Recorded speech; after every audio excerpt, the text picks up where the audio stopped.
Autumn's wolf woke before she did. It pushed against the inside of her skin with restless heat, all sparks and impatience, and by the time Autumn opened her eyes she was already smiling at the ceiling. The room was still dim. The house was still quiet. Nothing outside her window looked different. Everything felt different. For years, she had watched other wolves reach that strange, sacred point where instinct sharpened and the pull toward a mate became possible. Some reached it at 18, some not until their mid-20s. It depended on blood, moon, timing, birth, and all the old rules no one fully understood but everyone respected. For Autumn, the moment was almost here. Tomorrow, December 21st, at exactly 3:05, the moon would be full in the same way it had been the night she was born 20 years ago. If fate was kind, her mate would be waiting somewhere under that moon. If fate was very kind, finding him would finally give her a way out from under her father's thumb. She lay still for a moment, letting herself imagine it. A hand in hers. A wolf that recognized her. A future she could choose. Then reality slipped in, colder and less generous.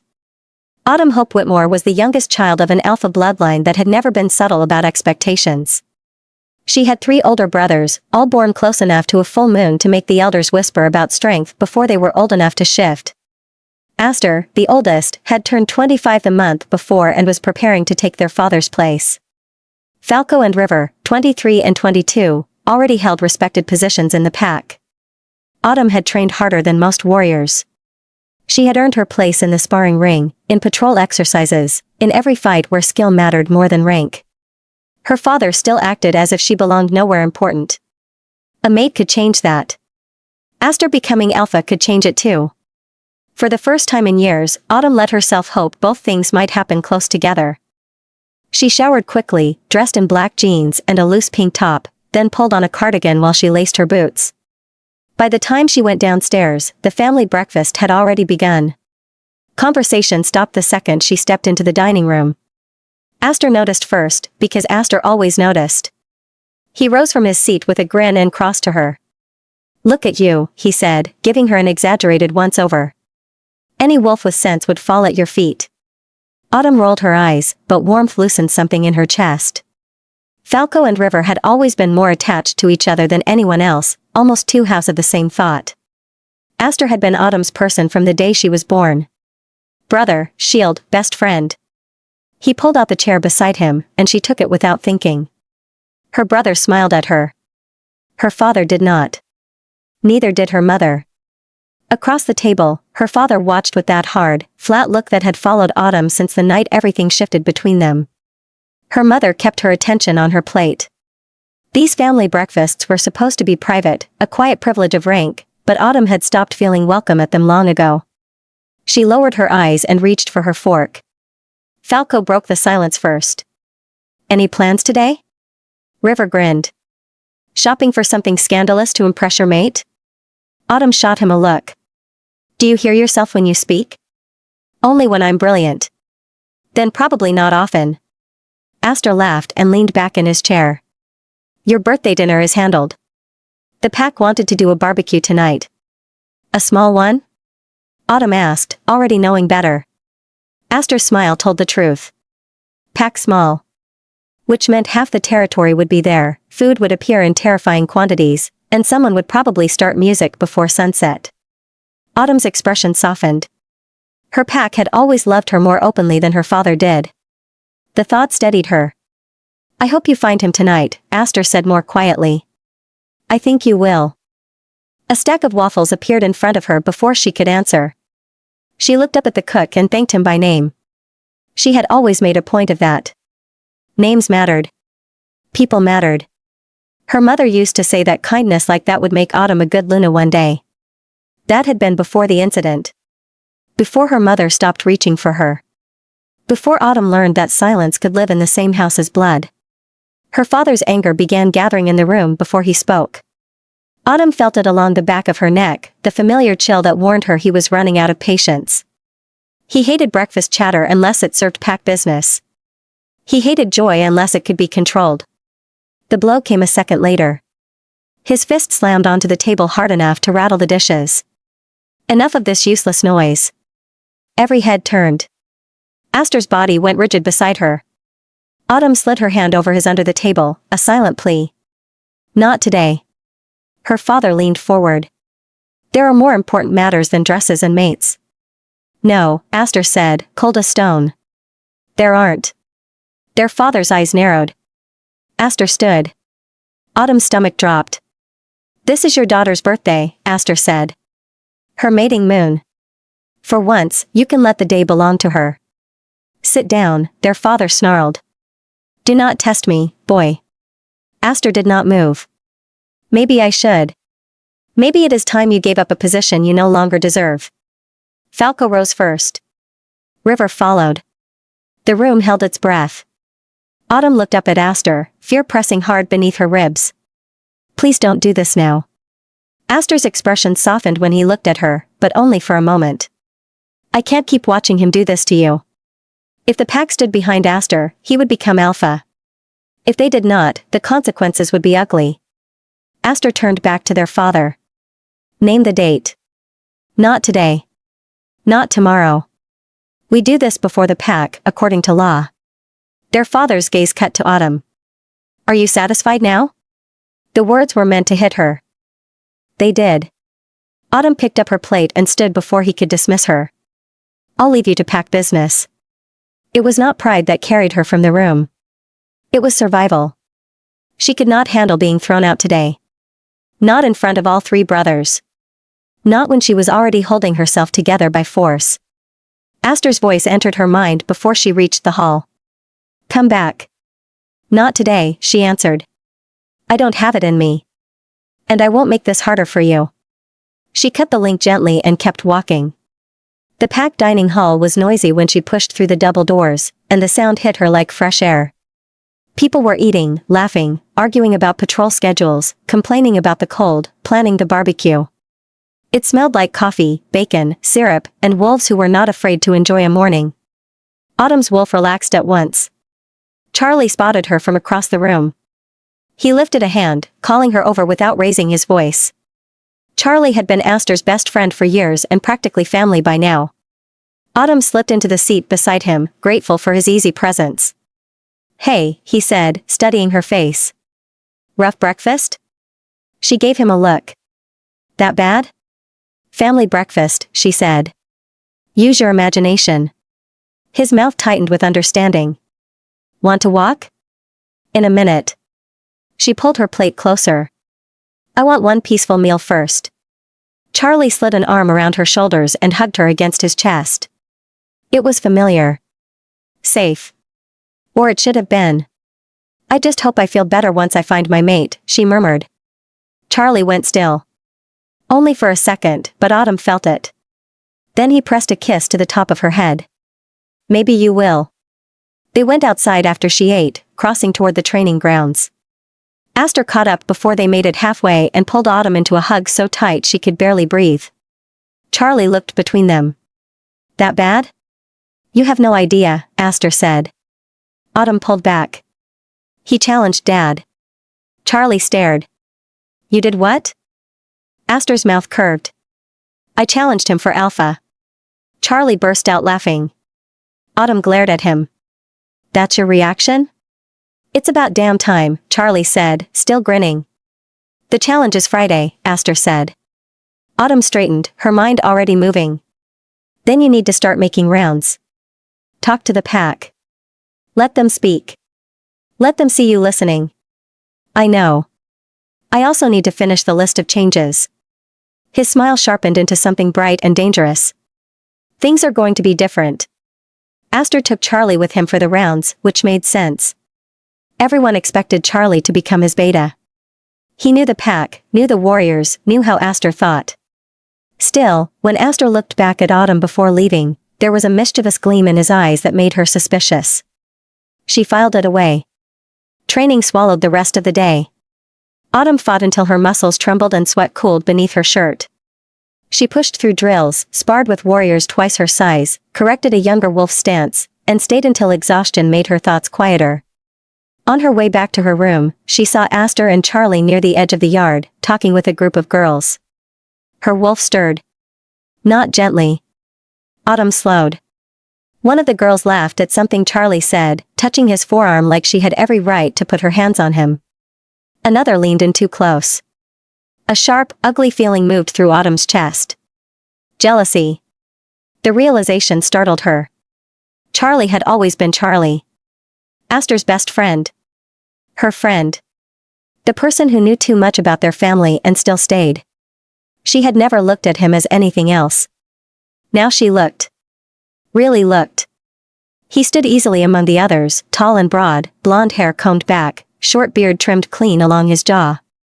His body looked carved by training and good genetics, all strong shoulders and long muscle. He was beautiful in a way Autumn had somehow failed to notice properly until that moment. Or had refused to notice. Charlie turned. His gray eyes found hers. Heat rushed through her body so fast she nearly stumbled. His gaze changed too, darkening as it moved over her.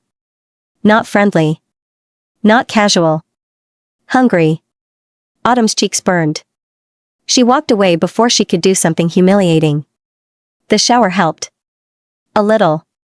She took her time washing the sweat from her skin, then turned the water cold when her mind kept drifting back to Charlie's eyes. It did not matter. The images stayed. His arms around her. His mouth against hers. His body pressed close enough to make thought impossible. Her wolf purred in approval. Autumn gripped the edge of the sink afterward and stared at herself in the mirror. No, she told her reflection. Charlie could not be her mate. If he were, he would have said something that morning. He would have reacted. He would not have stood there calmly while she talked about finding someone else. She dressed for the party anyway with more care than she wanted to admit. Black lace first, because if she met her mate tonight, she wanted to feel beautiful before he ever touched her. Then the dress. Black. Tight. Cut low in the back. Elegant enough for her birthday and dangerous enough to make a point. She braided her long brown curls over one shoulder so the open back stayed visible, added light makeup, and pulled on black Converse because she had limits and heels were where she drew the line. Her wolf practically bounced inside her mind. Charlie will like it. Autumn froze. Stop that. Her wolf gave an irritated huff. We are looking for our mate, Autumn said firmly. Focus. Her wolf whimpered, unconvinced. The party had already started when Autumn arrived. Pack members greeted her everywhere she turned. Some wished her happy birthday early. Others pressed small gifts into her hands or promised to find her later for a drink. Autumn took time with each of them, smiling, asking questions, remembering names. The pack was her home. Even if her father had made parts of it feel smaller than they should. She finally spotted Robin near the food tables and relaxed. Robin was Aster's mate, soon to be Luna if Friday went the way it should. Autumn adored her. Robin had a way of seeing straight through people without making them feel exposed. Tonight, she looked Autumn up and down and grinned. Well, Robin said. You look hot as hell. Autumn blushed. Thank you. He'll notice. Autumn blinked. Who? Robin's grin widened. Robin. Nothing. That was not nothing. Before Robin could answer, Aster appeared behind them and hooked an arm around each of them, pulling both women against his sides. There they are, he said. My two favorite girls. Robin leaned into him. Autumn laughed, then shoved at his chest. You're crushing me. Aster released them only enough to inspect her outfit. What are you wearing? A dress, Robin said dryly. A very short dress. A birthday dress, Robin corrected. She's allowed to look good. She wants to impress her mate. Don't be annoying. Aster's smile turned far too knowing. He'll like it. Autumn looked from her brother to Robin. Her wolf went tense. What are you two not telling me? Aster's expression shifted. The teasing fell away, replaced by nerves. I wanted to ask you something after I challenged Dad. Autumn sobered at once. You have my support. You know that. It's not about support. He rubbed his hands together, suddenly looking less like a future alpha and more like the boy who used to ask her to lie for him when he stole pastries from the kitchen. Robin elbowed him. Just ask. Aster drew himself up with ridiculous ceremony. Autumn Hope Whitmore. She narrowed her eyes. If this is a joke, choose your next words carefully. I want you as my beta. For a moment, she forgot how to speak. Then she said, wait. What? Aster smiled. You can't do that, Autumn said. Charlie is supposed to be your beta.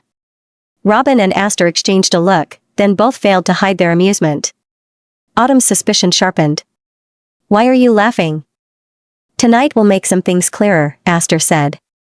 For now, just think about it. Autumn opened her mouth to argue. Then she looked past him. Charlie stood across the party with a tall blonde beside him. The girl had one hand on his chest and another brushing his arm, laughing up at him as if the rest of the clearing had disappeared. Charlie looked at Autumn at the exact same time. His expression changed. His eyes dropped over her dress, her bare back, the braid over her shoulder. They darkened so completely Autumn felt the look on her skin. Her wolf surged forward. Autumn's breath caught. The blonde touched Charlie again. Possessiveness snapped through Autumn so hard it frightened her. Her wolf began pacing inside her mind, restless and furious. Autumn did not understand it. Charlie had never been hers. She had no claim. No bond. No right to care.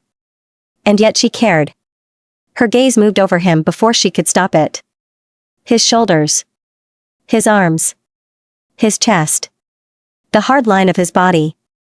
Lower. She caught herself staring and licked her lips on instinct. Charlie saw. His jaw tightened. For several seconds, neither of them looked away. Her wolf pushed so fiercely that Autumn found herself walking before she had made the choice. Across the clearing.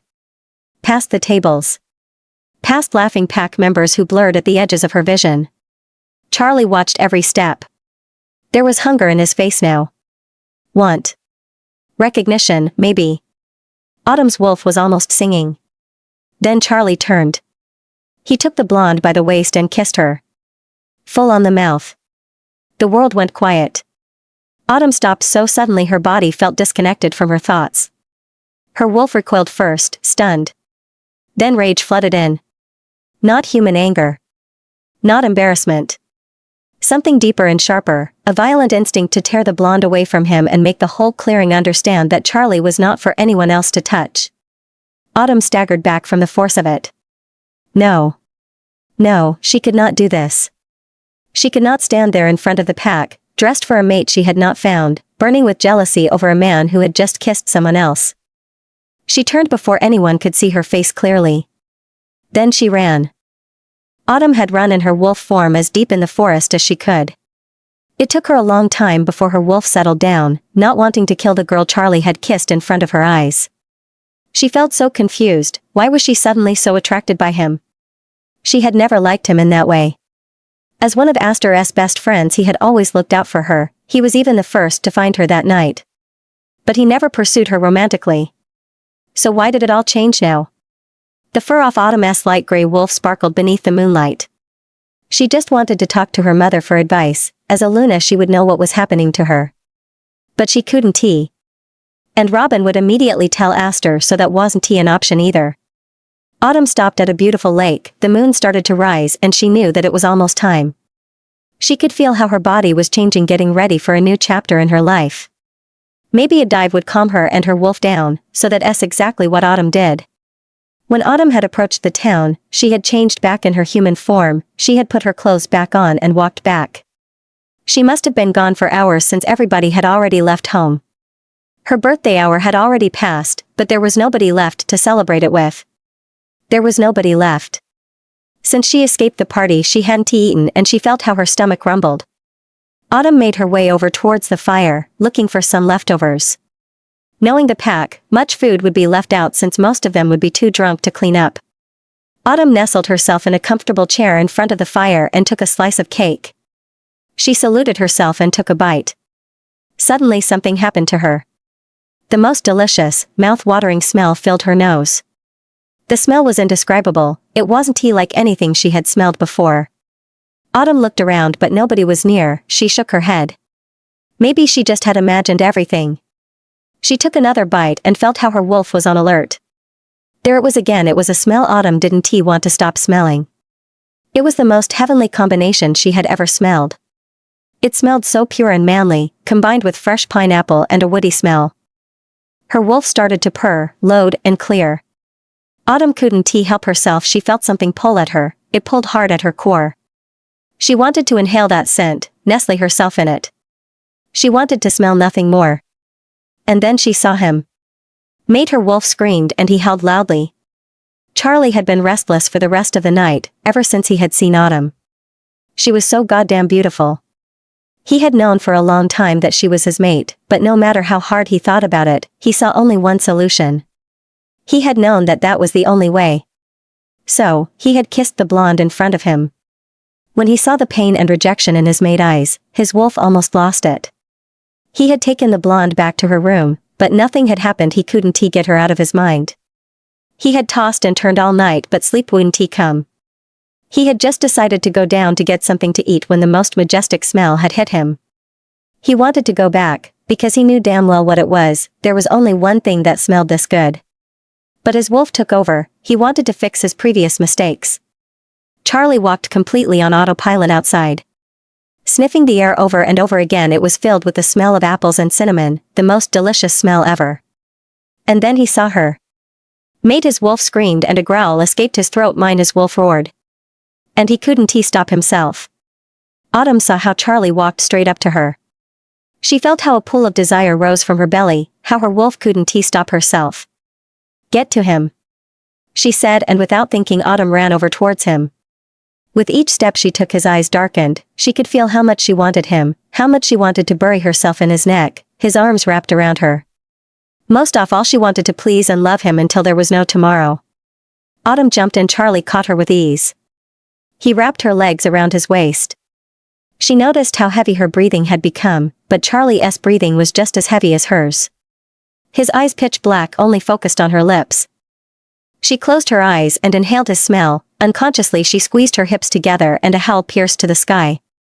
Before Autumn could register what was happening, Charlie had pressed her back against a tree and his warm lips landed on her mouth. They roamed over her mouth and it was the best feeling she had ever felt. The kiss quickly became demanding and he softly bit her underlip, demanding access. Autumn opened her mouth while her hands gripped his blonde hair firm.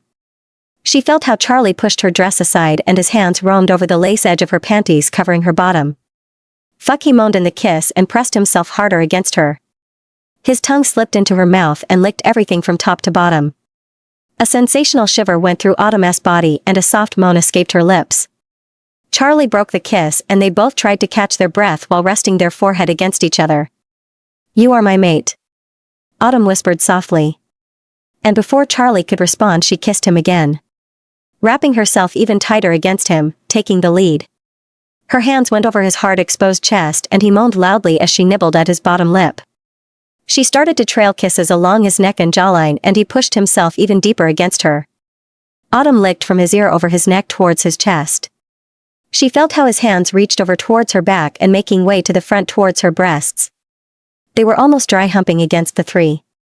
Autumn had never felt so good, never felt so safe as in this moment. She and her wolf couldn't be happier. They had found their mate. She wanted never to let him go, stay like this forever. Charlie, Autumn whispered softly. You are here, she said.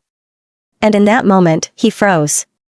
Charlie placed Autumn down. He saw the confusion in her eyes. He couldn't do it, he just couldn't. Those were the exact words she had said to him that night. He pressed her tight against his chest. He knew what he had to do. But he wanted to inhale her scent one last time, feel her against his body one last time.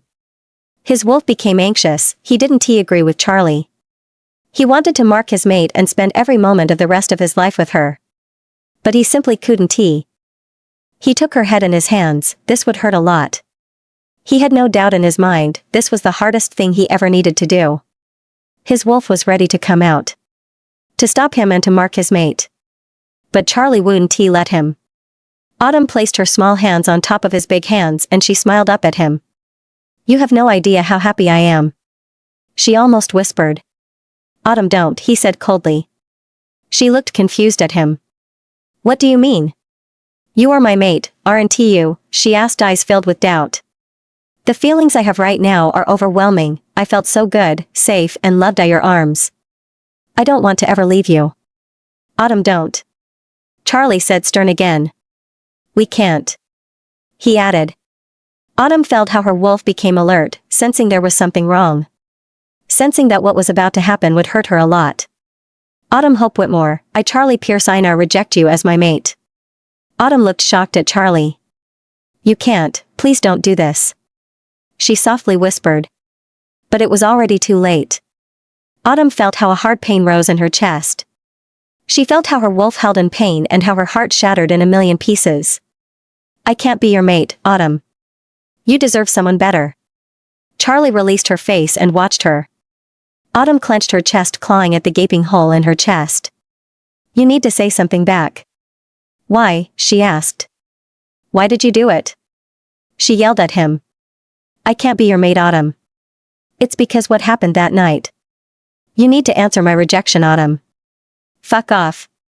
She answered and collapsed against the ground. Charlie quickly tried to help her back up. Get your hands off me. She hissed. Tears streamed down her face. Please, Autumn, you need to accept my rejection. Charlie begged. Wasn't I clear? She asked coldly through her tears. I don't want to ever see you again, let alone talk to you. So, fuck off. She answered with each word. Her heart broke a little further. Autumn watched how Charlie walked away from her. How he seemed unaffected by this all. But she knew she had to find a way through this all. Her wolf was as heartbroken as she was. How could he? Her wolf whined. I am sorry. Autumn whispered. She found the courage to drag herself inside. She needed a drink, something strong preferably. As she grabbed a bottle of whiskey, she heard a voice. He rejected you, didn't he? Autumn turned around and faced her father. He had a huge smirk on his face. You aren't good for anything. You can't even please your own mate. He continued. At least I know how to please my pack. Autumn was so done with all of it. Hold your tongue, don't forget your place. Don't forget your place. Autumn spat back. She was done taking shit from her father. Aster is coming for you, and he will have the full support of the pack. And I will make damn sure of it. You're a pathetic old man. She saw how he turned angry at her. He probably didn't want you because you are a whore. Have you seen how you are dressed? Autumn couldn't take it anymore. She grabbed her glass and tossed it at his head. He moved and it passed right beside his head. Autumn, stop it. He sent out alpha vibes to make her stop, to let her obey. But Autumn was done listening. Instead, she grabbed the bottle and tossed it at his head. I should have killed you right after you were born. I knew from the start that you would be trouble. That you aren't good for anything. He spat and took a threatening step towards her. Even that night you almost failed to do what was asked of you. You just had to sleep with him and our debt was settled. She looked shocked at her father. I paid for your debt, she asked, shocked. He laughed loudly. Don't flatter yourself, it isn't because he liked you. He just wanted to fuck you. Autumn felt how the tears started to form back in her eyes. Aster is going to crush you, you are done. You are deaf and I will make sure of it. As she said those last words, her father's face changed. He grabbed his chest, his face was filled with pain. Autumn. He choked out. Help me. Autumn watched him. She could clearly hear that something was wrong with his heart. You should have killed me when you had the chance. She said and turned around. Tears rolled over her cheeks.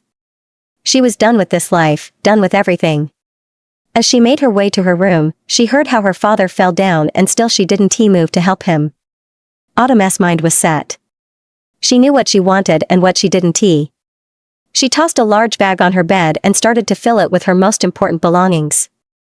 She opened her lingerie drawer and removed a couple of bras until she had found her hidden cash. She rolled it up in a small package. As she removed her dress, she looked in the mirror. A red spiral started to form over her heart and it went down towards her tummy. Autumn traced the scar that was forming with her fingertips and fresh tears rolled over her cheeks. With all the pain she had endured, the rejection of her mate, the betrayal of her father. It had all been too much. It was as if her wolf was digging her way out. But she knew that she couldn't let her wolf free, because that would be like a wild animal on the loose, killing everything on its path. Autumn grabbed the money and tucked it safely in her bra. She changed in a black skinny pair of jeans and a large gray sweater. She tied her hair in a high bun and took a seat at her desk. Autumn needed to say goodbye to her brothers. She had to give them a decent explanation to why she left them. And so, she started on the hardest goodbye of her life. Autumn closed the door of her room and walked downstairs with her bag. It was almost sunrise, so she needed to hurry. Soon the pack life would start again, and it wouldn't become so easy to sneak out. With the keys her nana had left her in her bag, she had a goal. The compound was far away from the pack and in pack-free territory. Her brothers had no clue it existed, so that would give Autumn the perfect opportunity to start over. Her nana had confided into Autumn about her secret right before she passed. She wanted her to have the keys. Nana had always felt like she may need them one day. Autumn grabbed the keys of her car. She had worked hard to pay for the Jeep, so she couldn't simply leave it behind. As her hand reached for the front door, she heard something behind her. Autumn? It was Charlie that stood right behind her. I am leaving, she said without looking at him. You can't, he responded. Autumn turned around and looked at him. You have no say in it. Yes, I do, he answered. She felt deadly calm. It was as if she had completely switched off her emotions. Her wolf was howling inside to let her out, to teach that bastard a lesson. I have no reason to stay here anymore. I am not going to watch how you fuck around. She saw how her words affected him. Maybe I made a mistake, he softly said. I can undo this. You know why I had to? Why, Charlie? Because another man touched me? Autumn's voice was deadly calm. No, Charlie answered, upset. I failed to protect you a first time. I knew back then that you were my mate. I never should have let you out of my sight. I am not worthy of you. Autumn nodded her head in denial. It was bound to happen. My father arranged it, she said, calm. I don't know what to say, he answered her. Well, there isn't really much to say after all. I feel miserable for what I did. You are my mate. His eyes were still focused on her. That ship has sailed, don't you think? Suddenly the blonde from the party appeared on top of the stairs. Charlie, are you coming? She said. Maybe we can have another go at it. She added a giggle and a wink. Autumn looked shocked at him. You rejected me and you fucked her? She asked. Babe, go back to bed, Charlie said stern, and the blonde immediately disappeared. Why are you stopping me from going? You already have moved on, that much is clear. I wonder if you even felt the hurt of the rejection at all, she said. He dragged his hand through his hair and sighed loudly. Autumn looked at him. Guess this is it. I Autumn Hope Whitmore. No, Autumn, don't do it. He tried to stop her, moved forward and grabbed her arms. He tried to kiss her to stop her from saying the last words, but he failed. Accept your rejection. And with that she pulled away from him and walked out of the door. Aster felt exited as he woke up. He felt different, as if something had changed inside of him. He kissed Robin good morning and jumped into the shower. He was so excited to know that his best friend and his sister finally would be mates. With that and his sister becoming his beta, a new and better time would start for the pack. As he made his way to his sister's room, he knocked hard on her door. He waited for a couple of minutes, but no answer came. His wolf stirred awake. Something is wrong. He tried to open the door, but it was locked. He knocked again and listened carefully. If someone was in that room, his wolf could hear him. But nobody was there. Aster made his way over towards Charlie's room with a big smirk.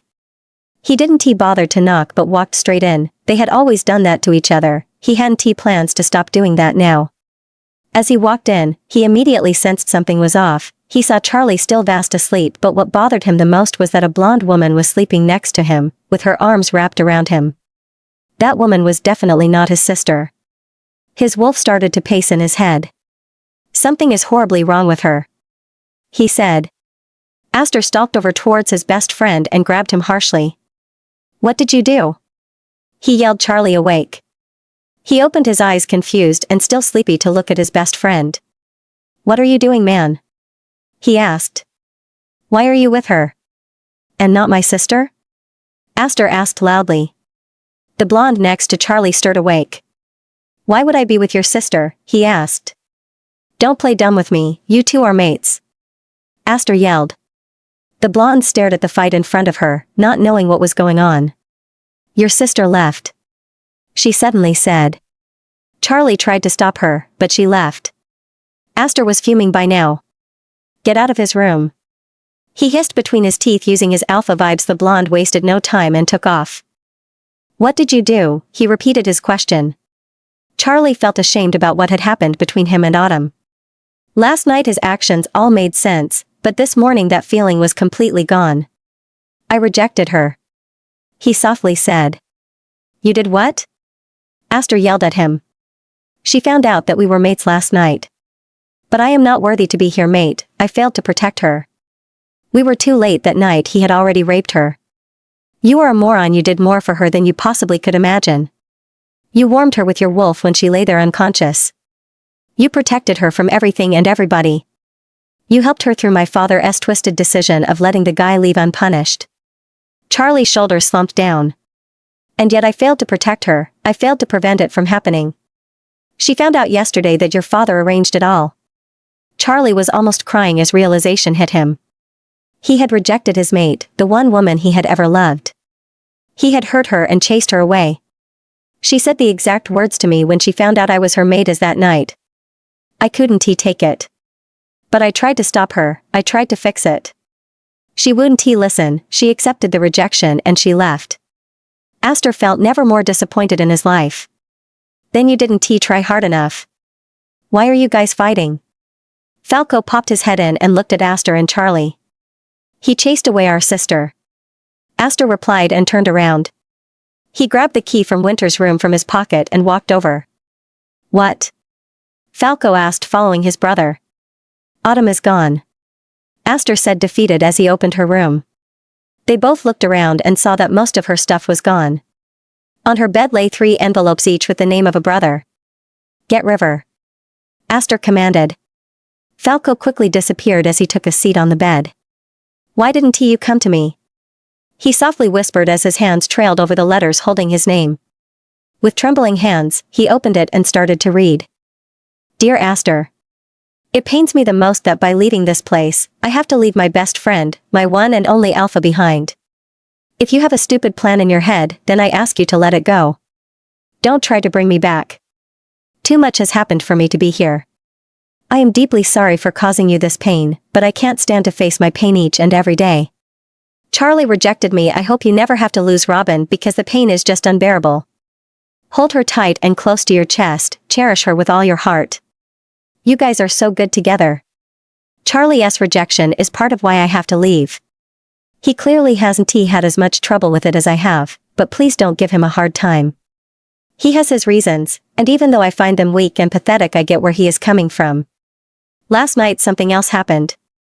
I hope by now that you feel the changes inside yourself. You are the true alpha of the pack. Father and I had a confrontation last night. I am sure that it will stir some commotion in the pack. But you need to know that I never hurt him, although I tossed some things at him. I simply refused to help him. That's another part of why I can't stay. You will become the best alpha that this pack has ever had, there is no shred of doubt in my mind. Father did some horrible things, mostly for his own gain. But I am confident that you would never make the same choices. Tell the pack about my choices, tell them that you will put them first as you always have. They love you and they will support you. As for Charlie, keep in mind that he is your best friend. I know that by now you are mad at him beyond words. But you need a good beta, and he will be perfect for the job. He knows you almost as good as I do. Give him a chance to earn your trust back. I know he will need it, and so will you. I love you beyond words. I hope that someday our paths cross again. I look forward to that day. You will always have a place in my heart. Love, Autumn. Aster felt how the tears rolled over his cheeks as he looked up. He saw Falco and River standing in the door looking down at him. There is one for each of you. He said. Is she truly gone? River asked. Yeah, and a lot has happened. But I am sure she will explain it to you in her letter. They both moved forward and started to read. Right in that moment Charlie came in. She left you letters? Is there one for me? He immediately asked as he saw what they were doing. No, there isn't one. Aster replied cold. He looked how his best friend took the hit. Suddenly Falco and River turned towards Charlie. No, you didn't. Falco yelled. He moved forward ready to hit Charlie. Guys, stop it. She wouldn't want this. Aster said. I know she wants everything to stay the same, but I can't live with that. He added. He looked at Charlie, eyes filled with rage and fire. Charlie Pierce Einar, I hereby strip you from your beta position. They all looked shocked at Aster. But he couldn't care less. He simply walked out the room. Autumn had traveled for almost 3 weeks straight when she approached a small town. She knew it wasn't under the claim of a pack, so she could stop here. It wasn't too far from her Nana's compound, but she needed some change first. Autumn looked in the mirror of her car and was a bit startled. The front of her side-swept hair had turned completely white, the rest was still long and brown as it had always been. Autumn had no idea what the change in her hair could mean, but she didn't linger any longer. She stepped out of the car and opened her trunk. She changed her gray sweater for a leather jacket over her black tank top. She locked her car and made her way over towards the center of the town. As she walked, she spotted a hairdresser and a smile formed on her lips. First step in saying goodbye, she thought as she pushed open the doors of the little shop. A friendly lady greeted her and smiled. How can I help you? She asked. I want a short haircut. Autumn answered. The girl smiled and escorted her towards the washing tables. And some color as well? I really like the white, maybe we can add a few more to your hair. As she took her seat, she nodded her head. No, it's natural, I want to keep it that way. Autumn replied. The girl started to wash her hair. Aren't you going to miss the long hair? She asked. No, I am done with it. Ooh, usually such a drastic change forms closure for people. The girl answered. I really hope it does. Autumn answered. As Autumn took place in front of the mirror, she looked at herself, her face had hardened from the pain. Her smile was disappearing as well. She knew what she had to do, she was done letting a pack rule over her, or any other man for that matter. She wanted to go her own way, and as a wolf that really left her with no option. She needed to become a rogue. It would be dangerous, but she would manage. The girl took a seat behind her. Okay, I am listening, she said. I want a short wavy bob with a nice undercut. Autumn said. The girl nodded her head. Perfect, I just want to keep your sideway look, since it's accentuating the white nicely. She tried to smile at the girl, she was really making an effort to help her. The girl started to work and Autumn enjoyed the silence for a couple of minutes. I have never seen you here around town. Are you new? The girl asked. Sort of. Autumn replied. The town is lovely, but there aren't exactly much women around here. She answered. Ooh, why? Autumn asked. If that was the case and the territory wasn't claimed by a pack, then chances were that there was a fighting pit nearby for wolves. Well, apart from the old bar, run by the insanely handsome Luke, there isn't much to do around here. Autumn noticed how a blush appeared on the girl's face. Do you go there often? She curiously asked. This girl was not a wolf, but maybe she was her ticket in. Alone? Are you nuts? She snickered and continued to work on her hair. As the girl applied the final touches to her new hair, Autumn looked satisfied in the mirror. She looked good and confident and a little less fragile and broken. Now all we have to do is fix your makeup. The girl said, overexcited. She started to clean Autumn's face and grabbed her makeup collection. You really don't have to do that. Autumn said. Please, as if I have anything better to do. The girl laughed. I am Autumn. She suddenly said. Jenny, the girl replied. She started to work on Autumn's eyes and lips, and as she was finished, Autumn was startled. The mirror showed a beautiful badass woman. Jenny had applied a dark red, brown eyeshade, a beautiful black eyeliner and mascara, and a lipstick. Autumn didn't know how to describe the color. It was a matte dark Bordeaux lipstick which suited her perfectly. Wow, Jenny. I can't thank you enough. Jenny beamed at that compliment and sauntered up to the register. Autumn gave her a generous tip before leaving the small store and waving one more time at this girl who helped with phase 1 of her new life. Autumn walked further into town until she spotted the old bar. She made her way over and suddenly her wolf woke up. What are you doing? She asked, concerned. Something to take our mind of things. Autumn responded. But I need you to shut down the alpha vibes, people can't know how strong we are. Autumn worked hard to master that particular skill with her wolf. But she had always knew that eventually it would pay off. She opened the door and walked in. She felt how immediately the place turned silent and all eyes were on her. There weren't lots of wolves or people for that matter in the bar, but all of them were rogues. Autumn could easily feel that. It wasn't common to see a rogue she-wolf all by herself, so she felt how they all eyed her. She made her way over towards the bar and took a seat. The guy behind the bar greeted her with a huge smile. She could see why Jenny liked him a lot. His wolf charm would appeal to most women. "What can I get you, sweetheart?" he asked, emphasizing the sweetheart. Autumn rolled her eyes. Before the rejection it would have charmed her, but now it didn't affect her at all. "Who can I fight with him?" Her wolf finally got a bit excited. Autumn snickered at that thought. "A whiskey." Autumn replied cold. "What's so funny?" he asked. She lowered her voice and responded. "The suggestion of my wolf." He placed a glass in front of her and she noticed how his eyes had gone pitch black as his eyes roamed over her body. "My wolf has some suggestions for you as well," he answered with a smirk. Autumn leaned closer, hanging over the bar, giving him a better look at her cleavage. "Mine is suggesting to kick your ass." A loud laugh boomed through the bar, escaping from his throat. "I like you," he answered. "Luke," he held out his hand for her to shake. "Tell me something I don't know," Autumn replied as she still looked at him. "There are 3 guys in the corner waiting for my signal to jump you," he said with a serious expression. "Don't play dumb with me," Autumn replied. He looked confused at her. "First of all, your wolf would never allow that, because he likes me. Second, let them, I'll kill them all." She knew it was a gamble, but she had a decent shot. In a fair fight she would win from all 3 of them. She just didn't know how fair they would fight. "What is a girl like you doing here all on her own?" Luke asked her. "Isn't that obvious?" Autumn asked. The bartender eyed her curiously. "Looking for a decent fight. And you couldn't get that in your pack?" he asked. "Yeah, together with a leash, I could," she answered.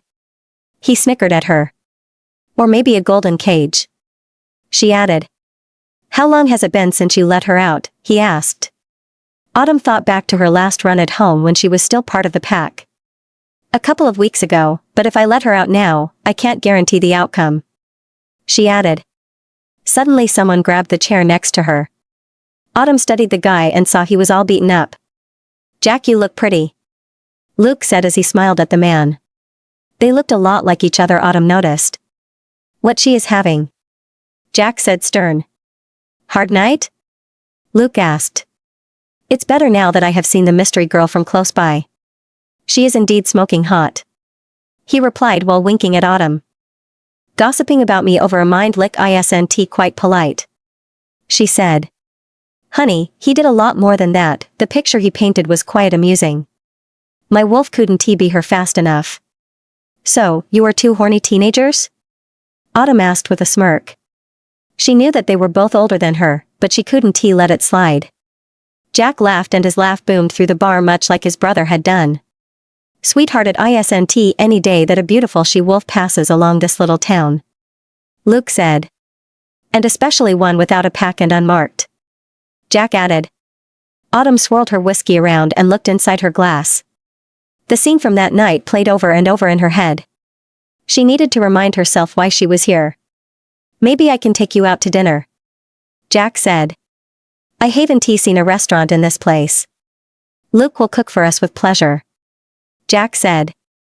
"Wait, what? Why do I have to cook? I want to take her out." "You can cook," Luke said. "Haven't you guys a mate waiting at home?" she asked. "Yeah, 2 rogues without a pack, quite the catch," Luke said with a laugh. "How long have you been on your own?" she asked. "Ever since our dad got kicked out of the pack. We were still little pups," Jack said. "Wait, your pack punished your whole family for something your father did?" Autumn asked. "Yeah," Luke answered. "It wasn't something lightly he did." He chuckled. "Did he kill someone?" Jack laughed loudly. "No, he just had an affair with our Luna. She could stay and we were thrown out." Luke was silent for a couple of seconds and looked down at his hands. "Dad is our hero, he saved us multiple times. It isn't easy been a rouge." He made sure that we still had a place to call home. He said. I am sorry. Autumn whispered. She has a soft side. Remarkable. Jack said with a laugh, but she could see that he too was affected by the story. She thought back at her own pack, she would have suffered the same fate as those two brothers.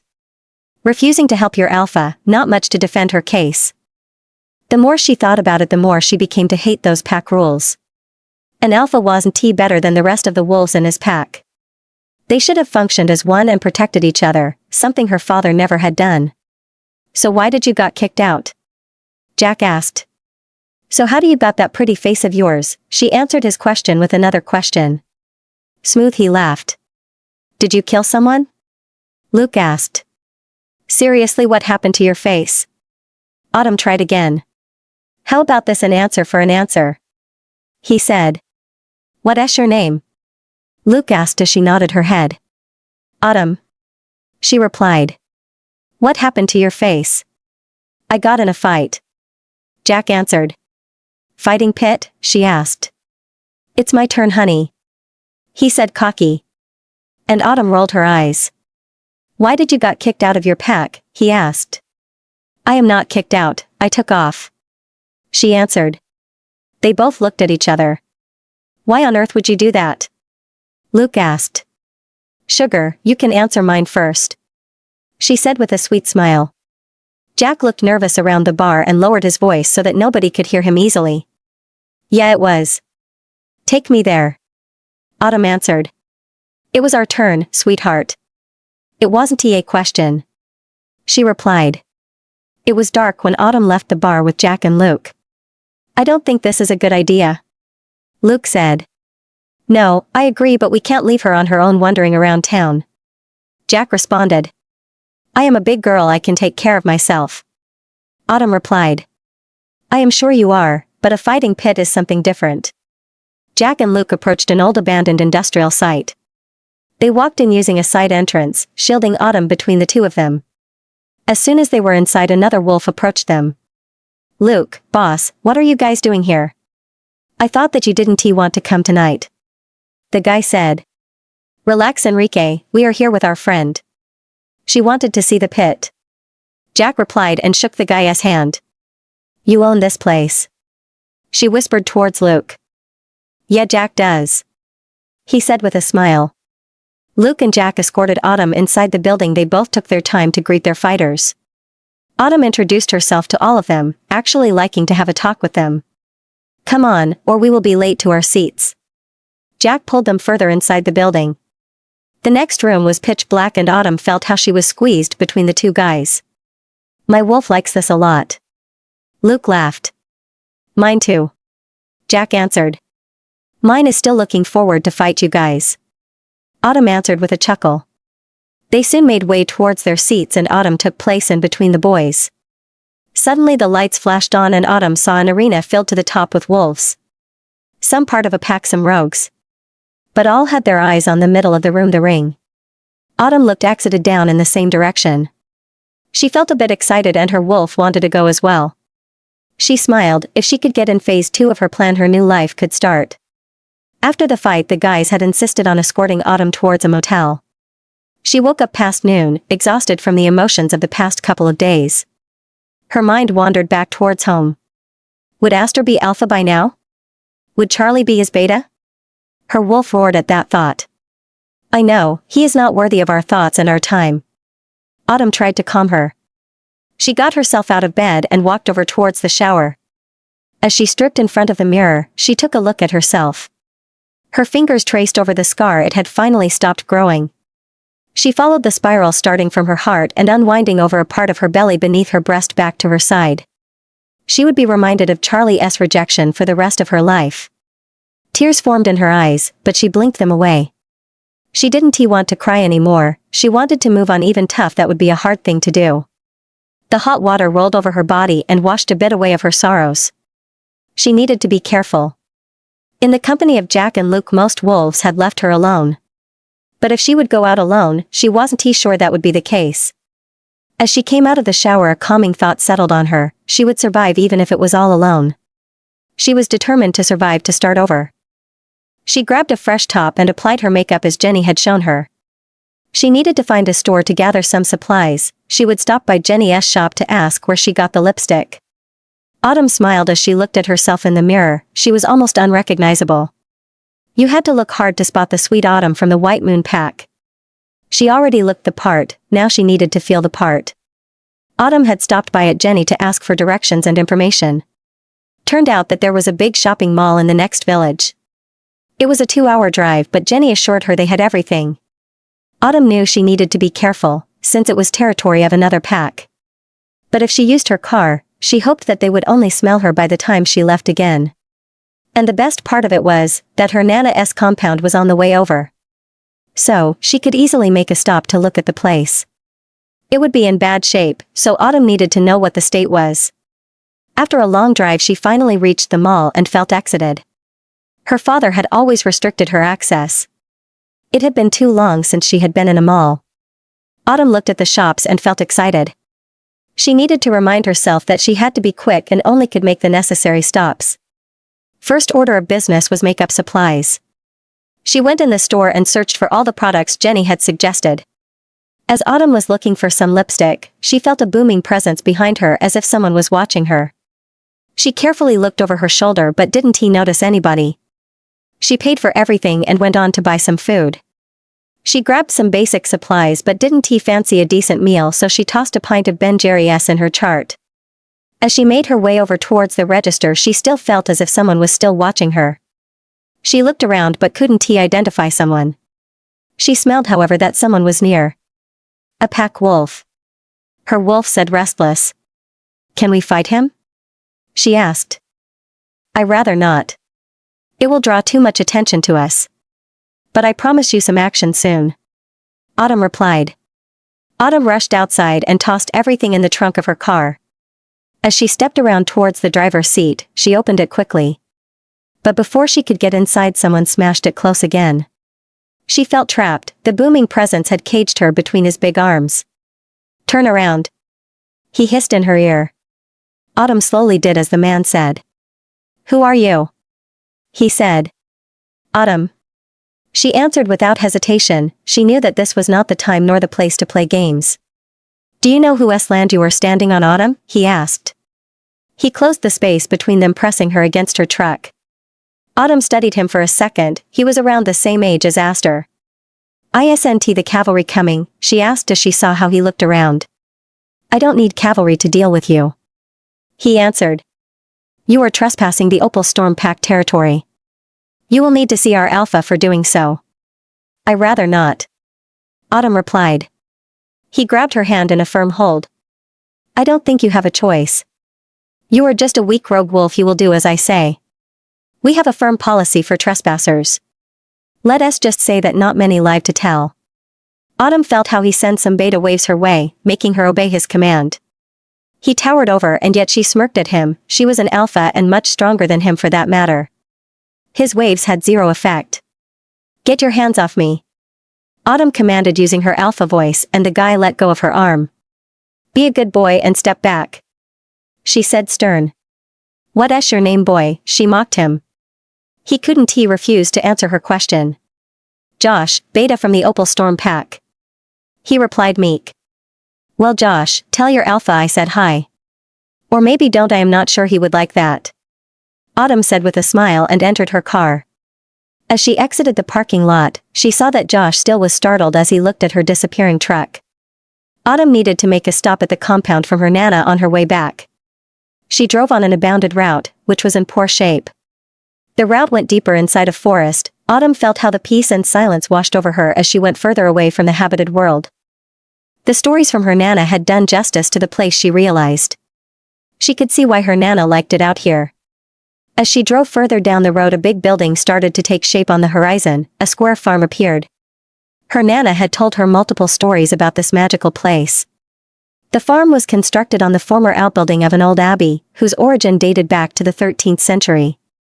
The farm was surrounded by 22 hectares of adjoining land surrounded by the woods. Autumn parked her car and looked around. The place was magnificent, it felt like home. A majestic driveway went all the way to a gate at the entrance of the building. Autumn fiddled with the keys, but she finally managed to open the doors. As she stepped on the courtyard, her breath faltered. The place was magnificent and in far better state than she could have hoped. Autumn saw how an old man approached her. "Autumn Whitmore, is that you?" the man shouted to her. Autumn nodded and started to walk in his direction.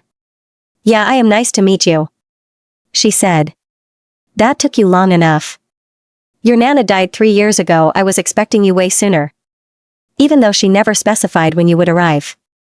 "You knew my Nana?" Autumn asked. "Of course I do, she was my mate," the old man responded. Autumn looked confused at him. This couldn't be true. Her grandfather had always been her Nana's mate. She had never met him, but she had heard about him in so many stories from her grandmother. Maybe the old man was becoming senile. "Thomas Darville. I see you are confused. You look so much like her." He sighed. He walked over towards a big building and started a tour of the house. The main building forms a quadrangle and mainly dates back to the 18th century. It has been completely renovated in accordance with its history and original materials. Thomas said. The house has 7 bedrooms, 5 bathrooms, and 4 garages. Autumn walked through a big hall with large pillars. Perfect place for the pack hall, he said. He walked further into a big kitchen big enough to provide for an entire pack. "Thomas, why did my grandmother leave this building to me?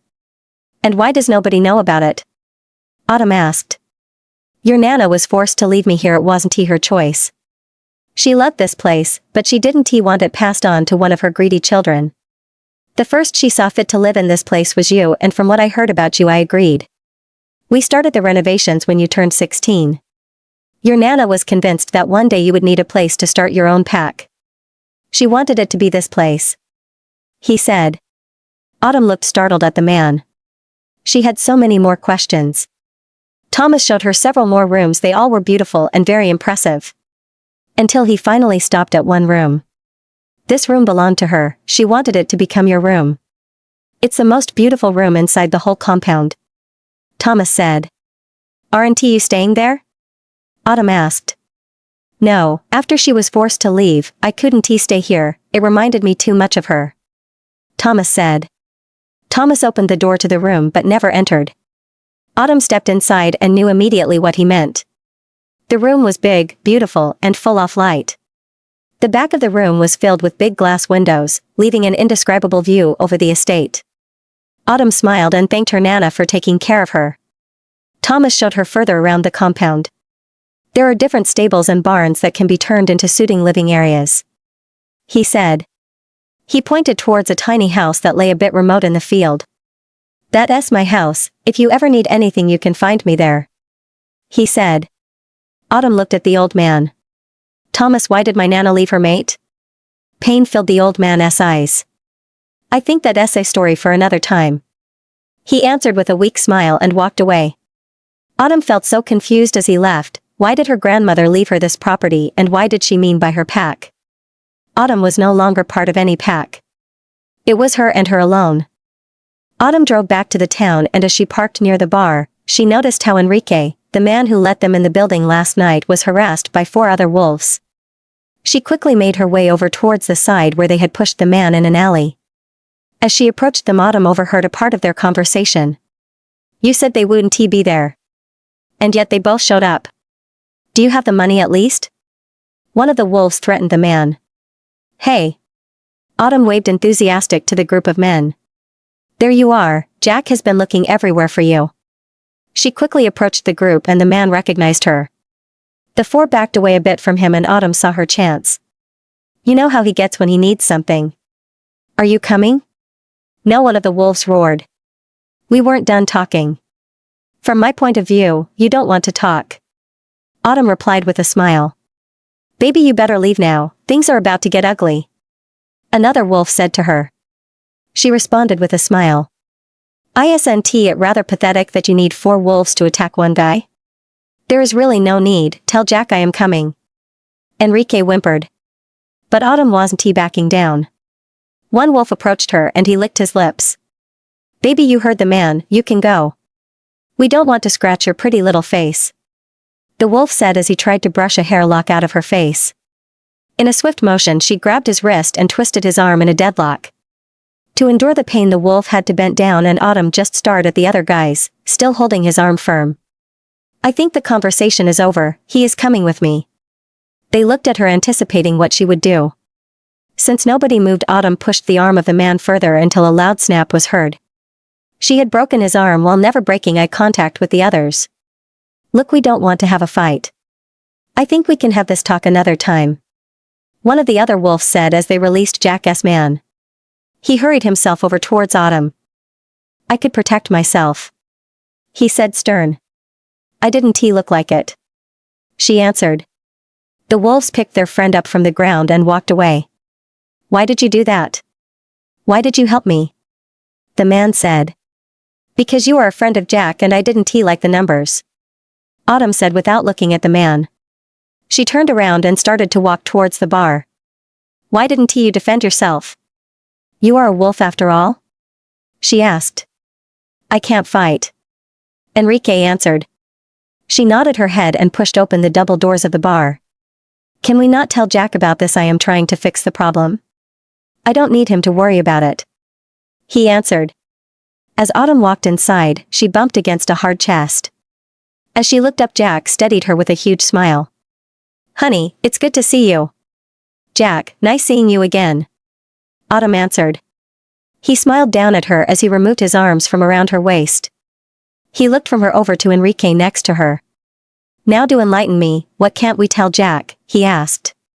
She saw how Enrique instantly got nervous.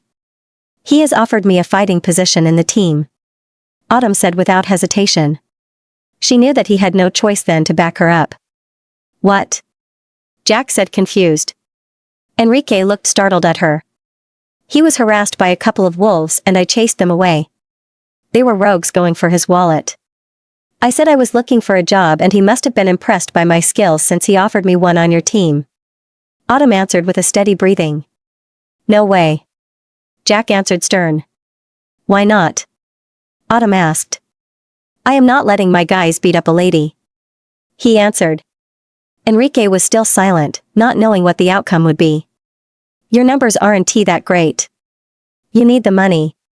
Having a she-wolf fight will bring in tons of cash," Autumn said, confident. "You will have an exclusive fighter. I am not letting my guys fight against you. You could get hurt. Or your guys could," Autumn answered with a smile.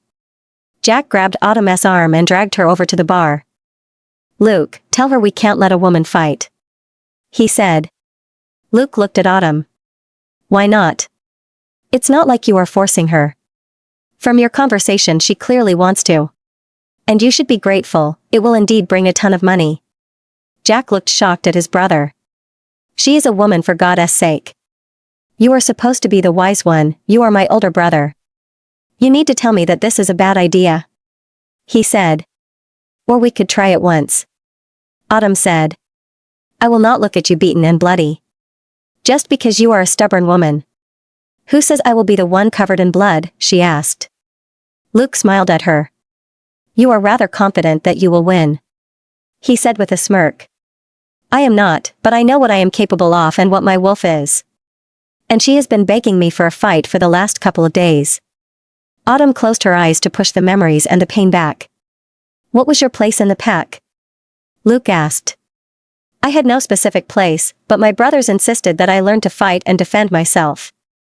I quickly crossed ranks in our force even though my father forbade me receiving an official rank," Autumn answered truthfully. "You should give her a chance," Luke said to Jack. "Have you lost it too?" he asked his brother, and Autumn snickered. "Jack, just give me a chance, if you don't like it, I will never ask to do it again. You can even watch me train if you want." She looked at him, his eyes were filled with worry. "Do you try to get yourself killed?" he asked. Autumn smiled. "No, I am not. I just try to find a way to move on." Jack and Luke escorted Autumn in the compound where the fighting pit was. "If we are going to do this, I'll pick your opponent, no discussion." "Got it?" he asked her stern. Autumn nodded her head. "And I will introduce you to our fighters." "You think you have one yet? You still need to convince our fighters."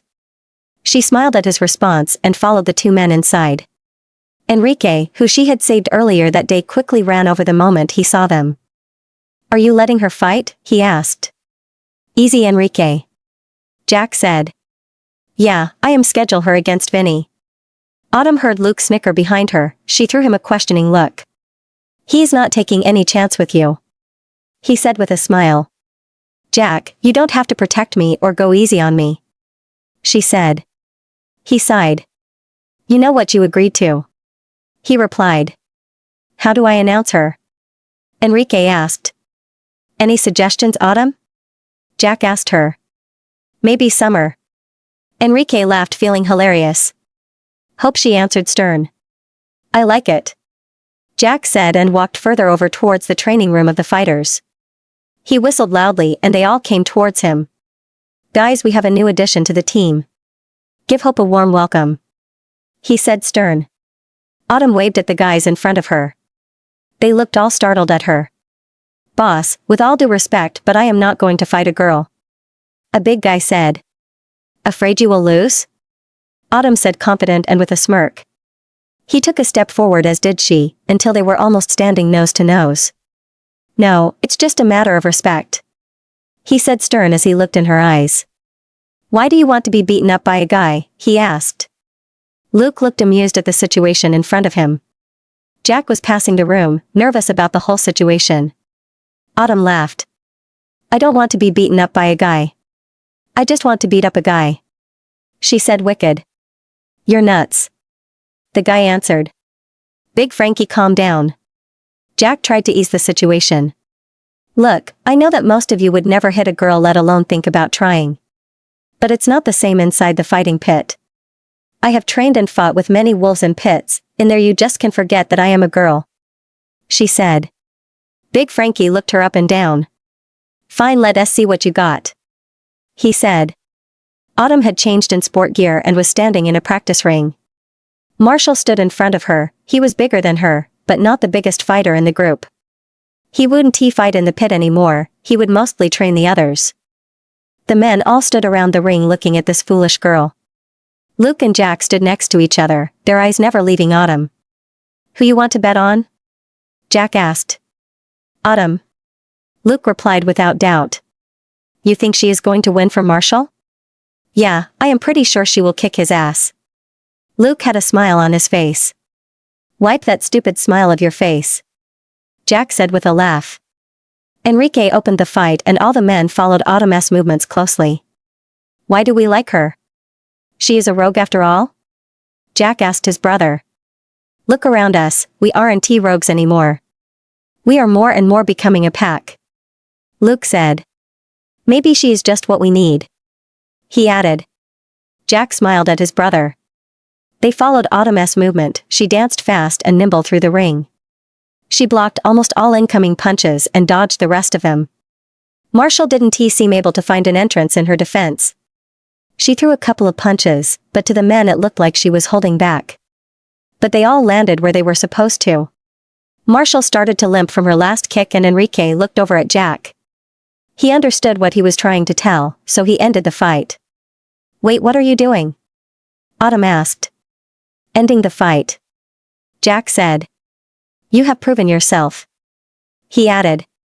She smiled and hugged Marshall. "Thank you for going against me," she said with a smile. He looked confused at the girl in front of him. She removed her gloves and placed them on the floor. The boys all gave her some form of high five to welcome her to the team. She walked over to Jack and Luke with a smile. "Satisfied?" The guys had helped Autumn with wrapping her hands and they had given her some tips. She made her way over to the side of the pit for her first fight. She felt nervous, but her wolf was beyond exited. She chuckled at herself, the guy was in for a surprise. Poor Vinny, she felt already sorry for him. When she had seen him, she immediately had known that he wouldn't stand a chance against her. But with her alpha vibes not showing, the others couldn't tell that. Autumn peeked from between the curtains in the room. It was filled to the knock, the place was totally sold out. Suddenly she heard how someone approached her. "Are you ready?" Jack asked. "Yeah, I am," she said. "Can I give you a hug for good luck?" he asked. Autumn nodded and he wrapped his arms around her. Be careful, I came to like you in these couple of days. He said. Autumn smiled and he looked her over. No, Autumn, you are not fighting wearing that. She looked down at her gray loose shirt and her fitting sport legging. What's wrong with my outfit, she asked. Men pay to see a woman fight. Hand over the shirt. Jack said stern. Autumn felt how the panic started to rise. If she would remove her shirt, people could see the scar. She would feel vulnerable without it. Jack saw that she was scared. Autumn at isn't up for discussion, give me the shirt or you are not fighting. She closed her eyes and took a deep breath. She pulled her shirt over her head and braced herself for the pity. But instead, she found something else. Jack's eyes were full ablaze. Damn Autumn, you look smoking hot. He said. Autumn smiled a bit more confident. Suddenly she heard how a voice started to speak in the pit. Gentlemen, wolves, rogues, and everything else, tonight we have something special planned for you all. Tonight is the night that almost all your fantasies will come true. I presented to you our newest addition to the Team Hope. And we can all hope with this one, if you know what I mean. Enrique's voice filled the room. That's your K, good luck honey. Jack said and pushed her through the curtains. As Winter stepped inside the ring, the arena filled with whistles and loud howls. For the first time ever, in our right corner Hope. Enrique yelled again and the crowd went wild. Autumn smiled and right in that moment the camera caught her smile. Her face and smile were plastered over all the screens in the arena. She threw it a wink. And the crowd went wild again. Man wouldn't we all kill for that smile. Howls, cheers, and whistles filled the arena. Autumn felt confident. She knew that this was what she needed. And in our left corner vicious Vinny. Enrique screamed, trying to get over the howls. He stood in front of her looking nervous. They both came to the center of the ring for the start of the fight.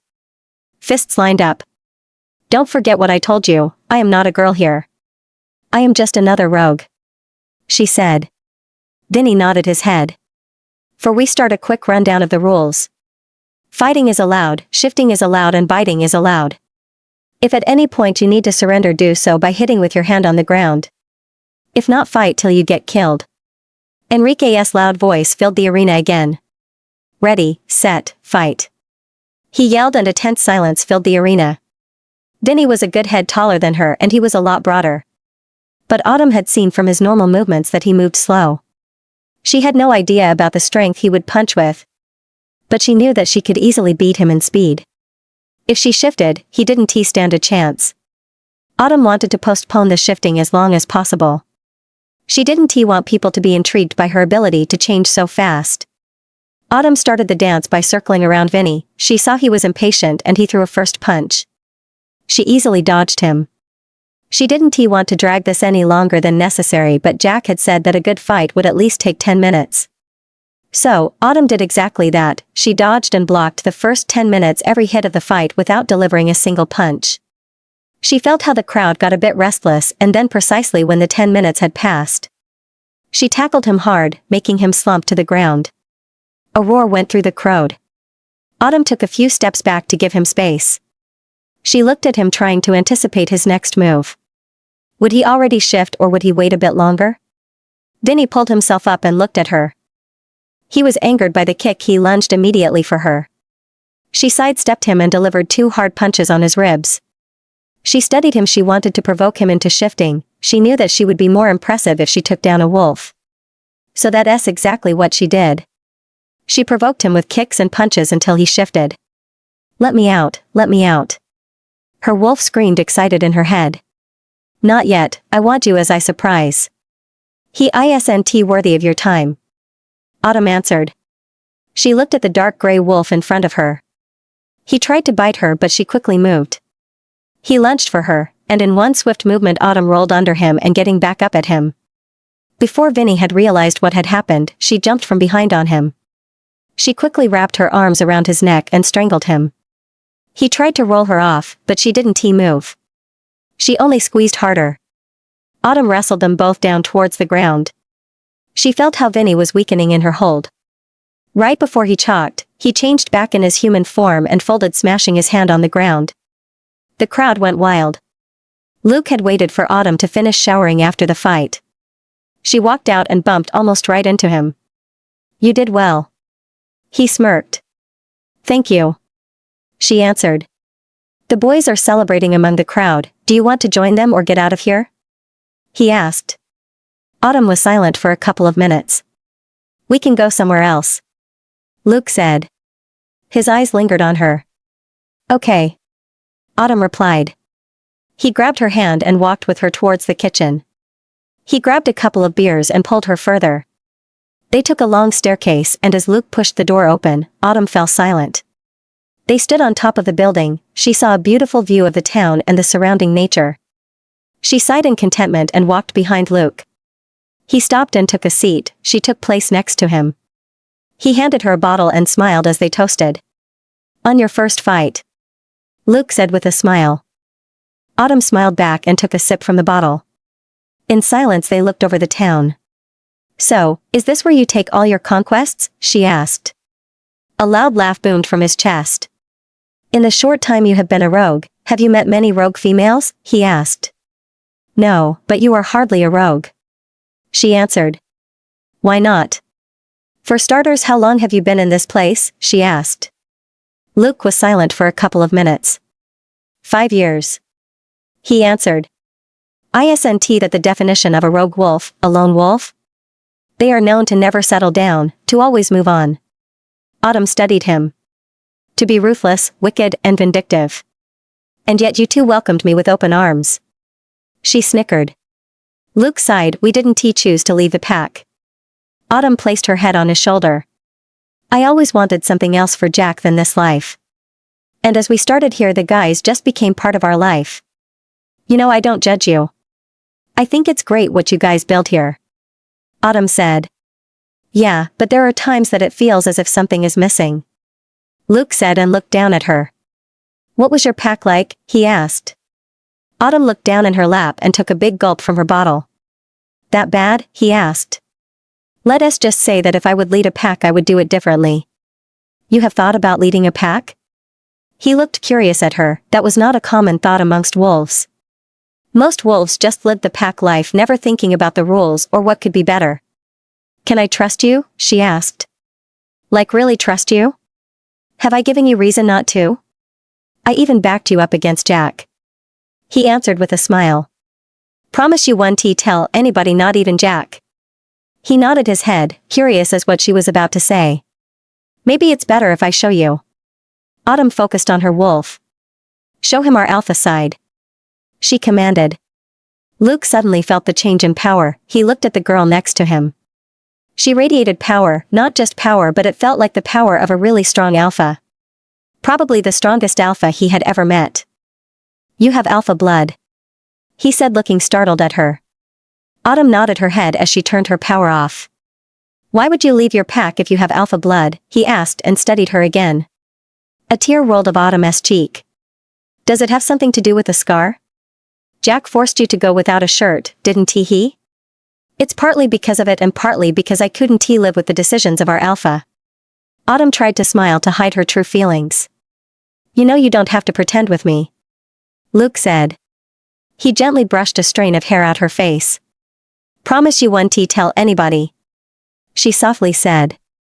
I won't, he said. She couldn't tell him about Charlie, that would hurt her too much. My father hurt me a lot, causing a crack in our family. He wasn't treating the pack right. Tears welled up in her eyes. I looked how he died, I could have helped him but he had just hurt me too much. I couldn't bring myself to it. I thought it was better with him gone. Luke was silent, he didn't know what to say. His father would never hurt his sons, he would do everything to protect them. So, he did what he thought would comfort her and wrapped an arm around her shoulder, pulling her close to his body. There you guys are. Luke and Autumn still sat together looking out over the city. They turned around to see Jack walking up to them. I was looking everywhere for my newest fighter. He said with a smile and took place next to Autumn. He saw that his brother was engaged in a serious conversation. Am I interrupting something? He asked. Yes. Autumn replied, she heard Luke snicker next to her. I know you don't mean it. He said with a smile. Jack handed them all a new beer. Are you trying to get me drunk? Autumn answered with a smile. Maybe, I need a jump start on Luke. He has been charming your pants off. Luke sighed. She knew she needed to put a stop to this, she was in no way ready to sleep with a man and she just wasn't ready to pull the lid of her pain. Not to put a stop on your party, but I am waiting for my mate. Autumn said. Both men looked shocked at her. Seriously? Jack asked. Yeah, don't get your hopes up. You are not it. She said with a smile. Autumn turned to Luke. I hope that wasn't your intention as well? He studied her face and eyes. When you stepped in the bar it was my only intention. But talking to you made me realize that I respect you too much for just sleeping with you. Thank you. Autumn responded as she placed her head against his shoulder. Jack eyed his brother jealous. You know there are other things we can do. Jack said with a wicked grin. I can perfectly take care of myself, but thanks for offering. She winked at him. When do you plan on leaving us? Jack asked. I have not decided yet. She answered. You know you can always stay. Most of the guys have a room in the pit. You can have one as well. Autumn thought about it, she planned on staying in the compound, alone and by herself. Giving her a chance to heal and move on. I'll think about it. She answered. I hope you do, you brought in so much money tonight. He said with a loud laugh. Luke snickered. I thought you didn't want her to fight, he said. Yeah, you were right. Do you want to do another one? He asked. I plan on doing 2 more. One like this, surprising my wolf just reeling up the crowd. And then one where we can make some real money.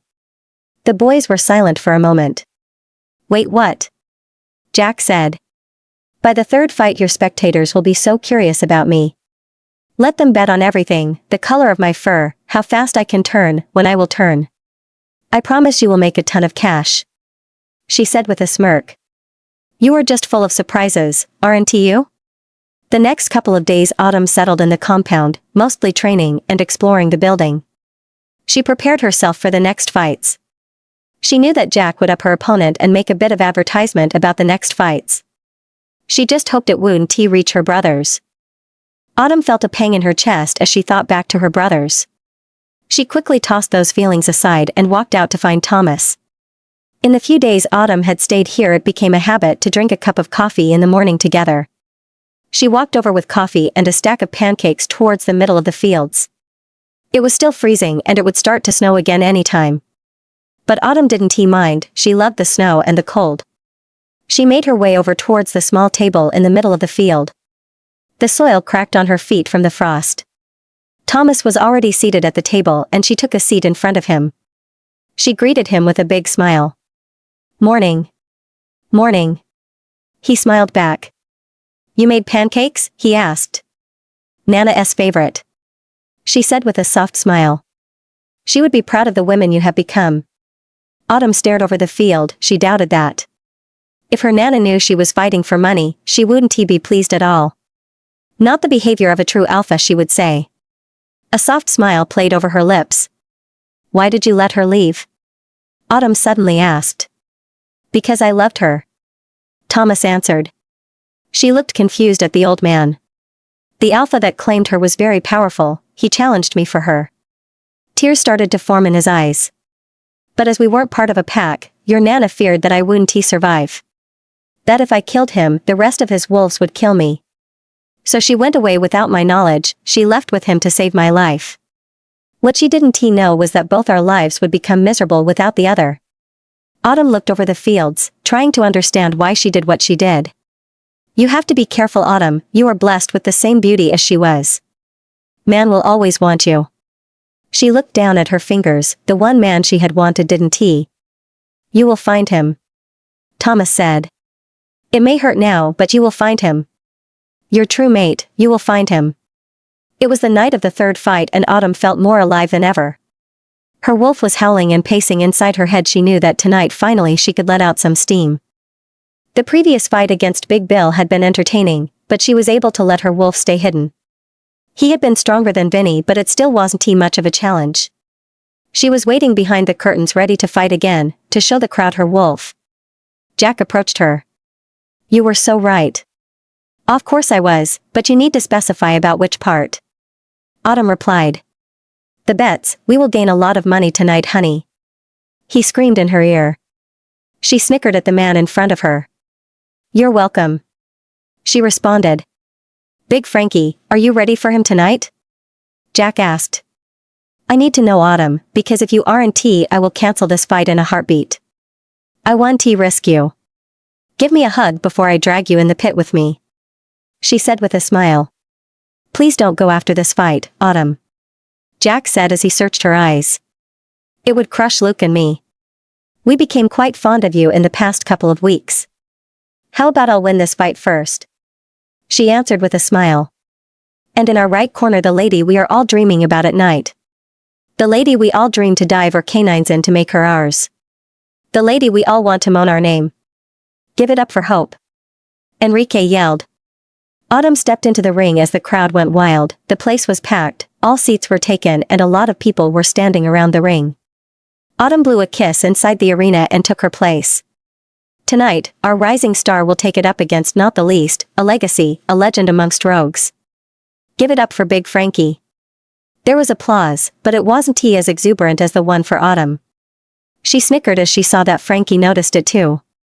Don't think you have one yet. He mouthed.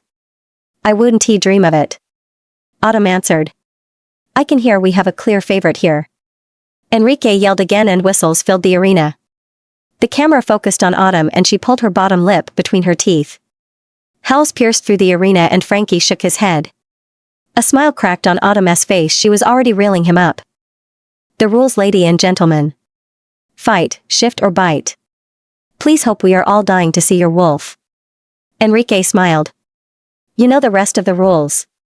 Ready, set, fight. Enrique yelled. Autumn cracked her neck and her wolf was high on alert, ready to move forward whenever she was needed. Tonight is your night, girl. Autumn said. Big Frankie was quicker on his feet than her previous opponents. He was nothing compared to her brothers or Charlie, she thought. She quickly pushed that memory back and focused on the fight. They moved through the pit. Autumn shielded her body and her face. She wanted to receive as less damage as possible. Frankie threw in the first punch, not having the patience to wait for her to do so. She blocked the punches but still felt the impact. Her body relaxed, one step closer to a fight worth my time, she thought. Autumn ducked and handed him 2 swift punches in the ribs, putting more force into them as the previous fights. Frankie managed to hit her against her head. She felt how her eyebrow split. If her brothers would be here to watch, she wouldn't hear the end of it. But that was the point of taking the punch, fueling herself and pushing herself twice as far, twice as hard. She responded Frankie's hit with a combination of kicks and punches that drove him into a corner. She could see in his eyes that he felt trapped. He hadn't the upper hand in this fight. This girl, smaller and thin, had. He snickered. He had always known she was holding back, even in the fight, to prove herself. He moved forward, trying to surprise her, but she anticipated every move, blocked every kick. And then the crowd gasped. She was able to surprise him and kicked him in the nose. A crack was heard in the arena and her eyes turned a hint darker. Her wolf was ready now at any time. The hit was a blow to his ego and Frankie shifted. Autumn waited, attacking in a shift isn't fair. She thought it's low and without honor. Frankie was surprised that she still stood in the same place he left her. His wolf snarled at her, fueled with anger. The crowd was sitting on the edge of his seat, curious about what Autumn would do. Frankie's wolf was big and dark gray. No match for a Whitmore wolf, she smiled at herself. How about I give him a kick and then you come out to play? Autumn asked her wolf. Yes, let me finish him. But no killing, agreed? Autumn felt how her wolf agreed. Frankie's wolf charged full speed at her. Autumn did a step aside and grabbed his big body. Before he could register what was happening, he flew through the pit and landed on the other side of the arena. The crowd gasped at her strength and then the crowd gasped again. Within seconds Autumn had changed into a majestic wolf. She didn't realize it then, but she had become bigger and whiter. Her fur was almost as white as snow. More howls filled the arena. As Frankie scrambled back up, her wolf charged in full force, knocking him down again. Give him time. Do you want this to be over in 2 seconds? Autumn told her wolf. She watched as Frankie got up again. She could see that his wolf was afraid of her and her strength. She bared her teeth, his eyes flickered over her teeth. She did a step forward, trying to provoke him, challenge him. He circled her from the side trying to grab her collar, but Autome's wolf was way quicker. First she aimed for his back legs, stopping the circling, pushing him back in the corner. He was desperate, he couldn't move without her attacking, and he knew. So, he saw only one way through and tried to aim for her neck. Autumn had anticipated his every move, she had him by the collar in seconds. Knowing exactly what she wanted next, she had him wrestled down a couple of seconds later. She pushed his head on the ground, holding him tight in place. She held in the air and the cheering from the crowd started again. Frankie shifted back into his human form and surrendered. Her name was shouted all through the arena as the fight was declared over. She walked out with a smile on her face. Luke was waiting for her behind the curtains with a robe. "You were majestic," he said. Autumn's wolf nudged her head and he turned around as she shifted back. "Your wolf is as impressive as you," he said as Autumn closed the robe. He looked at her eyebrow. "We need to take a look at that," he said, pointing at the wound. "I am a wolf, by tomorrow it's gone," she answered with a smile. "I want to check on Frankie," she said. "I hope I didn't wound his ego too much." Luke nodded his head and escorted her back to the fight room. The place turned silent as she walked in. Autumn didn't feel at ease at all as all the eyes of the fighters were up on her. Until Frankie stood up and walked up to her. "Fuck, your wolf is majestic." They all started to laugh and she hugged him tight. "Thanks for fighting with respect. Not many roughs would do that," he said with a smile. "Join us for a drink, Autumn, you have deserved it," Frankie said with a smile. "I am going to grab a shower first," she answered. As Autumn walked out into the room all the guys would be in, she could immediately feel that something was wrong. She heard Jack and someone else argue. As she listened, she could hear that all the guys were still there, even Luke. And there were 6 other wolves that she couldn't place there. "You are behind with payments, Jackie boy," a man said. "I know, but tonight is making up for all that," she heard Jack answer. "You know that this building belongs to me. I think it's time for me to take back what is mine and, in the process, claim this land," the man said. Autumn could hear that the boys were in trouble. "You can't do that, this land is ours. We live here," Luke said. "Because I let you, don't forget your place, rogue. This isn't pack territory, so we claim it," the man snarled. "Actually, this is pack territory, we are a pack," Jack answered stern. The man laughed loud. "Is that true, Jackie boy, and then who is your alpha? Don't tell me it's you. I would die laughing, knowing you would lead a pack. You can't even lead a business," the man responded. She felt how Jack felt offended by that command, how he was on the brink of attacking the man. "I am the alpha," he snarled. "Well, let us test that theory," the man answered. Autumn felt his alpha vibes, but she wasn't impressed. "Bow down for a real alpha," he said. She rounded the corner and saw in horror how all the guys started to move towards the ground. "We need to do something," her wolf said quickly. "We'll show them who's boss," Autumn replied. Her alpha vibes filled the room. "My pack will not bow down for you," she said loud and clear. And the guys were able to stand back up. "I am the alpha here, you are on my territory and you are pathetic," she spat. She stood tall in front of the man. He wasn't big, he was even smaller than her. "Now let us see what you are made of," she hissed. "Bow down," she snarled. Not only did all his men bow, but the man himself was forced down by her force. The fighters all approached right by her side. "You are not an alpha, this isn't a pack," the man hissed. "Have I said you could talk?" Autumn asked. "No alpha," he whimpered. "That's a good boy. Now tell me why we aren't a pack. I am dying to know your opinion," she hissed, placing her boot on his head. "Because let me state you the facts, we are a pack of rogues, not as short-sighted as your traditional werewolf pack.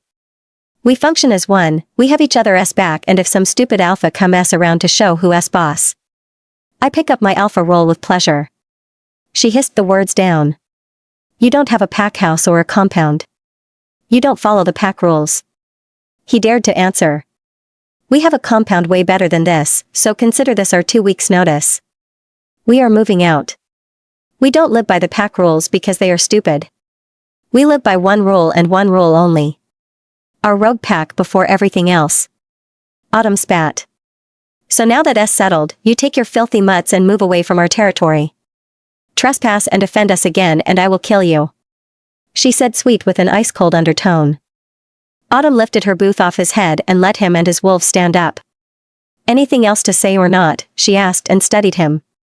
He quickly nodded his head. Good boy. She tapped his cheek. Now off you go. She said as a mother to her child.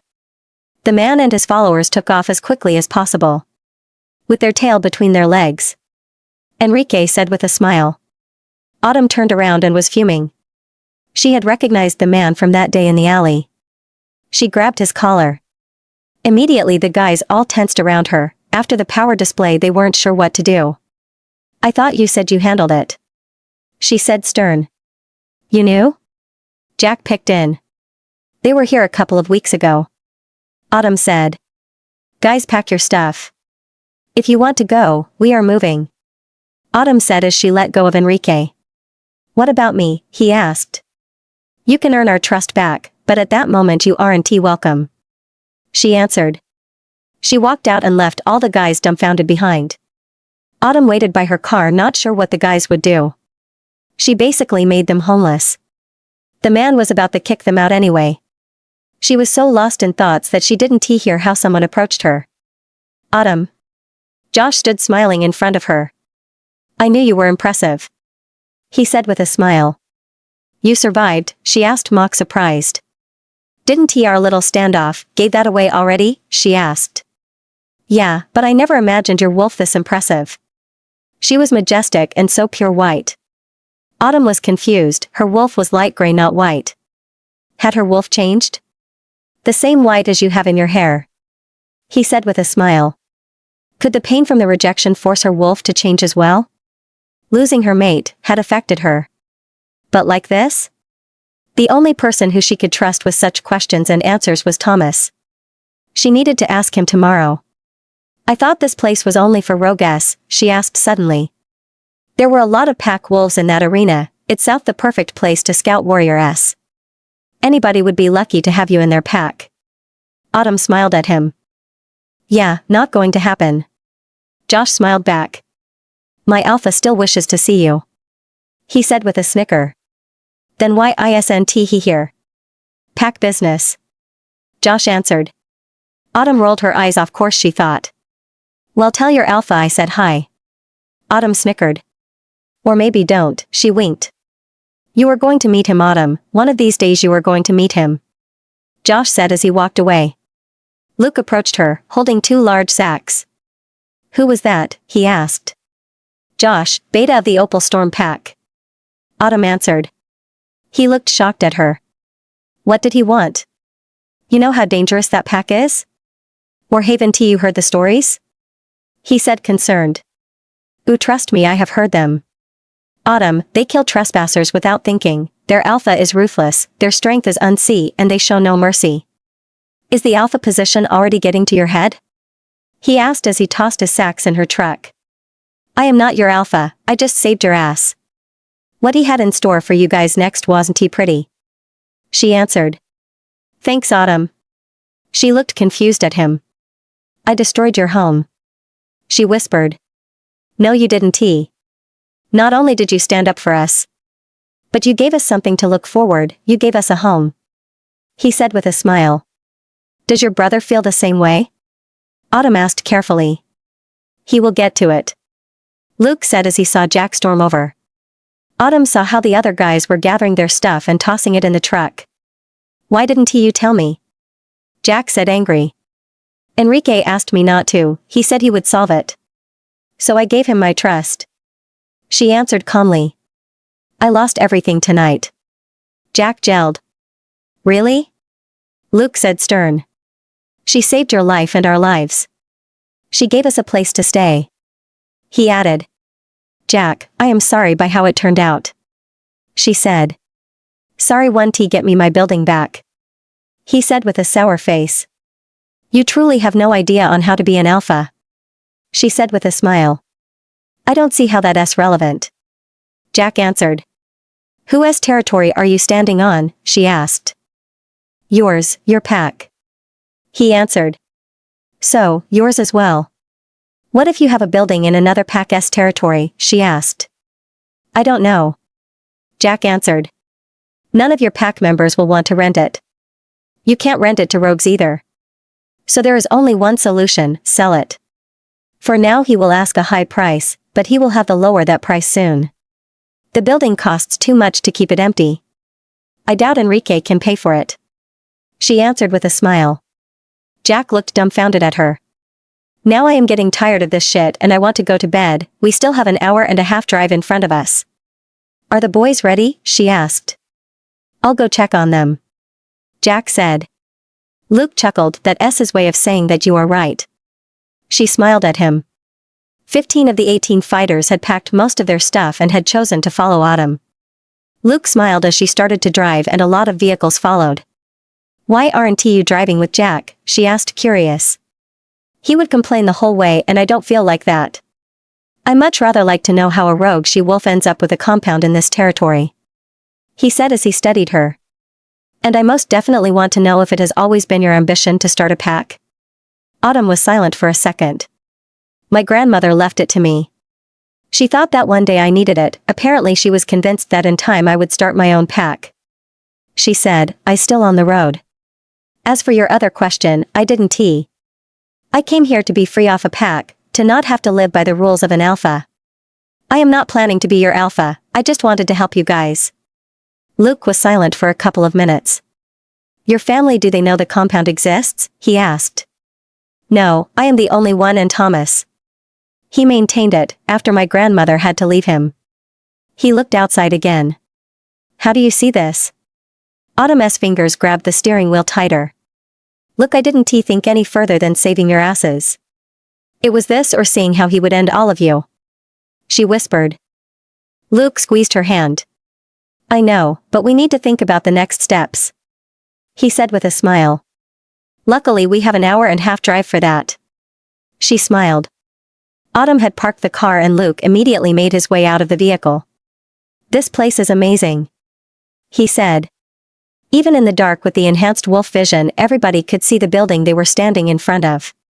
I will show you guys around tomorrow. For now I'll show you where the rooms are.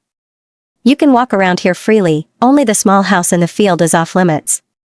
That house is property of Thomas. If for any reason you harm him, I will remove you instantly. Autumn pushed the large entrance door open and made her way across the compound towards the rooms upstairs. My room is the one in the back. If I find you in there, I'll throw you out as well, she said with a smile. She watched how the men divided the rooms quickly. After a while they started to load their belongings from the cars and Autumn helped. She tossed a big sack on her shoulder and walked upstairs with it. Every fighter that passed her took his time to thank her. They all were happy with the way their living arrangements had been improved. As the sun started to rise, it lit up Autumn's face. A smile formed on her lips as she thought back of the fight last night. It was the first time in a long while that she hadn't felt any pain. Her wolf seemed more at peace and her mind started to settle as well. She jumped in the shower and changed into a pair of jeans and a loose knitted lavender sweater. She tied her short hair in a tail, making her shaved neck visible. She smiled as she made her way down towards the kitchen. Maybe preparing breakfast for the guys would be a good start of the day. Wolves were known to eat a lot, so it would take her some time to prepare breakfast. Luckily her fridge was full, but with them all staying here she would need to go shopping. And she would definitely need a plan to start a solid income. Now that the territory was known as claimed, she needed to think of a way to attract business. She needed to attract young people and wolves to make the place thriving. What are you thinking? A voice asked while she was making coffee. Autumn turned around and looked right at Luke. Morning, she said with a smile and handed him a cup of coffee. Morning, he replied. Did you sleep well? She asked. Yeah, this place is amazing, he said. But you are avoiding my question.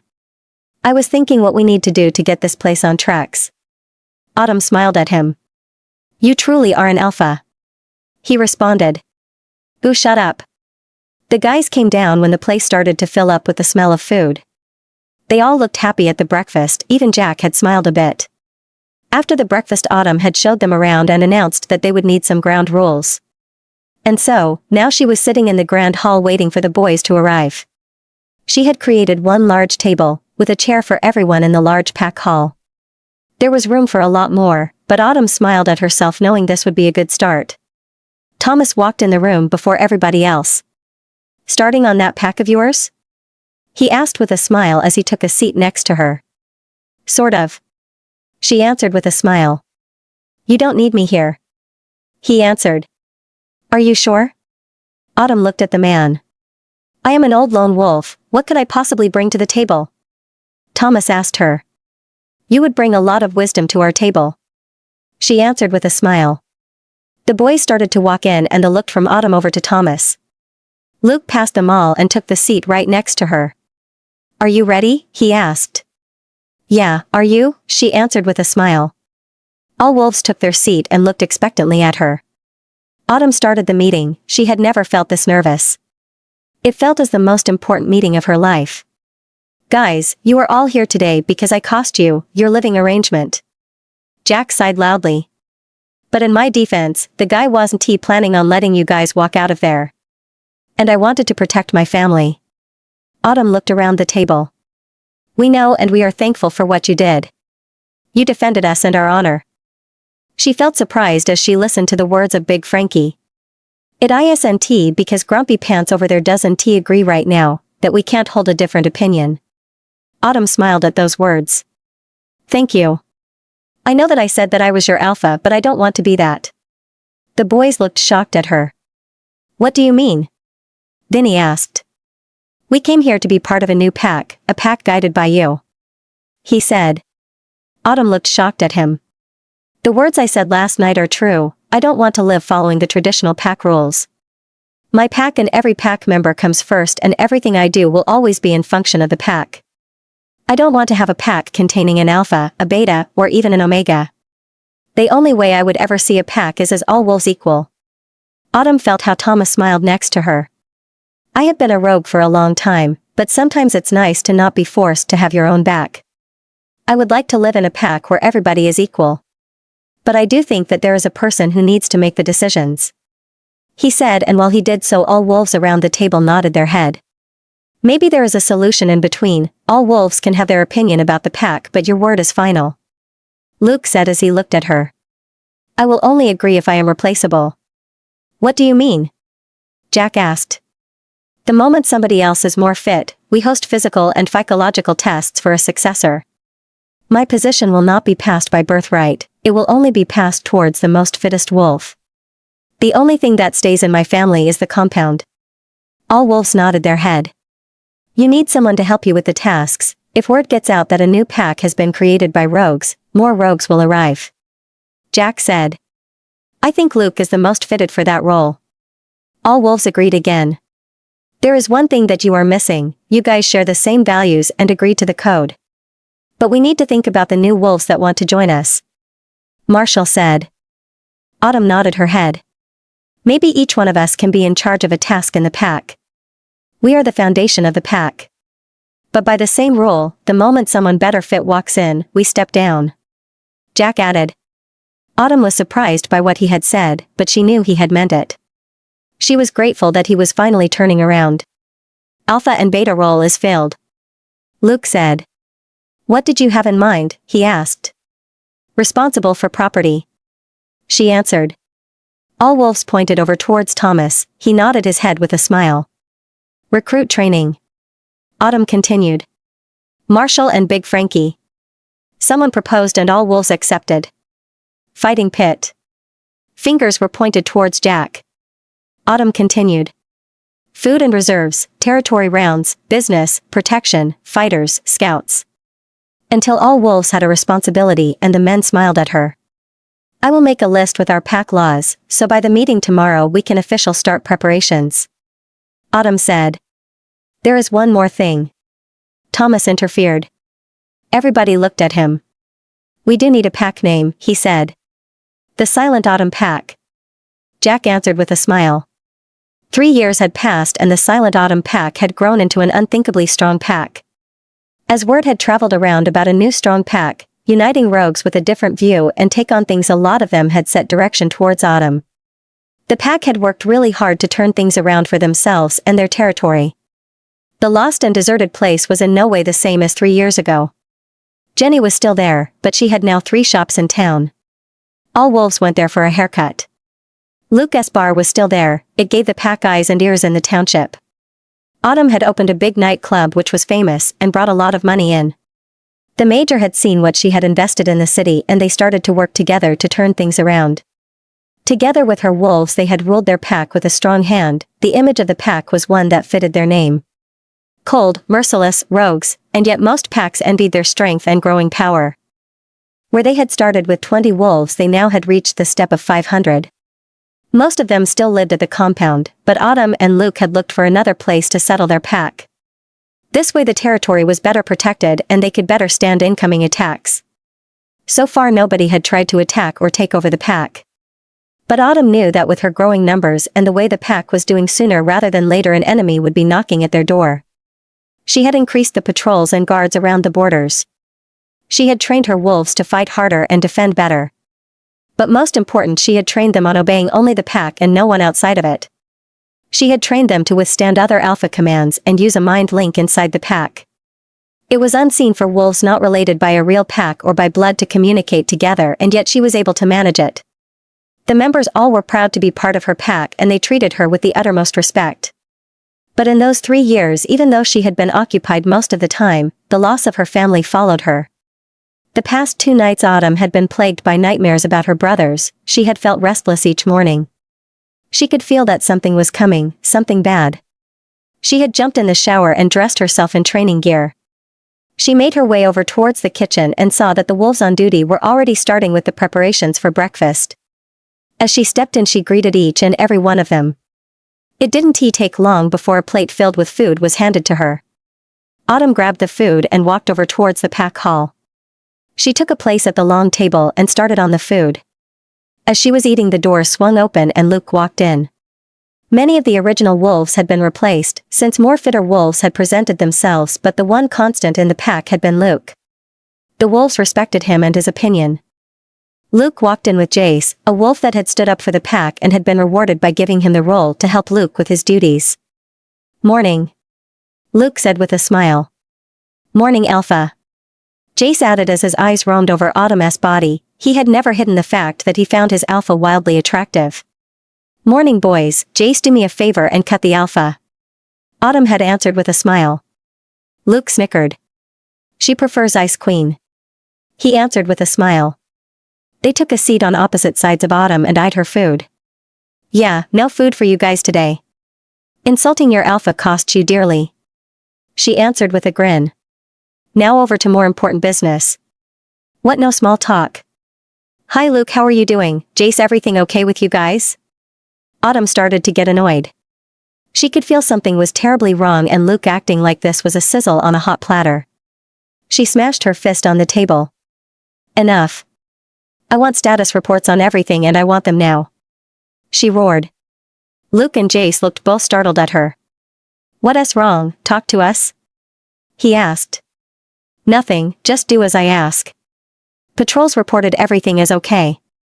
Jack reported that the business figures are okay. He will present them tomorrow at the pack meeting. 10 new recruits this week. Training is going smoothly, Luke said dryly. Shipments and transport? Autumn asked. All on time, all complete, Jace answered. Pits? Any incidents? No, all under control, he answered again. Something is not right, it is too quiet, like the silence for the storm, Autumn said as she shook her head. Autumn, talk to us, you don't have to do this alone. Luke tried again. I don't know what it is. I just have a really bad feeling. Something is coming for us. Autumn had upped the patrol rounds and insisted on being part of the fighting training. She stood in the practice ring against one of the top of their fighters. He was a division leader, she needed to know if he was ready for an incoming attack or not. Flint was an exquisite fighter, he was top of her army and she appreciated him a lot. He was built as a house, all muscles and strength. With his gray eyes he studied his opponent every move and tried to calculate what they would do next. Even though he was top of the bill, he had never managed to beat Autumn. They fought a lot. She needed to know if her fighters were ready. As the fighters saw her approach, a smile appeared on their faces. Things were always a tad more interesting if she was around. "Morning," she said, stern, and jumped straight into the ring. Flint grabbed a couple of gloves and handed her a pair. "Morning," he answered with a smile. "You don't look too happy," he said, using the mind link to check her mood. "I am not. Something is coming for us, and if I am sure that you are ready, my mind would be a lot more at ease." Flint had become a good friend over the years he had been part of her pack. He knew when and when not to ask questions. "You can all see on my face that I am not too happy today. So give me a reason to be. Show me that we can stand anything," she encouraged her fighters. "We can all learn from each other as we are all equals, so tell us at any time what we could do better." She ended her speech. The fighters rounded around the pit to look closely at the fight. Autumn felt too agitated to wait for a first move, something she never did. Instead, she went straight into attack, giving Flint a surprise hit. He took a moment to gather himself, but was quick to answer with a punch of his own. Autumn felt how along the fight the feeling started to go away. She tackled Flint to the ground and looked as he shifted below her. He threw her off her back and she smiled. His wolf was impressive and she stood eye to eye with a massive beast. And suddenly she felt how an icy chill ran over her spine. "Autumn." Jace came running towards the pit. He was closely followed by 4 other men who held another man captive. "You still got it," the man said. Autumn slowly turned around and felt how the feeling turned into something sickening. She looked straight into the eyes of Charlie. "Autumn, we found him on the edge of the territory. We wanted to kill him since he is a pack and that's part of the law. But he said he was a friend of yours and that your brothers needed help." She felt all eyes on her while Jace said those words. She looked into Charlie's eyes and the pain was back at her chest. The rejection played right and fresh in front of her eyes. She gasped and grabbed her chest in pain. Flint immediately changed back and rushed forward to support her. "Bring him to the hall and get Luke," she said weakly. The fighters immediately took all stand to defend their alpha if necessary. Charlie looked impressed at the army she had built. She took a moment to gather herself. Flint still held her. "It's him, isn't it?" he asked. "What do you mean?" she responded. "He is the one that rejected you," Flint answered. "Wait, how do you know?" "That scar of yours, I have one too." He looked at her, eyes filled with compassion. "He can be anybody," she answered. "Autumn, please don't lie to me. I can see the massive pain in your eyes. You need to get yourself together. Don't let him see you like this. Don't let him know that he still has an effect on you." Autumn nodded her head and Flint let go. Lesson of today: don't let a change surprise you or a person you have known in the past. The fighters looked all at her with admiration. Autumn made her way over towards her room and showered quickly. She changed in a pair of skinny jeans and a loose black blouse. She hustled her fingers through her short wet hair and looked at herself in the mirror. There was a short knock at her door and as she opened it, Luke stood there. "Are you okay?" he asked. "Jace told me you were quite shocked to see this man." Autumn looked up at Luke. "Yeah, I was." They walked in silence towards the pack hall. "Autumn, tell me who he is to you. I don't want to go in and be blindsided." He stopped her, placing his hand on her arm. Autumn switched off her emotions like she had done all those years ago and took a deep breath. She looked up at Luke. He searched her eyes for something. Something that wasn't he there. "He was my mate," she said silently. "And he rejected me." Autumn pushed the double doors of the pack hall open and walked in. Her emotions were still off. It was the only way that she could survive a confrontation with Charlie. She walked past the long table and saw that they had placed Charlie in front of the Alpha-S seat on his knees. She just hoped that her brothers were alive and well. Jace stood next to her seat, a patrol group around Charlie. She could feel how everybody was on edge. Nobody knew what to expect. Normally trespassing was not tolerated. So they all were curious to who this stranger was to the Alpha. Autumn didn't take a seat in her chair. She placed herself on the table. Luke stood next to her. She studied Charlie quietly. "Are we still waiting for your Alpha?" Charlie asked. The boys all snickered, amusement filled their eyes. Autumn just looked bored at the man at her feet. Guess again.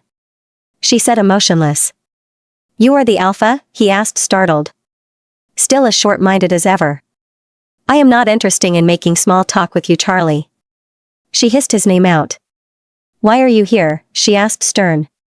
Charlie bowed his head for her, he was silent, carefully choosing his next words. Your brother. He said. What about my brother? She asked. Autumn, can't we talk normally? We are friends after all. Charlie said. We aren't friends. She replied coldly. Which brother? I have 3 of them. She said stern. Aster.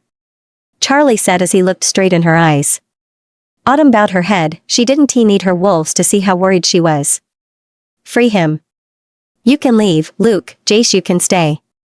The guys all nodded their head at the orders. Charlie was helped up and looked intensely at her. Autumn grabbed her seat and Jace and Luke quickly followed on her side. Charlie walked over towards the table, but before he could grab a seat Autumn stopped him. Here you have to earn the right to sit at this table. One of the wolves walked back in with a chair for him. Autumn, please, you must have felt it too. I know you did, you two were connected from the day you were born. He is in a lot of trouble, Charlie pleaded. Aster can miss his beta in the middle of his misery? Luke looked over at her, he studied her every move. Charlie let his head down. I am no longer his beta. He answered. When did that happen? She asked still coldly. The night you left. Autumn closed her eyes for a second. I told him not to. He was beyond reason after that night. He said. Can you blame him? She asked. No, the only one to blame for all this pain is me. He said silently. And I still regret that decision every day of my life. You look so different, but yet you are the most beautiful girl I have ever laid eyes on. Autumn didn't even react on that statement, but the 2 men at her side looked at her, searching for a reaction, a hint of pain, ready to protect the most important person in the pack. Little too late for that, isn't it? Autumn said sarcastically. My wolf still wants to rip your head off. She added with a smile. Autumn, please. Give me a chance. Autumn felt how the 2 wolves tensed next to her. No, she answered emotionless. Charlie's head slumped down. Maybe we can simply rip his head of his body, entertaining and I bet very satisfying for you. Jace commented over a mind link. I volunteer for castration. Luke added. Why are you here, Charlie? After you did what you did, you knew that there was no way back. So don't start with that bullshit now. You rejected me and you fucked her afterwards, so to me you are as death as possible. Autumn answered. The Alpha King is coming for Aster. Charlie said silently. Autumn let the words sink in, her brother was in danger. And Aster sent you? She asked. No, he doesn't know I am here. Why are you here? What do you expect from me? How did you find me? She studied him. The Alpha King still hasn't found his mate, he is looking for a strong Luna and he made some packs hand over their unmated strong she-wolves. The stories are horrible. Aster doesn't want to oblige. He has an alliance with 2 other packs, but the packs not approached by the king don't want to intervene. With only 3 packs they are nothing compared to the king's army. Me and Falco agreed that the only solution was getting the help of the rogue pack. But Aster didn't want to do that. So you came here against your Alpha's command? She asked. If I had known you were the Alpha I would never have done it. He said quietly. Why did you use my name when they got you? I could feel that you were near, I saw it as my only way out. Charlie answered. Why can't he hand the girls over? Luke asked, provoking Charlie. Would you hand them over if the question came? Charlie answered. No, Autumn answered stern. But we don't live by the Alpha rules. He has no claim on us. She said. River's maid is amongst them. He knows but she doesn't her wolf isn't ready yet. Charlie said. And Robin's sister. He added. Autumn felt how a headache started to rise, she rubbed her forehead. You are wasting my time. She said after a long silence. What do you expect from me? He needs you, Autumn, hell we all need you. He answered. Our army isn't the same since you left. Even with the packs united, there is nobody to lead them. What makes you think they will listen to a rogue? What makes you think I want to sacrifice even a small part of my pack?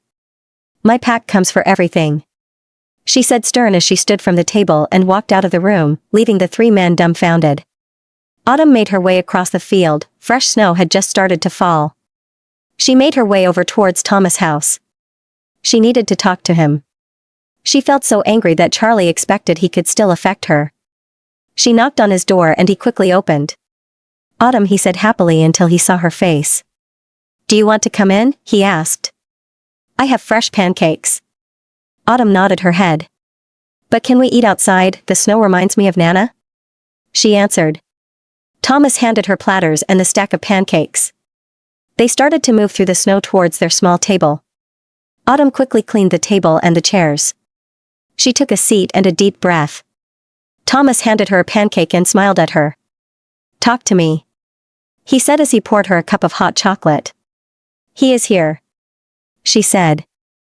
Thomas looked at her silently as she took a bite from her pancake. "Your mate?" he asked. "The mate who rejected me," Autumn corrected him. "And how does that make you feel?" "Upset. He still thinks he can fix this," she answered. "But he can't. You have changed too much. Your wolf will never settle for him." She nodded her head. That's not what's on your mind, sweetheart," he responded. "My old pack is in trouble. And you feel conflicted," he said, taking a sip from his cup. "What trouble?" "Alpha King trouble," she answered. "He is demanding the she-wolves of packs since he is mateless." "Spineless bastard," Thomas said.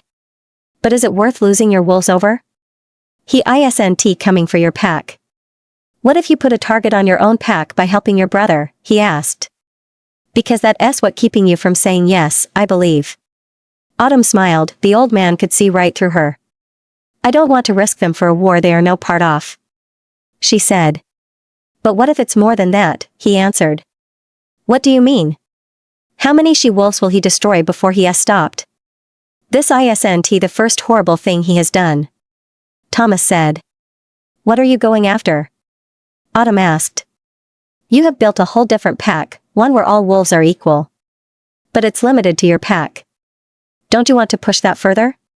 Get a say in the council, change all the packs?" he asked as he studied her face. "You think I should challenge the Alpha King?" she asked, startled. "I don't know, but sooner or later they will come for you. What if he learns that the rogue Alpha is an unmated female? How long do you think it will take him to come knocking at your door?" "He won't," ask politely. "He will destroy us and take you. That won't be easy and everything you have fought so hard for will be gone," he said. Autumn looked out over the fields. "Autumn, you will never forgive yourself if something happens to your brothers. At least go over and talk to Aster. Then make up your mind," he said. Autumn was silent for a second. "I have something for you. Your Nana wanted you to have it when you were finally Alpha." Thomas handed her a small box, which Autumn opened with trembling hands. In front of her lay the most beautiful necklace she had ever seen. "Thomas, it's beautiful," Autumn stammered. Luke was waiting for Autumn in her room. She was surprised as she walked in. He looked at her with a worried face. "I need to know," he said. "What do you need to know?" she asked. "Do you still have feelings for him? Do you still see him as your mate?" he asked. Autumn closed her eyes for a second. "I won't lie to you. As I saw him, the old wound was reopened and the pain that crushed through my body was almost unbearable. But me and my wolf will never ever settle for him. He destroyed us. And in a wicked, twisted way, I am grateful he did." Luke looked confused at her. "What do you mean?" he asked. "If he hadn't, we wouldn't be here today," she said. He wrapped his big arms around her. "You are too strong for him anyways, but I am glad I could hear the words out of your mouth," he said with a smile. Autumn sighed against his chest. "What do you want to do about your brother?" He looked her in the eyes. "I want to go talk to him before I make a decision about what we will do. I don't want to risk the pack if I don't know the story. Besides, after I have talked to Aster, it will be a pack vote on what we do," she said.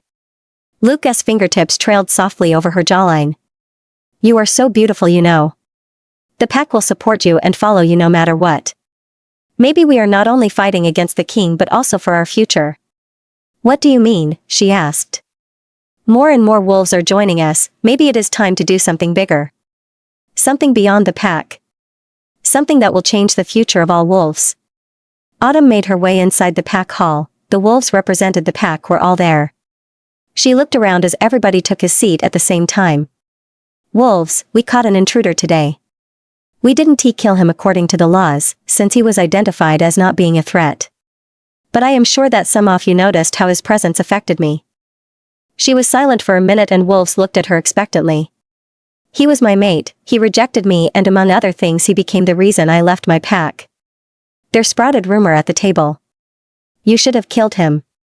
Marshall said. Yeah, probably, but I didn't. As it turns out, my brother, now alpha of my old pack, is in trouble. The alpha king is claiming unmated she-wolves. I want to estimate what the threat is before we make a decision as a pack. We have a couple of them as well, I don't want to have him knocking at our door. She said. The wolves all nodded their head. Maybe it's time for a new alpha king. A female. Flint said with a smile. All wolves howled and whistled at that suggestion. We'll see about that. Autumn answered with a smile. I will leave with a small delegation of fighters. Luke and Jay stay here to make sure the pack business are handled as always. In case something happens, I think Luke can be an excellent successor. Autumn said. All wolves looked at her. Not happening. Bastion, one of the other army division leaders, said. You will come back and you will take Jace, Flint and a part of his division with you. The pack above everything else, you are most important to this pack. He said. All wolves nodded and bowed their heads in respect. Autumn drove with her company to the edge of town. Luke had arranged for the private jet of the major to take them to their destination. Traveling by car or by wolf would take them too long. This way they would make the journey in a couple of hours. Autumn didn't feel at ease at all. She was scared of what was coming, the confrontation, seeing her brothers and her old pack. She had instructed to place Charlie in the back of the plane far away from her. She didn't want to waste any more time or energy on him. Nevertheless, could she feel how his eyes were on her all the time. Now that their destination was approaching, Autumn grabbed her bag from the storage and made her way over towards the bathroom to change. She had been sleeping for a while and she wanted to freshen up a bit. She changed into a black skinny jeans and laced her boots tight. She grabbed a Bordeaux top with long sleeves, a crew neckline and a tulip hem. She looked at her reflection in the mirror. A beautiful tattoo covered the long scar she had from the rejection. You could still see it, but now it was covered in drawn line patterns that formed flowers along her chest, making it seem as if she was blossoming, starting from the inside out. She grabbed her leather jacket and placed her old clothes back. As she walked out of the bathroom, she could feel that all eyes were on her. She looked up and her eyes met Charlie's. They had turned pitch black and roamed over her body. Looking sharp. Jace commented and she saw how Charlie's hand wrapped around the edge of his seating. Autumn just rolled her eyes at the sight. She felt how her nerves starting to grow as the plane touched the ground. Questions rolled through her mind. Would her mother still be alive? How would her old pack react? Flint noticed how tense she was. Relax, it's going to be okay. He said. I am not so sure. She answered. Flint and Jace looked at her. You have got us, you're not going in alone. He tried to reassure her. The drive from the plane towards the pack house was silent, the car was filled with tension. Talk to us, what are we walking into? Jace asked Autumn. Aster, my brother has taken the position of the alpha after the death of my father. Robin is mate and Luna is really capable but a bit shy. I have no idea who his new beta is. When I left it was Charlie. My two other brothers Falco and River are mostly responsible for the troops and training. When I left the pack size was around 200, I have no idea how it has evolved since then. Flint and Jace nodded their head. What kind of leader is your brother? Flint asked. When I left the pack was in a bad shape, my father wasn't a good alpha. His own well-being became before the pack. Hence the leader you are today. You have a good example of how it shouldn't be. Jace said. My brother agreed with me on most points of view, but I have no idea if he was able to enforce them. Autumn looked outside as she saw some wolves pass by. We have company. She said. Yeah, they had been following us for a while. Flint answered. What is your brother like when cornered? How will he react to seeing you again? He asked. I don't know, I always had his back so he never felt cornered. She answered. You avoided my question. Flint said. I have no idea. I don't know if he is mad that I left him. Autumn fiddled with her hands. The wolves are big around here, not as big as us but they have a decent size. Jay said as he studied the group who was following them. We were once considered as one of the strongest packs in the kingdom. She answered. The village doomed up in front of them. The pack house is the big mansion on the left. Autumn pointed out. That house is way bigger and fancier than the others. Jace noticed. Yeah, my father wanted that you could see on first glance which house belonged to the alpha. She said. The sentence left a bad taste in her mouth. Flint parked the car and they all exited carefully. They were immediately surrounded by wolves. Autumn spotted her brother Falco amongst them. He clearly didn't recognize her. As all the men exited the vehicles, the wolves closed in on them. Stop. Charlie said stern. The wolves looked at Falco for a command. Seriously, Falco? That's how you greet your sister? Autumn asked, easing the tension. Falco looked surprised at his sister, his wolves still waiting for his command. Falco, we are here to talk to Aster. Charlie said. Falco bared his teeth at Charlie. Yeah, we don't like him either.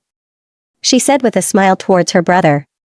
Suddenly Autumn saw how River approached her. He was examining her face. Falco would have probably mind-linked him to warn him. He walked in the circle of wolves and stopped right in front of her. What are you doing here? He asked stern. Autumn felt a pang in her chest. Charlie asked me to come. He asked you to stay that night. You didn't listen then. Why did you listen now? He asked. Because it involved you and Aster. She answered steady. If you cared about us you wouldn't have left. Besides, Charlie was getting the rogue pack on our side, not you. He answered. We are the rogue pack. Jace answered annoyed. River looked surprised for a couple of seconds and then looked back to his sister. So your alpha has sent you here? She is the alpha. Flint answered between gritted teeth. Enough. A loud voice boomed over the wolves and Autumn looked at the direction of the sound. She would recognize the voice everywhere. With long strides Aster walked into the group. All wolves bowed their head for their alpha. Autumn was surprised. She saw the surprise in her pack members' eyes as well. Seriously? You let them bow? She asked with a smile. It's a sign of respect. Aster said as he took River's place. As long as you don't expect me or my wolves to do it. She answered. He opened his arms and Autumn carefully stepped in them. As soon as he enveloped her in a hug, she felt safe and at home. She could feel how the tension around them dropped as well. We'll talk inside. He said as he started to walk over towards the house. You have changed a lot. Aster said as Autumn took a seat on the pack table. Flint and Jay stood behind her. River and Falco walked in and took their seats next to Aster. I know, I had to. Is it true? Are you the alpha of the rogue pack? He asked. We don't see it in that way, but if you want to name it then I guess I am the alpha. Why not? He studied her curiously. I have a council, composed by the pack.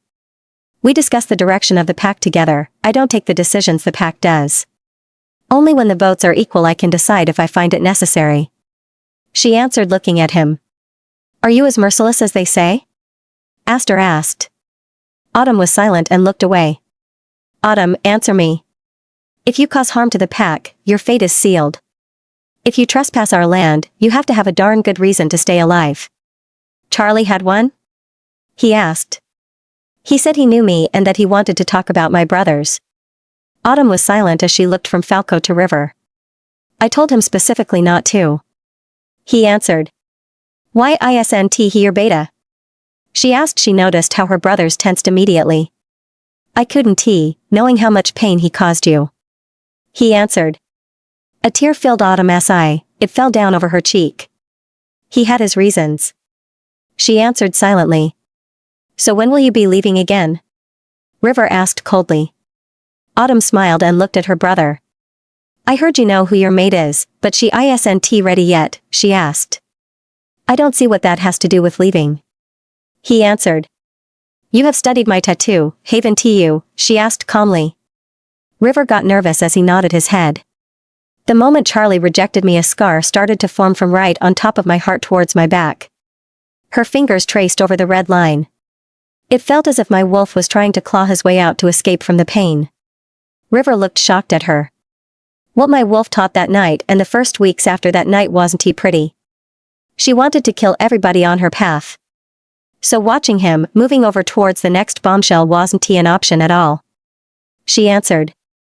I hope with all my heart, River, that you never ever have to suffer the same pain as I did. That's the reason I came. Now if you'll excuse me, I need some air. Autumn had walked all the way over to the lake, the place she used to come to calm down. She placed herself in the soft grass and untied her boots. She let her feet dangle in the water and closed her eyes. I knew I could find you here. Astor's voice appeared next to her. I am sorry about River. He said. Don't, by deciding to leave I hurt you guys. I have known that all along. She answered. Astor took a seat next to her. Are you happy? He asked. Yeah, it took me a while, but I have found my place and my people. Are you? She asked. Astor was silent. After you had left and Dad had died. It was hard. I lost my best friend by Charlie's actions. I know that you couldn't stay, but I still hate him for it. As it turned out, you were important to the pack. Even though you didn't knew it. We felt it in practice, in strategy, amongst the people and amongst the women. Astor said, disappointed. What do you mean? She asked. Robin still isn't pregnant, there are almost no new pups. Many pack members think it's because the real Luna of the pack left, they think you are the Luna. Autumn hugged her brother as she saw how a tear rolled over his cheek. We need to do something about that. She said silently. My army, there is no one in strategy as good as you, I have lost my right hand. He added. Autumn felt sorry for her brother. There is a person who can fill in those positions. But you refuse to listen to me. She said softly. I want to reward him for what he has done. Astor said stern. But maybe you can give him a chance to win your trust back, you need your best friend by your side. You two make a darn good team. She said with a smile. You were able to forgive him? He asked. No, definitely not. But I was able to give it a place. It still hurts like hell seeing him, but you can't deny that he risked his own life for you, the Luna, and for the pack. She said with a small smile. Maybe you are right. I am always right. Autumn smiled at her brother. Is that how you rule your pack? He snickered. Autumn looked silently over the lake. The Alpha King Astor started. Maybe we'll keep that to tomorrow, I want to fix some other problems tonight. She answered with a smile. Do you have a pack diner? She asked. Astor had organized a pack dinner in the honor of his sister's visit. The village was buzzing and in no time the people started to prepare a feast. As Autumn made her way with her men, Flint smiled at her. They still love you here. He said. Apparently. She answered. Autumn was escorted towards the seat next to Astor and she smiled and waved at all the people. As she took a seat, she spotted Robin at the other side of her brother. She smiled warmly at her former friend but was greeted with a cold shoulder. Astor silenced his wolves as she took her seat. Pack members, tonight we feast. My beloved sister has graced us with a visit. We push our misery aside and enjoy her presence. Autumn saw how a scowl on Robin's face formed. As all the members cheered, Autumn stood up to address the crowd. I would like to thank you all for your hospitality. I know my leave was sudden and unexplained for most of you. I experienced pain which prevented me from staying here. I have come a long way, but I am at a better place now. Autumn was silent for a second as she looked over the people that surrounded her. I have found my purpose back inside another pack. It is, however, with great pain that I have left you all behind.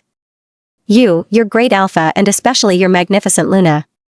Because make no mistake, she is your true Luna, she cares about nothing more than the pack and her Alpha. I would like to ask the Moon Goddess to bless your Luna and the pack. Seek her advice and her presence, she is a beacon for all of you. Autumn cheered up to the moon and all wolves followed. Robin looked stunned at her former friend.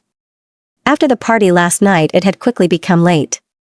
Autumn had talked for hours with Robin, her brothers, and all the pack members that wanted to say something to her. As she stood in the shower, letting the hot water run over her, she felt how tense her body was. Charlie had been trying to talk to her all night, but she had avoided him with success. She dried her hair and looked in the mirror. Aster had told her about other packs that were coming over today to talk about the problems with the king. It was her first official appearance as an alpha. She opened her bag and rummaged through it. She grabbed a black lace bralette and matching underwear to feel confident. She chose a dress from her bag. It was a simple short black dress with long sleeves. A long look in the mirror followed. Autumn looked at herself. "You can do this," she said. Meeting the other Alpha S sparked nerves inside her. She couldn't show them any nerves. They would eat her fear. She laced her boots loosely and took her leather jacket from her bed. As she walked outside her room, she bumped straight into Jace. His eyes turned dark as his eyes went over her body. "Why are you dressed like that?" he asked. "You have never seen an alpha meeting, I guess," Autumn said with a smirk. "No, what it's like," he said as he escorted her downstairs. As they rounded the corner, they spotted Aster. He was wearing a black suit, hugging his features perfect. "I see what you mean," Jace answered before Autumn could say something. Autumn walked over towards her brother and hugged him. "Don't tell me that is what you are planning on wearing," he said to her. Autumn smiled up at her brother. "Of course it is, she is the alpha of the rogues after all," Robin said with a smile as she wrapped her arms around her. "I am sorry," she whispered. "How do you want to do this?" Autumn asked Aster. "I am going into the room and greet the Alpha S. As soon as they are all here, I will let Falco know. He will escort you in, that way you will only have to make your case once," he said. "Wait, what? She has to make her case? What bullshit is that?" Flint said, shocked. "Easy, Flint," River said. "I have to show them that I am an alpha. That I lead a pack, even though that's not how it goes," she answered. "Autumn, be careful with your opinions. You will still be a rogue to them," Aster said. "I will try," she answered. Aster pressed her tight against his chest. "Whatever you decide, I am glad you came back for us. Even if it's just for these couple of days," he said. "They are here," River said calmly.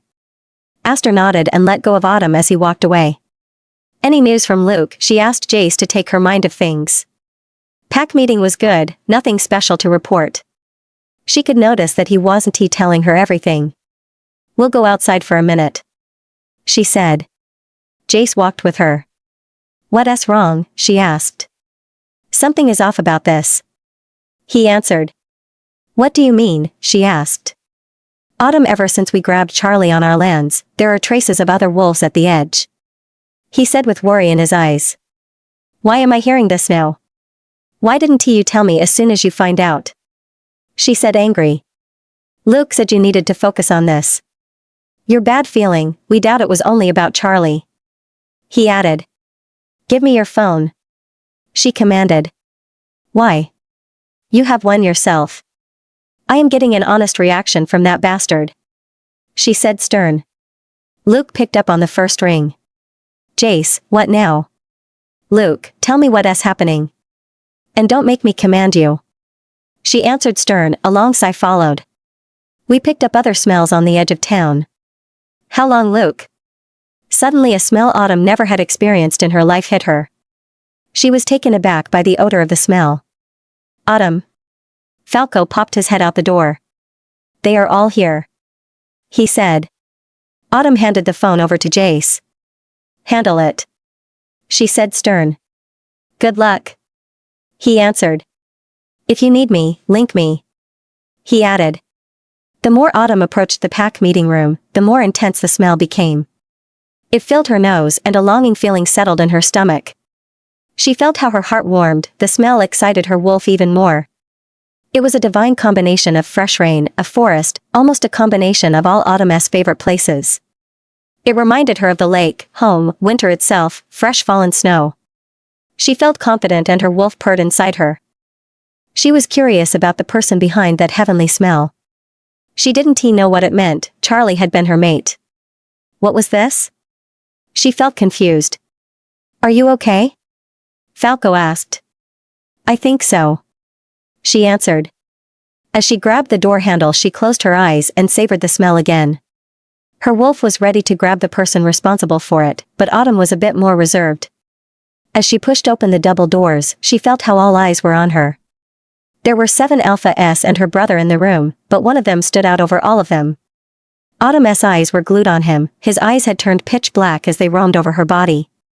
She felt an indescribable pull towards him. Her wolf danced in her head. "Mate, mate, mate," she screamed.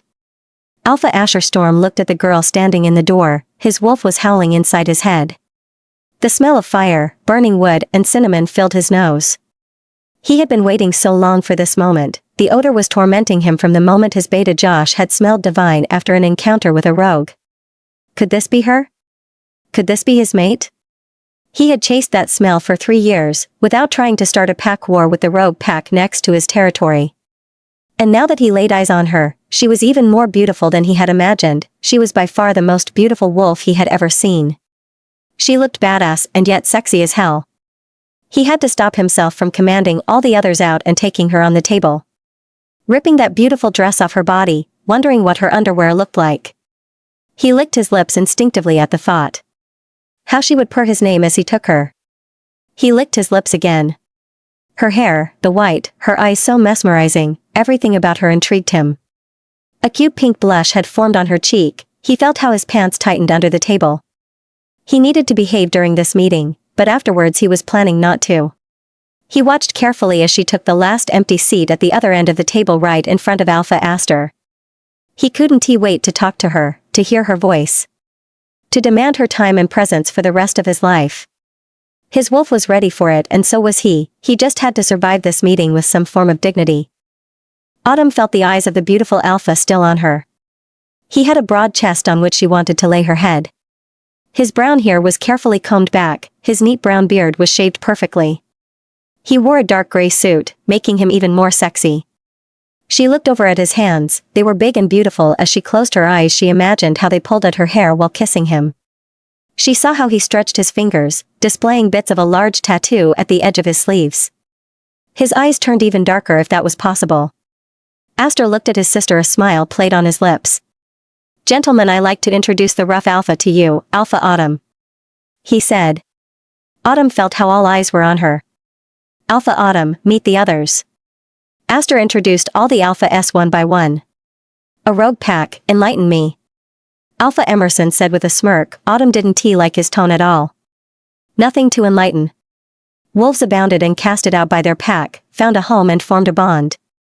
But you all stay rogues, your reputation, you are ruthless, merciless," he said. "Isn't that why you need me here?" she asked. "Doll, we don't need you," he added. Autumn rolled her eyes. She could see how Alpha Asher, the one that had caused the smell, was getting madder at the minute. Alpha Emerson was disrespecting her, she needed to put a stop on it. "Tell me, how do you define a pack?" she answered. "A group of wolves ruled by an alpha, protected and functioning in service of their pack," Alpha Asher said while he looked still intensely at her. "Well, we are a group of wolves, functioning in service of the pack. Everything we do is for the pack, no hierarchy, no privileges. Everything is chosen by the pack," she answered. "Even you?" he asked, curious. "If a wolf more fit for the role appears, I will step down," she said. "Gentlemen, I think that's enough with the questions. We are here for different matters. The Alpha King, he all has approached you for the unmated females. I want to hear all your point of views," Aster said. "Has he approached you?" Alpha Emerson directed that question towards Autumn. "No, he hasn't. But I am assuming that he is just gathering his courage. We detected different smells around our borders," she answered. "Then why are you here?" he repeated that same question. "Enough." Alpha Asher smashed his fist on the table. "We have more important matters to discuss than the reason why one of the strongest Alpha S among us is here," he said, stern. A small blush formed on her cheeks. She didn't need to be defended, but she was flattered by his outburst. "I can understand your concern, as I stated before, my pack comes first. Alpha Aster is my former alpha, so I am here to see if he needs my help," she answered without sparing Alpha Emerson another glance. The discussion about the Alpha King's command continued. Most of the Alpha S wanted to fight the decision, one wanted to obey the command. Alpha Aster, With all due respect, but you know as well as us that if he commands us using the Alpha King's command we can't refuse. One of the Alpha S said. I know one wolf who can, she even pushed another Alpha to the knees. Alpha Asher suddenly declared, he looked right at her, right in her eyes. She looked confused at him. You did, didn't he you? And that even before you were declared Alpha or formed your pack, he asked Autumn. She was silent for a moment, she felt how even Aster looked startled at her. I am wondering if you could withstand his command as well? Asher pushed her further. Alpha Autumn, can you explain to us what Alpha Asher is talking about? Aster asked her. Telling Aster the truth would mean that she had to own up to her past, that she had to accentuate the image of the wild rogue life she was living at the time. The story would affect the view of the other Alpha S as well, they would respect her or despise her even more. The event Alpha Asher is referring to happened at a fight pit. The pit located on No Man's Land was owned by two rogues who became my friends. That night, the Alpha who rented the building wanted to claim the land the pit was on as his, which would force a lot of rogues to be homeless and to move. He was doing it in such a disrespectful way that I stopped him. He commanded the rogues to bow for him, I turned tables and let him bow for us. All the Alpha S looked startled at Autumn, even Alpha Asher and her own brother. After the interrogation of the Alpha Inquisition, Autumn needed to get some air. It was at least what she told herself. Maybe a part of her wanted to avoid seeing Alpha Asher approach her. The last thing she needed in this mess was a mate. What if he rejected her as well? She couldn't bear the thought. Autumn was out of the room before someone could stop her. She made her way over towards the lake, she needed some time alone, time to think. He was an Alpha as well, what could that mean? And what about Charlie? Her pack? A million questions raced through her mind by the time she had reached the lake. She took a deep breath and then it hit her full force, the scent. She inhaled deeply, the scent here was always something that calmed her down for as long as she could remember. The scent here at this place was the exact same scent as the Alpha S. Autumn took a seat on the soft moss, she removed her boots and dangled her feet in the water. She closed her eyes, hoping all of this would go away. Maybe the cold water could wash away her sorrows and perhaps even these strange feelings. She felt how hot tears rolled over her cheeks and then she thought something funny. Wouldn't it be nice to have someone to share all her responsibilities with? Wouldn't it be nice to have a partner in all this? Autumn's train of thoughts was stopped as the scent around her became stronger, someone took place right next to her. She could feel it, her wolf started to pace around in her head. She carefully opened her eyes and looked out over the lake, too afraid to turn her head because she knew damn well who caused that smell. A soft warm hand brushed the tears from her cheek. The moment Alpha Asher touched her cheek, electricity raged through her body, her wolf was highly on alert. She wanted to jump his wolf right away. But Autumn collected herself. What are you doing? She asked softly. He knelt down beside her. Meeting my mate. He answered with a soft smile. She had heard plenty of stories about him, he wasn't a nice or a good guy. The stories about him were almost as horrible as the stories about her. She studied the man, while his hand still rested on her cheek.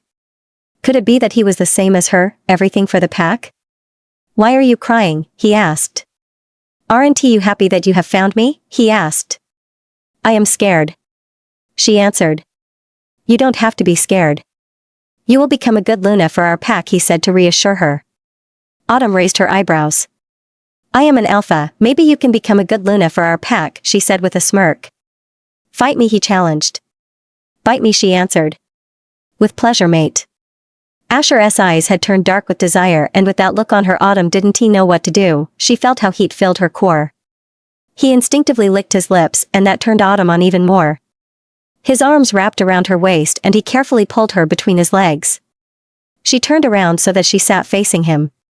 He pulled her legs under his so that she was even sitting closer. You are beautiful. He softly said as he brushed a hair out of her face. Thank you. She replied, she felt how her cheeks heat up. Tell me, why are you scared? He tried again. She bit her lip, discussing if she should tell him the truth or not, her wolf advised not to. She could tell that he was already possessive of Autumn, if he would by any chance run into Charlie a fight would definitely follow. I am scared off the pain and the futures of our packs, our futures. She softly said. He enveloped her face with his two big hands. You don't have to be afraid, we'll face it all together. Autumn felt his eyes on her lips. She knew he was about to kiss her, and right in that moment her mind was a complete fog. She wanted nothing more than to feel him close. His eyes were still a deep dark blue, almost as dark as the night sky. And suddenly he moved forwards, his lips crashed on hers. They were sweet and she savored the feeling of their kiss. It was far better than the kiss she had shared with Charlie. She closed her eyes and her arms wrapped around his neck, grabbing the back of his hair.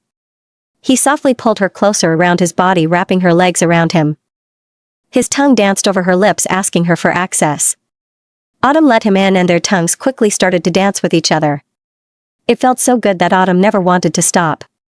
Here, right in his arms, quickly became her favorite place. Here, kissing with him, quickly became her favorite thing to do. His scent, how he made her feel, she felt perfect under his touch and even hot under his look. She softly nibbled at his bottom lip and he groaned, twisting her over, placing her on her back in the grass. He pecked her lips softly, but she quickly grabbed the hems of his suit jacket and pulled him back on her.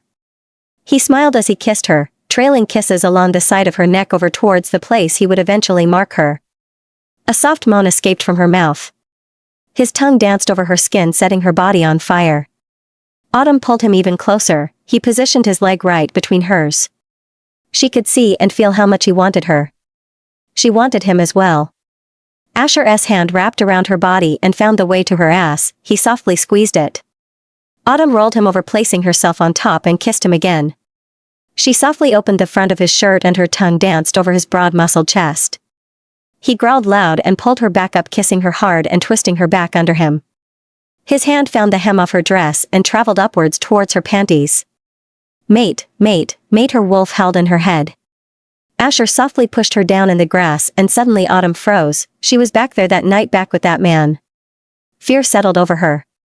And with that she snapped to realization. She couldn't do this, she couldn't risk being hurt again. It would destroy her. Asher had noticed how Autumn suddenly had frozen, how she simply stopped moving, and how fear had filled her eyes. It was clearly that a lot had happened to her. He felt so conflicted. His wolf was pushing him to move on. I can't, she is terrified. Just mark her and then we'll always have her. His wolf told him. Not like this, I can't. He responded. He carefully wrapped his arms around Autumn and rolled on his back. Her head landed right on his chest. He held her close, waiting for her to relax back into him. You're safe, I don't want to hurt you. He softly whispered as he kissed the top of her head and softly brushed her back. She looked so fragile in his arms. The badass woman he had seen a few hours ago was completely gone. In his arms lay something fragile, shaking like a leaf. Autumn slowly realized what was happening. She took a deep breath and tried to compose herself. Nobody could see her as weak or fragile. I think we better go back, she said. They want to resume the meeting. We'll go back when you are ready, Asher answered, holding her closer to his chest. She softly pushed against his chest to remove herself from his hold. He was quick to stand up with her. He grabbed her hand and pressed his lips against it. You are mine. I never felt more happier than in this moment, he stated. We shouldn't. The words left Winter's mouth and her wolf whimpered. We shouldn't, he asked her, amused. Autumn started to walk back. Enlighten me, he said. The packs, we are both Alpha S, we are too much alike. This is a bad idea, she responded. Autumn started to walk quicker back towards the pack house. Sweetheart, I don't care what we should or shouldn't. I am not letting you go. We'll find a way, Asher responded. We don't know each other, my past, your past, she said. Plenty of time to get to know each other, he said with a smile. Asher, we can't. Autumn stopped him and looked him right in the eyes. We simply can't, she said. He was a bit startled by her answer, and before he could respond she turned around and walked further. Autumn wanted to be back inside as quickly as possible. She wanted to go home, forget about all this. About the way Asher made her feel, how good it felt around him. And then suddenly she stopped dead in her tracks. Autumn, Autumn. Someone was screaming her name. Asher stopped right next to her and studied her face. Autumn. The person was getting closer and she realized who was calling her. Autumn, there you are, Charlie said. She tensed again next to Asher. He looked intrigued from his mate towards this wolf. We had a break, she stated. Why was she giving an explanation to this ordinary wolf, Asher thought. And what about him? Charlie asked, looking at Asher. I had a break too, he answered, not amused by the tension in the air. Aster said you left rather upset. I have been looking for you this whole time. Charlie took a step forward and grabbed her hand. Autumn looked shocked at him. What are you doing? She asked. Autumn, I don't care who can hear it, but I need to tell you something. Her eyes widened in panic. I made a horrible mistake. I want you with every fiber in my whole body. I want you and nobody else. Autumn was startled. She couldn't move or respond. And in horror she saw how Charlie tried to move forward to kiss her. A loud growl followed, and before she could register what had happened, Asher had pulled her flat against his chest. Mine, he growled loud. Charlie instantly broadened his chest and bared his teeth. Let go off my mate, he hissed between his teeth. Autumn felt how Asher's hold on her tightened, how the tension was suffocating them all. She is my mate. You couldn't even find her. I had no trouble in following her scent, he said as he pressed a kiss on top of Autumn's head. She was my mate first. We have known for 3 years. She is mine. Charlie growled again, but he knew that he was no match for the big alpha. Autumn, please say something, Charlie pleaded. Tears of anger filled her eyes. How dare you, she spat. You rejected me as soon as you found out. And now you dare to claim that I am yours? Asher still held her close to his body, not letting her go. I was wrong. I was so wrong that night. Please give me a chance, he pleaded.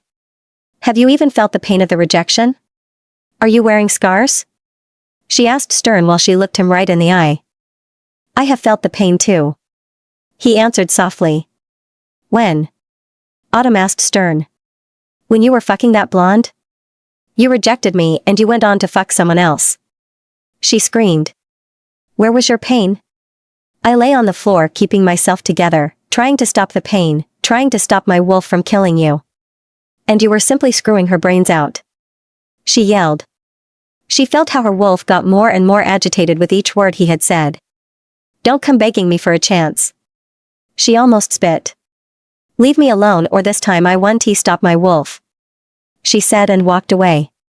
Charlie and Asher looked startled at Autumn. She disappeared in between the trees and walked straight back to the pack house. Asher was fuming. The reason his maid was hesitant was because of this asshole. How could her brother tolerate that he was still alive? Charlie's eyes trailed from Autumn back to the giant man in front of him. How could this be possible?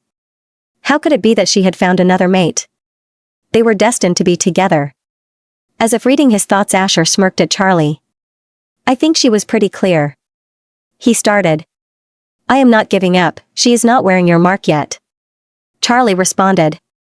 If I ever find you near her again, I'll kill you myself, Asher answered and grabbed him by the collar, lifting his feet from the ground.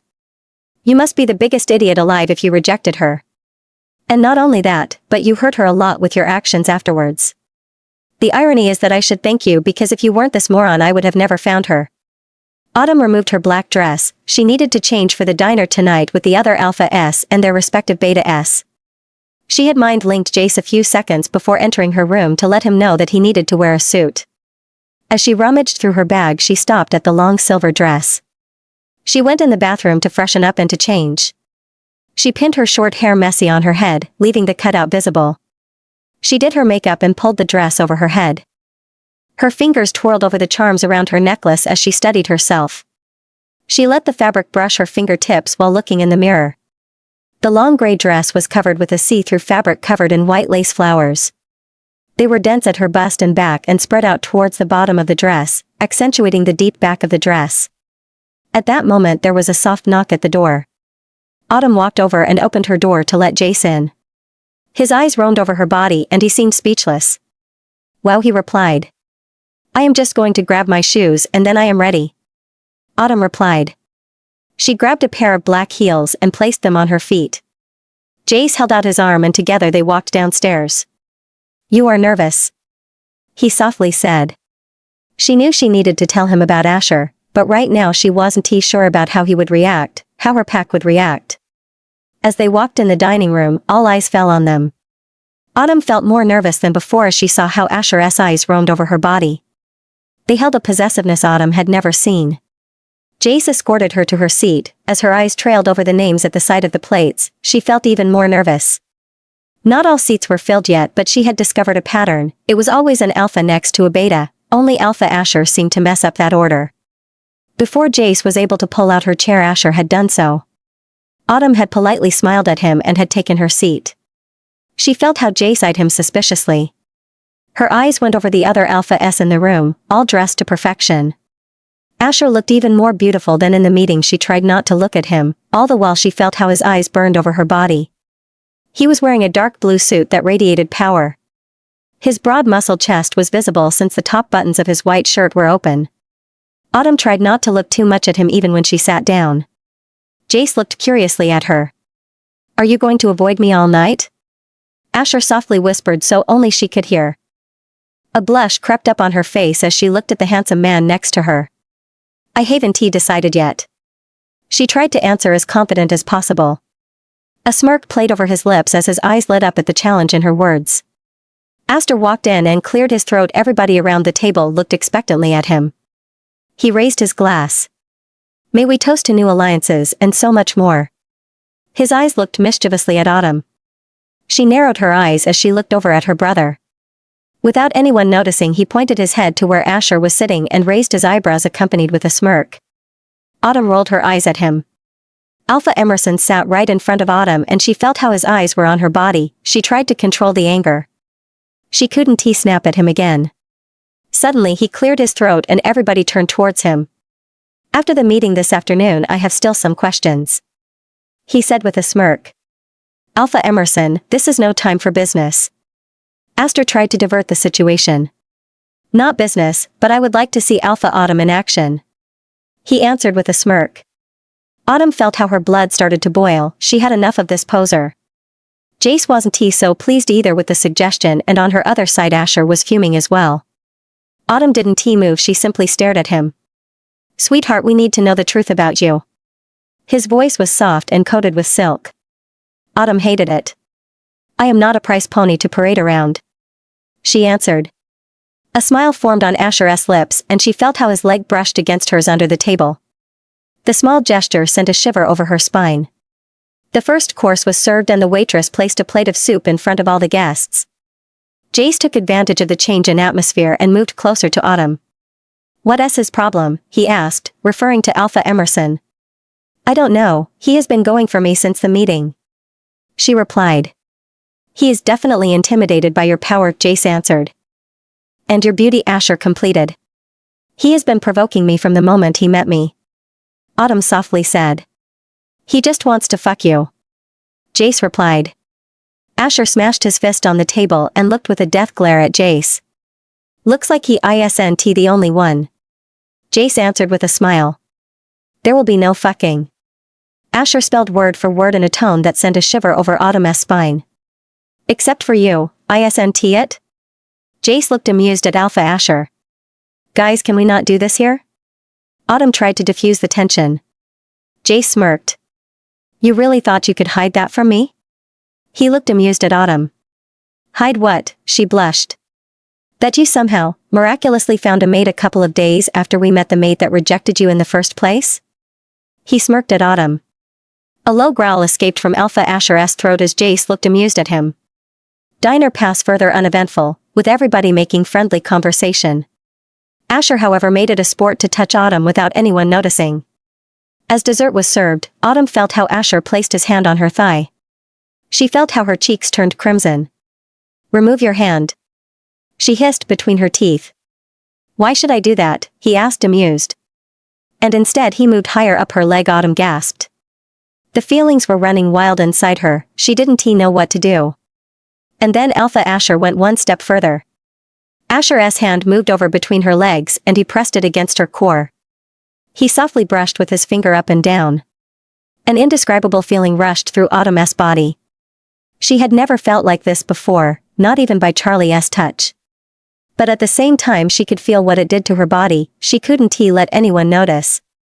"Remove your hand," she said between clenched teeth. Asher looked amused at her, even challenging. Don't make me use you as an example for Emerson, she said in an icy tone.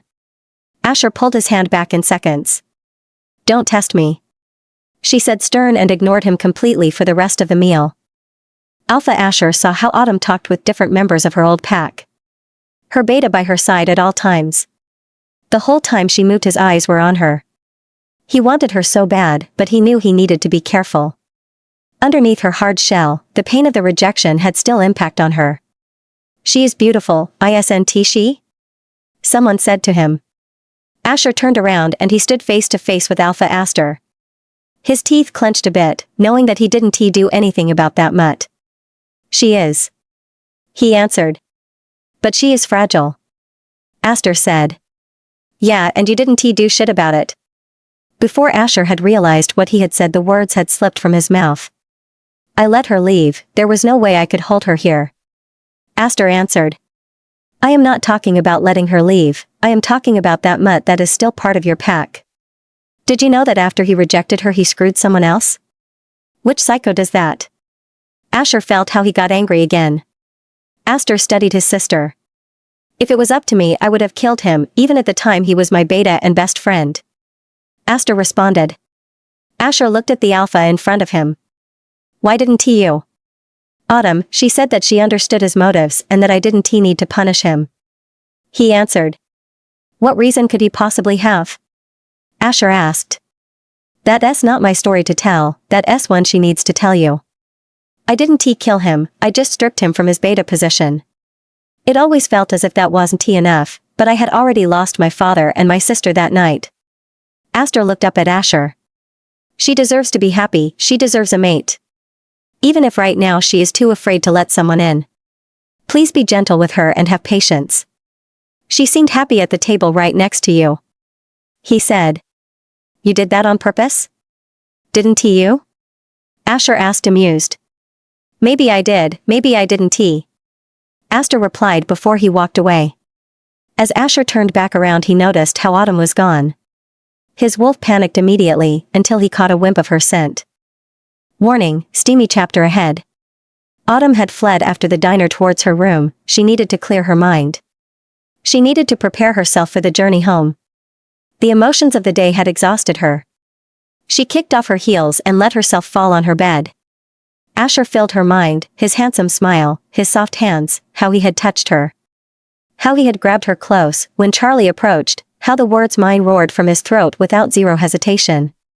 But now that he knew she was rejected once, that she was broken, he wouldn't pursue her. Autumn was certain of it. He had seen the fear in her eyes when he wanted to move things further, as if rejected wasn't enough. She was however an awful lot confused about what happened at diner. Suddenly there was a soft knock on her door which startled her. She walked towards the door and immediately that marvelous scent hit her. He was here, he was standing on the other side of the door. Please leave me, Autumn softly whispered against the door. You know I can't do that, Asher replied. I have nothing to offer you, she answered. I beg to differ. Autumn was silent, weighing her options. Autumn, if you don't open up, I'll have to break this door down. And you know damn well that a broken door will not hold me back, he stated. Autumn opened the door a bit, catching a glimpse of the beautiful man. Let me in, he softly said as their eyes met. I am not here to hurt you, I simply want to talk. A warm smile met her eyes. Autumn hesitantly opened the door and he walked right in. She closed the door behind him and he immediately trapped her between the door and his body, cashing her in with his arms. Autumn slowly turned around until their eyes met. You know how beautiful you are, he softly whispered. She felt how a blush formed on her cheeks. Even more when you blush. Before she could say something back, his lips crashed on hers. He pushed his body hard against hers, making the kiss one filled with heat and passion. With one swift movement he locked her door and scooped her in his arms, still not breaking the kiss. Autumn felt how heat filled up her core as Asher walked over towards her bed. He softly lay her down and took place next to her. Her hands had found their way over towards his hair and she softly moaned as his tongue slipped over her lips, asking for access. His hands traveled over her back, softly stroking her back, taking things slow. He wanted to let her feel comfortable before all his desires. Autumn softly pulled back from the kiss and looked right in his dark blue eyes for a moment. Her hand trailed along the edge of his beard and he loved every moment of it. "I know you are scared," he softly said. Autumn closed her eyes for a moment, not wanting to ruin this moment. "But I promise you that I won't ever reject you." He kissed her softly and her eyes opened. She looked a bit startled at him. "Even after you know that I was rejected in the past?" she carefully asked. "Autumn, I don't know why he did it. But he sure as hell is a moron for doing so. It only proves that he is not worthy of you. You left with your head held high, you have become this amazing alpha. I count myself lucky to be your mate," he said as he kissed her again. "A lot happened in my past, I am not sure if I can give you everything you need. I am not sure how this will work and what we need to do with our packs," she responded. "What are you sure of?" Asher asked. Autumn was a bit taken aback by his question. "You calm me down. I feel at home and safe around you. And when you kiss me," she bit her lip ashamed and a blush filled her cheeks up. "Don't be ashamed around me," he said as he kissed her again. "My whole body lights up like a burning fire. When you are not touching me I long for you," she softly said. A warm and charming smile formed on his face. "Why are you smiling?" she asked. "Hearing you say those words makes me happy." "I am not a good person," Autumn said. "Me neither," he answered. "I am serious, Asher. I watched my father die without helping him." His fingers trailed over the edge of her face. "Sweetheart, nothing you can say or do will make me give up on you. I want you as my mate, by my side. I am pretty sure you had a good reason for doing what you did. I have seen and heard enough stories about you to know that you protect what you hold dear at all costs. You should be worried about me, not about you," he answered. "Why?" "'Cause people describe the great alpha Asher as the big bad guy," she asked with a smirk. His eyes were smoldering as he looked at her. "When my name rolls from your lips it's really hard to compose myself," he answered. The glint in his eyes sparked something inside Autumn's core. He was leaning on his elbow right next to her. His eyes never left her. She softly licked her lips while she kept looking at him. In seconds his lips crashed onto hers. The sparks and shivers ran through her body as she grabbed him closer. She felt how her core started to burn for him. How she longed for his touch. She felt how one of his hands traveled to her front and softly started to rub her breast. "Stop me if we are going too fast," he said with a husky voice in between two kisses. Autumn moaned in his mouth as his other hand wrapped around her hair and pulled her head back a bit. He trailed kisses from her mouth all the way over to her neck, his tongue danced over her skin and she felt never more turned on. He wrapped his arms around her and pressed her close to his chest. She felt how aroused she was and how aroused he was and she smiled. Even with all her flaws she could do that to him. They lay silently in each other's arms, simply looking at each other until Asher spoke up. "Can I see the scar?" he softly asked. Autumn buried her face in his chest, not sure what to expect. "Why do you want to see it?" she responded. "Then I can try to understand your fear a bit," he answered. Autumn was silent for a couple of seconds. He would see them eventually if they stayed together. Maybe now was the right time if he run, then at least she wasn't too invested yet. She softly removed herself from his hold and placed her feet back on the ground. She sat on the edge of the bed for a couple of seconds, gathering herself, composing herself for what was about to follow. Her back was faced towards Asher. She needed the time to prepare herself. Showing it under a top felt different than what he asked. She felt more exposed and vulnerable. Gently she pulled her dress over her head and closed her eyes. She placed herself on the bed, still holding her eyes closed. She didn't want to see the pity he had. It was silent for a couple of minutes. Asher couldn't believe what he saw. His beautiful mate was wearing black lace lingerie with fitted her perfect. She was so incredibly gorgeous, he couldn't take his eyes off her. In between her breasts and partially on top of her heart a beautiful tattoo started. It fitted her perfectly. And in that tattoo he saw a fine red line, a scar. His fingers trailed the red scar all the way over her belly.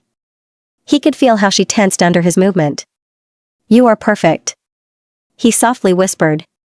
And then he simply couldn't help himself. He bent over her body and his tongue danced over the scar. Autumn's eyes shot open and she moaned in response. She lifted her back giving him better access and a smile formed on his lips. As he came at the end of the line, he looked up in her beautiful eyes. They were filled with heat and fire, that turned him on even more.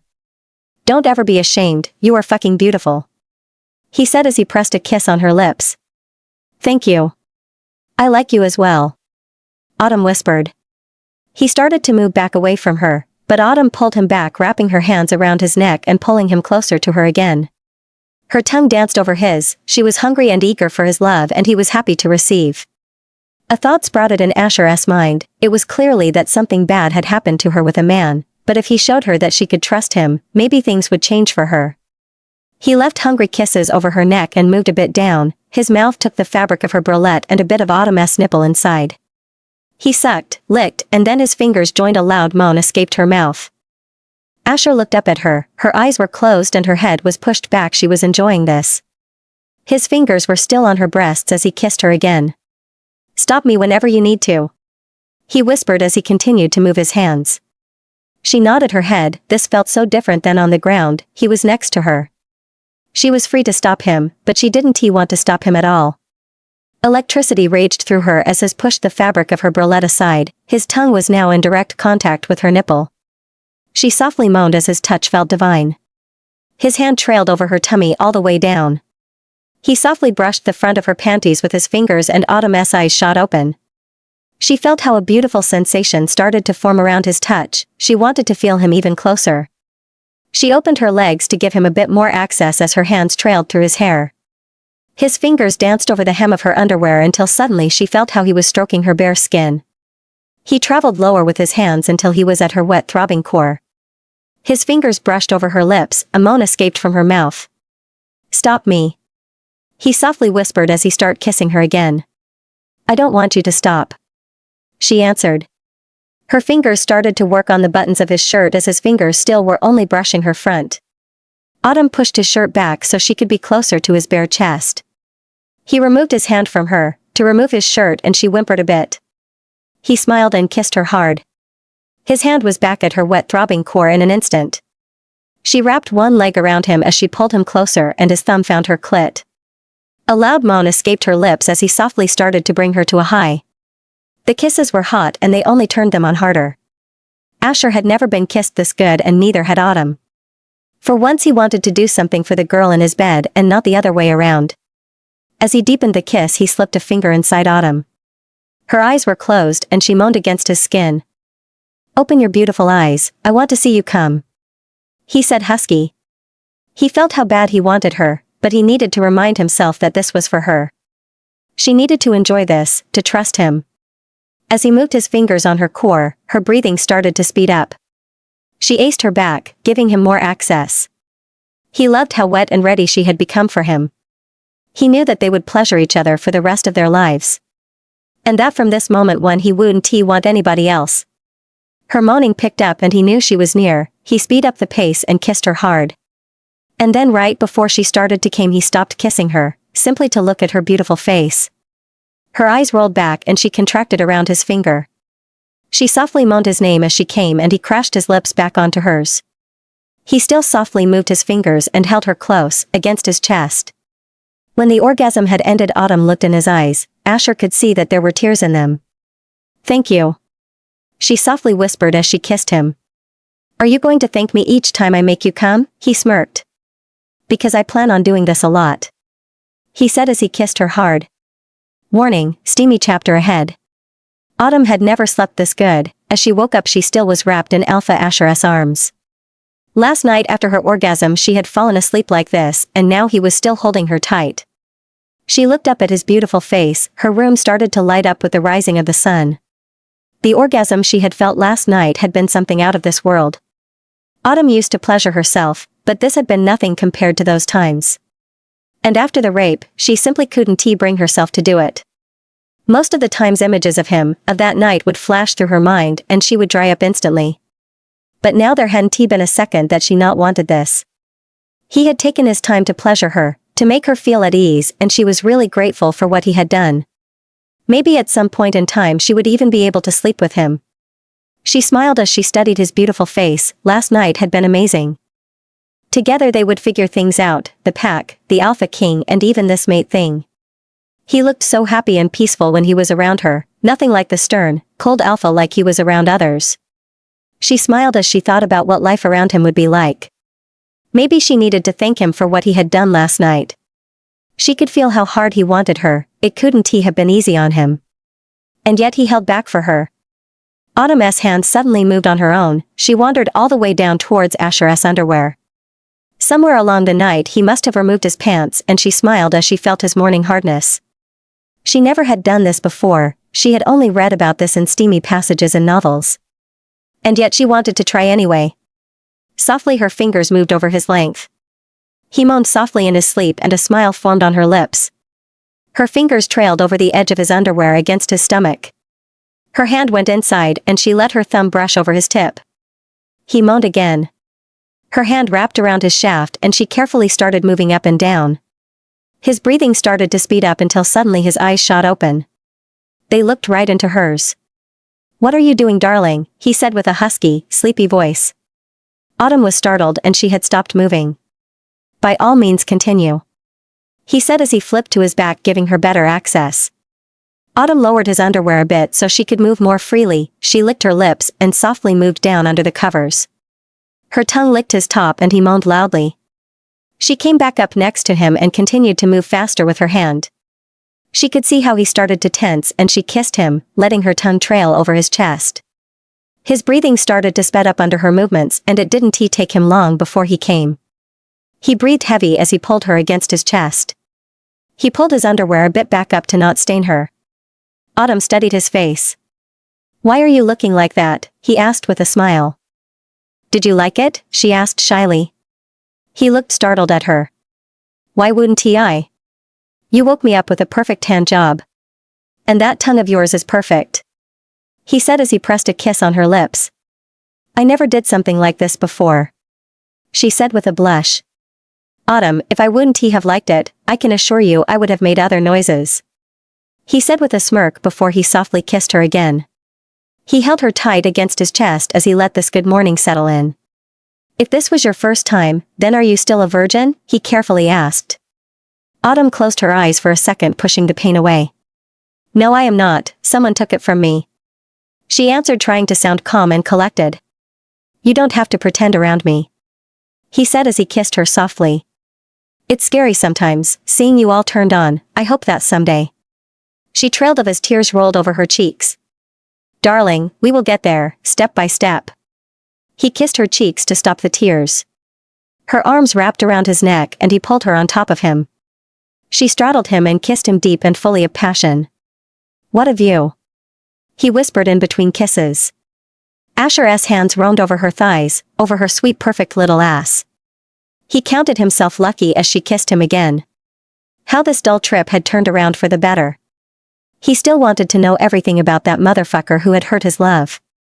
He would go to the end of his power and far beyond that to kill the sick mutt. But for now all he could think about was taking her home, sleeping each night in her arms, waking each morning like this.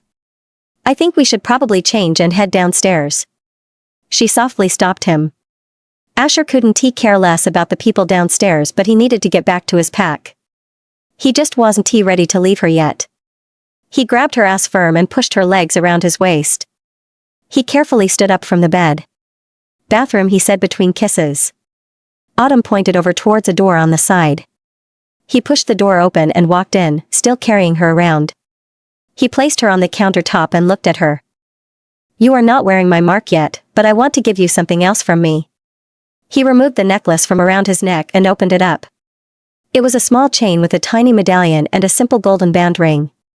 He carefully took her hand and placed it around her ring finger. He softly placed a soft kiss on the ring and her finger as it fitted her perfectly. "It's beautiful," she softly whispered.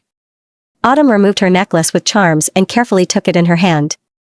It was simple and contained a little flower, a little heart and a little pearl. She removed the heart and added it to Asher's necklace. "Because you have my heart," she softly said.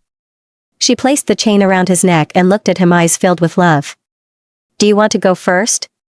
Autumn asked as she pointed towards the shower. "Excuse me?" Asher answered with a smirk. "Do you want to go first in the shower?" She repeated her question. Darling, if you think that I would let you shower alone for a second, then you are deadly wrong. He said with a smirk. The only thing you can choose is whether I remove your underwear or you do it yourself. His eyes turned a shade darker and sparkled at her. I can undress myself. Autumn replied stern. He pouted a bit at her response. He turned on the water of the big shower and removed his boxers in an instant. Autumn was a bit startled by his size and a blush formed on her cheek. He was not shy at all. His eyes trailed over her body, waiting hungrily for her. Autumn smiled and moved down from the countertop. She slowly turned around and removed her bralette. As she faced him, his eyes were almost pitch black. She hooked her fingers in her underwear and licked her lips, well knowing how hard she teased him. She slipped out of her underwear while maintaining eye contact with him.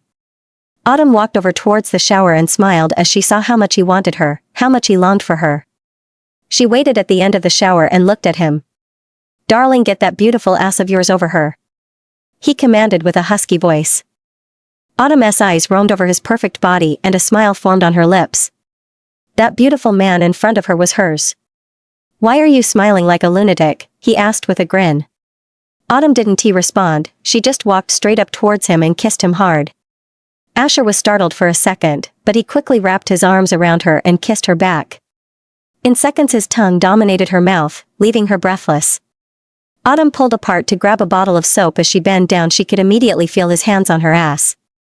You are making it very hard for me.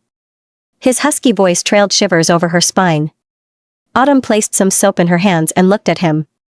The scent is a bit female, but if you don't mind. She pointed over towards his body. He pressed a soft kiss on her lips. It smells like you, my favorite scent. It's perfect.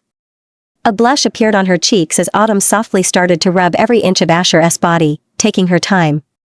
She placed soft kisses over his body before her hands passed with soap. Suddenly Asher grabbed her and pulled her up, wrapping her legs tightly around him. My turn. His husky voice trailed goosebumps over her skin. He bent down, still not setting her down, but instead kissing her hard. He grabbed the bottle and placed soap on his large hands. Autumn studied his handsome face as her hands twirled inside his hair.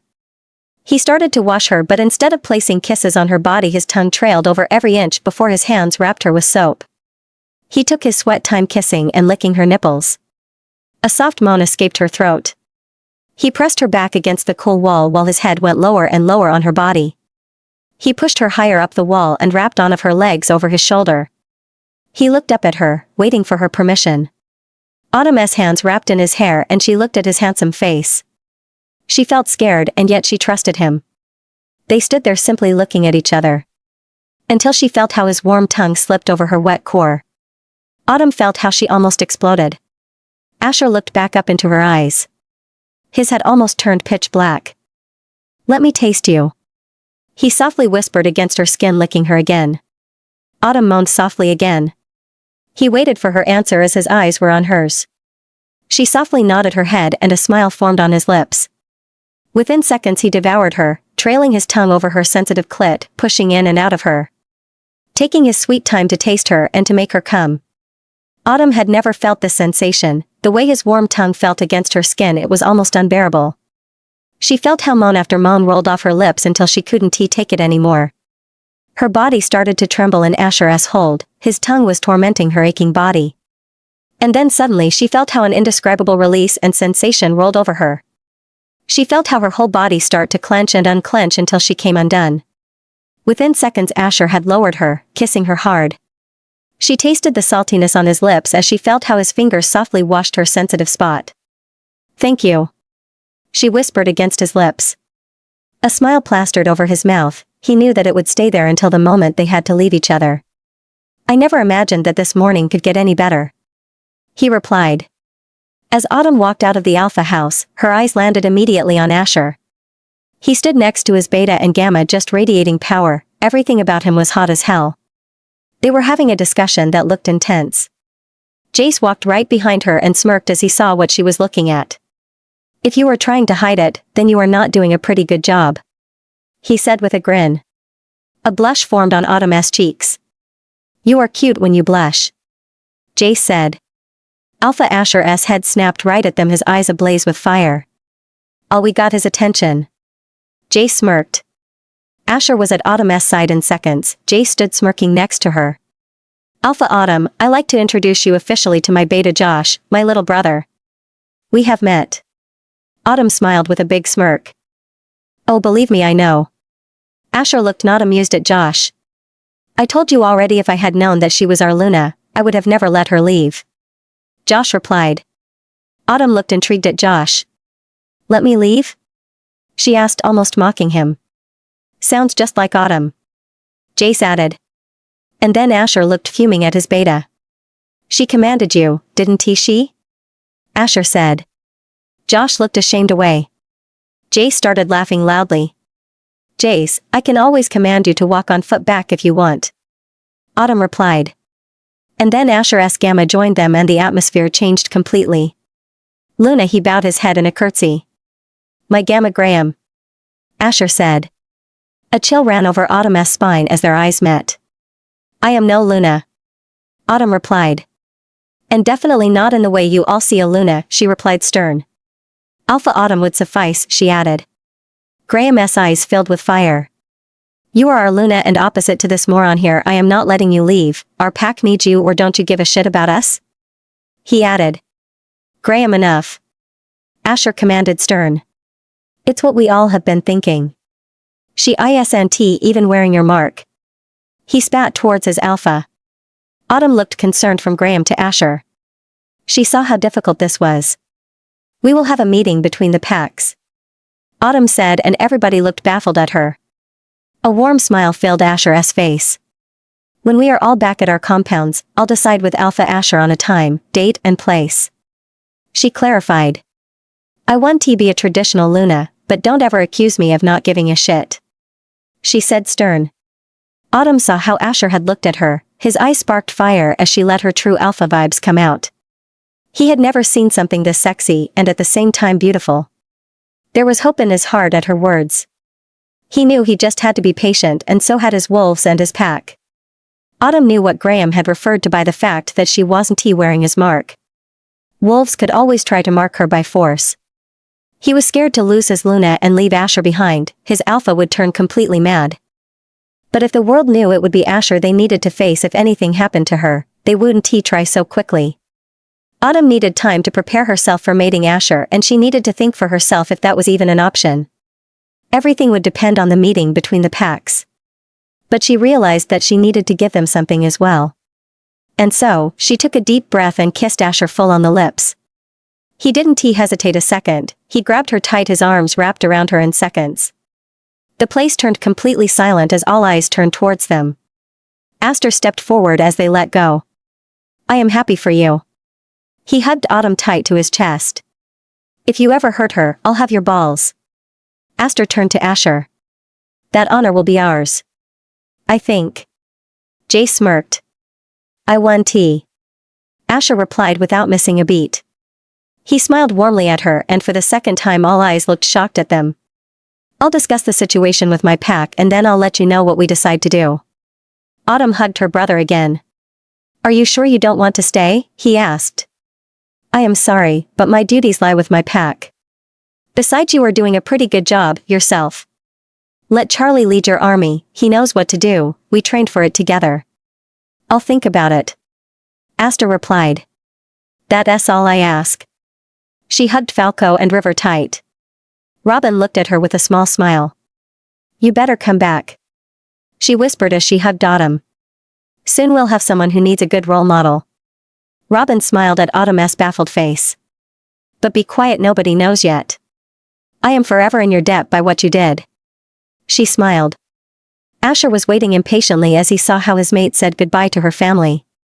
He knew that they soon would have to do the same, he and his wolf dreaded the moment she would leave. We could always just take her with us.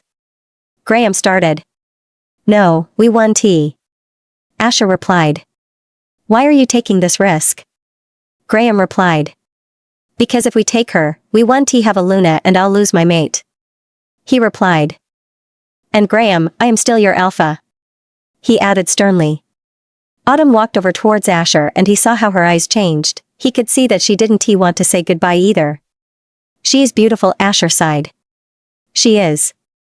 Josh and Graham replied at the same time. How hard will this be? Autumn asked as her hands lay in Asher's. I don't want to think about it, darling. He replied.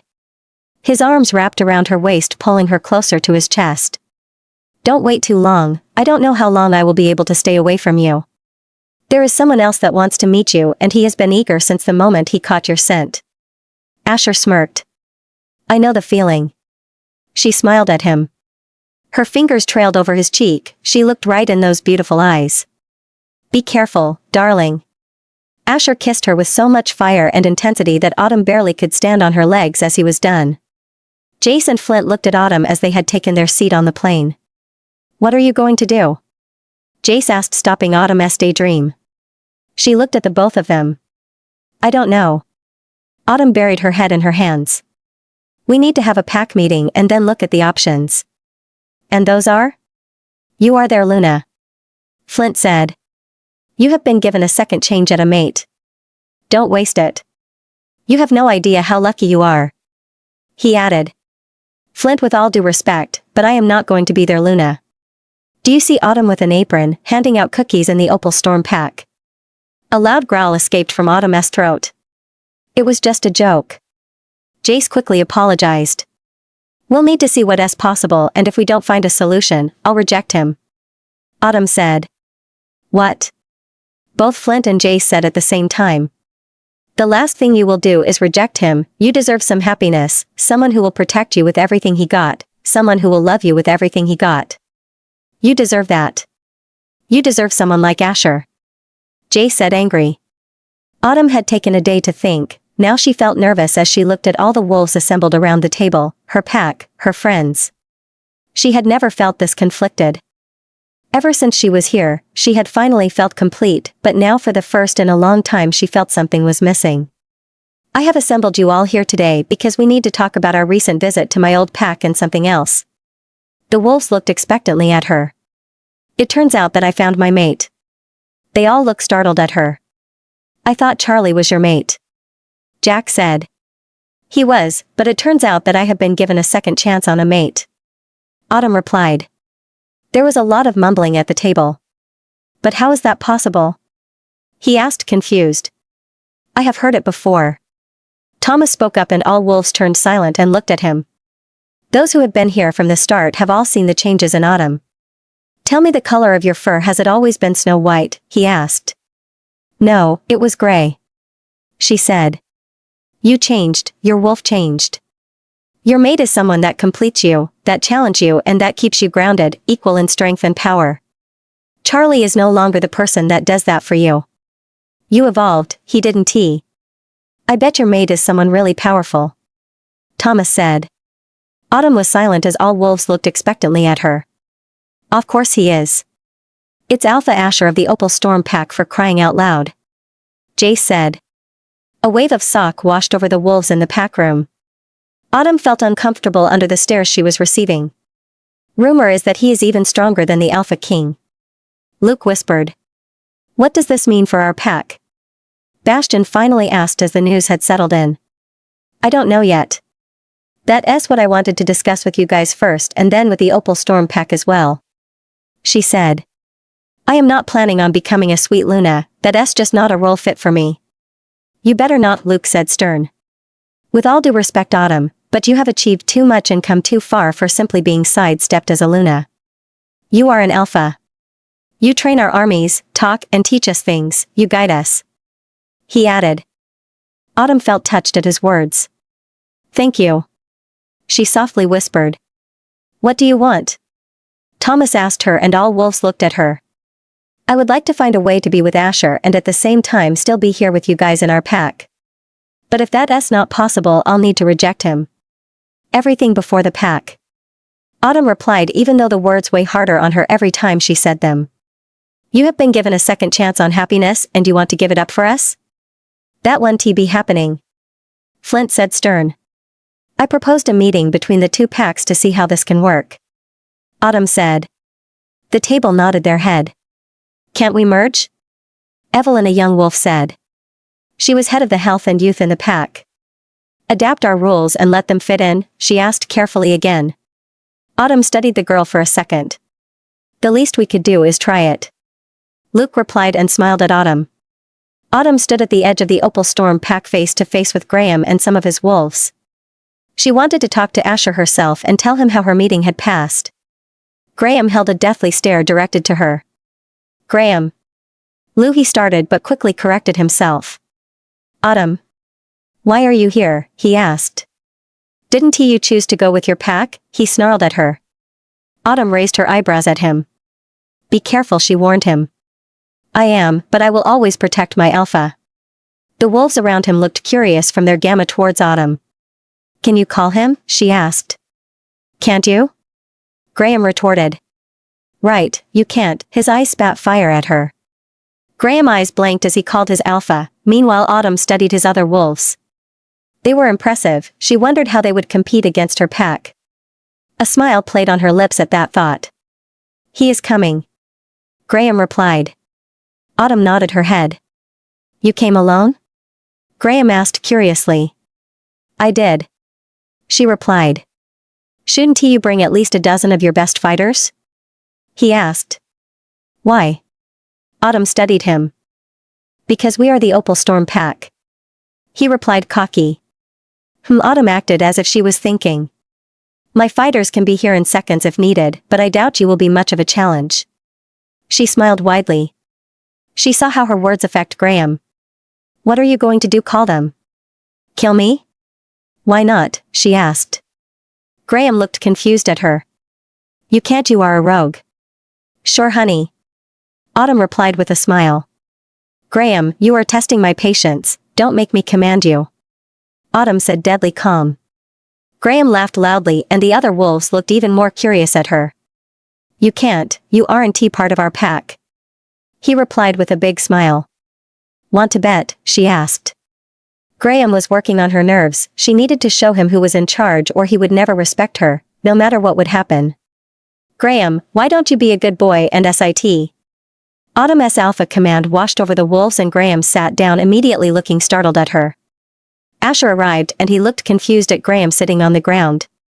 Graham, do I need to bring you coffee and maybe some cookies? I thought I commanded you to do border patrol? Asher said stern.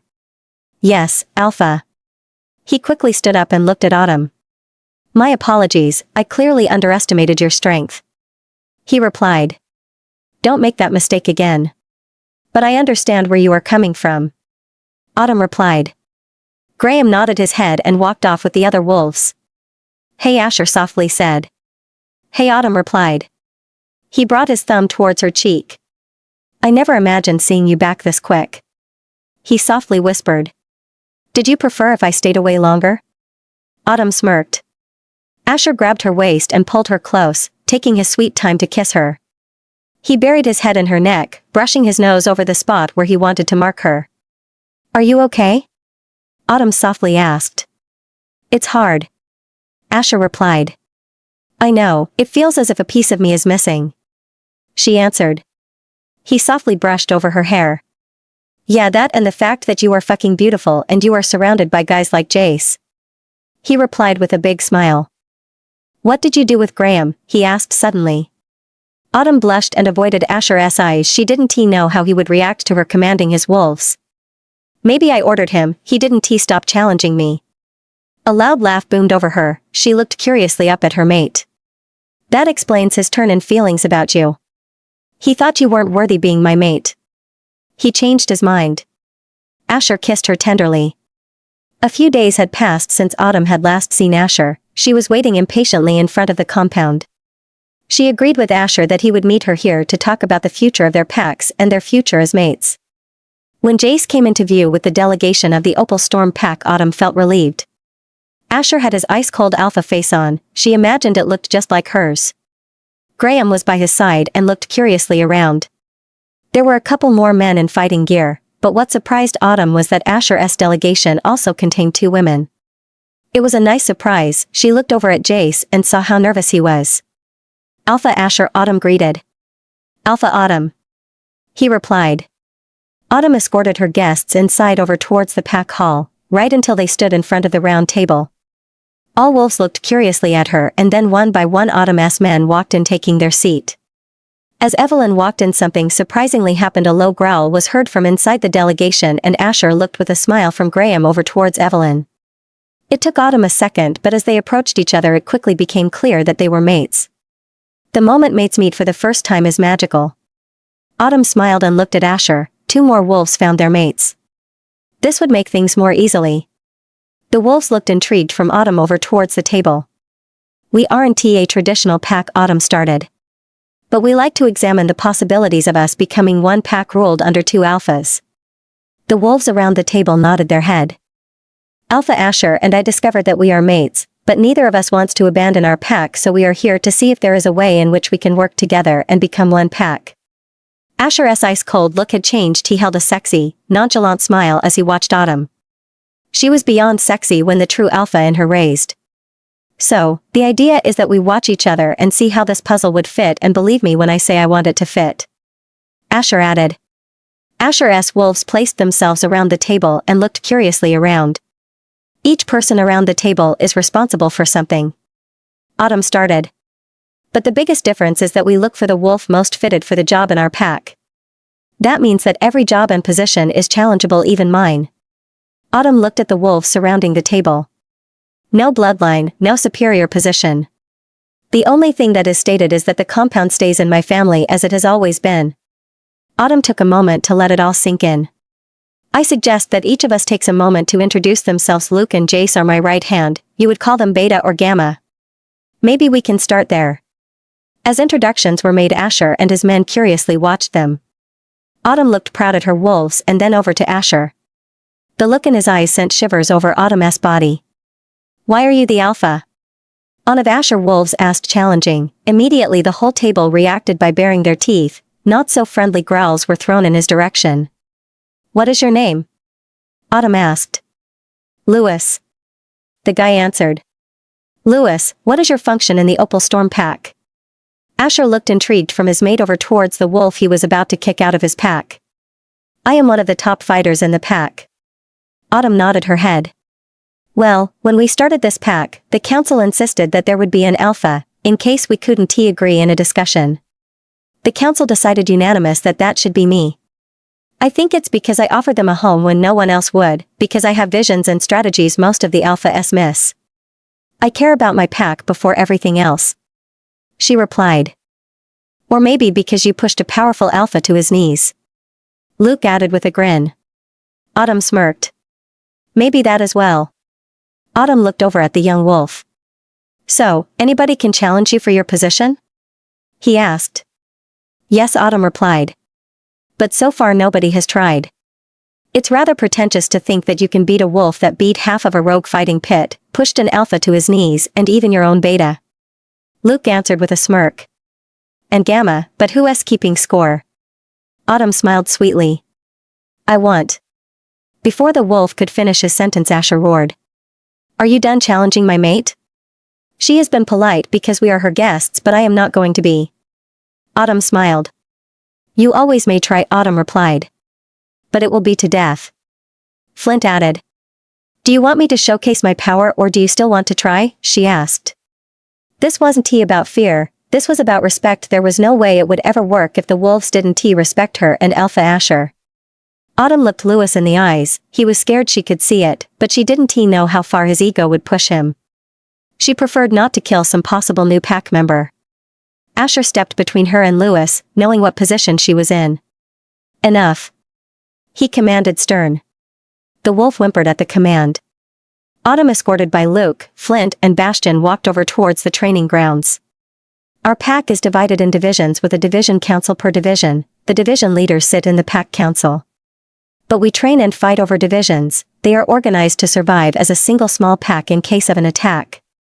Flint and Bastion are 2 of our top fighters and division leaders, but not all divisions are run by fighters. Autumn explained. The wolves looked expectantly at her. How about a good fight? She asked Asher and his wolves. Asher smiled at her. I thought you never asked. She looked at Asher. She couldn't go against him. She wasn't sure about the outcome and how it would affect the vision of her pack. I am not going against you. She smiled as he walked right up to her. Why? He asked, challenging. Because if I kick your ass, I am not sure your wolves want us to become one pack. He smiled at her. If any other wolf had said what she just had said, he had killed him on the spot. But with her it was different. There will be plenty of time for me to kick your ass. He answered. Graham Asher yelled and Graham walked forward. He is the second best fighter after you, she asked. Asher nodded his head. How is this fair? Graham whined. Relax, I want to command you to sit. She laughed. Asher stared daggers at Graham. He wanted to fight his mate. He didn't like that another man was about to receive her attention, but he knew that she was right. Autumn and Graham stepped in the ring. She quickly removed the black turtleneck she was wearing, leaving her in her sports bra. She felt Asher's eyes roam over her body. Flint, Autumn called. He stepped in the ring as well. For we start a quick rundown of the rules. Fighting is allowed, shifting is allowed and biting is allowed. If at any point you need to surrender, do so by hitting with your hand on the ground. If not, fight till you get killed. Flint said and smiled at Autumn. He barely acknowledged Graham. Fight. He yelled. Autumn studied Graham for a second. Nice scar. He said with a smirk. Autumn responded with a blow in his face. Graham's nose broke and blood had dripped over his lips. She focused again on him, not letting anything divert her. She knew she would win, but she couldn't fuck up. Graham circled her and charged at her with serious force. Autumn blocked his punches. If she would survive this fight without receiving a hit, it would be even more impressive. Graham tried again and charged with a combination of punches at her. Autumn, however, dodged them again. Instead, she kicked him hard in the stomach. Graham started to get angry. She could feel it. She just needed to push him more. Autumn rammed herself against his chest, making him stumble and almost trip. Falling that easily? She asked. Graham's eyes spit fire, and then Autumn saw in his eyes what he was planning. He shifted into his wolf. The beast was big and impressive, but it took him several seconds to change. As he looked back at Autumn, her white wolf stood there already waiting eagerly to attack. Fuck, that was fast. Asher cursed. She was a bit smaller than Graham, but she knew she could easily take him down. And she was right. Seconds later, Graham's wolf lay below her white paw, surrendering. Asher's and his wolves looked startled at her. Autumn released Graham. Flint quickly shielded her as she shifted back. A low growl followed and a shirt hit her head. The smell was divine. Of course Asher would offer his shirt. She put it on and looked right into his pitch black eyes. I think we need some time alone. In seconds the wolves around them had disappeared. She is majestic.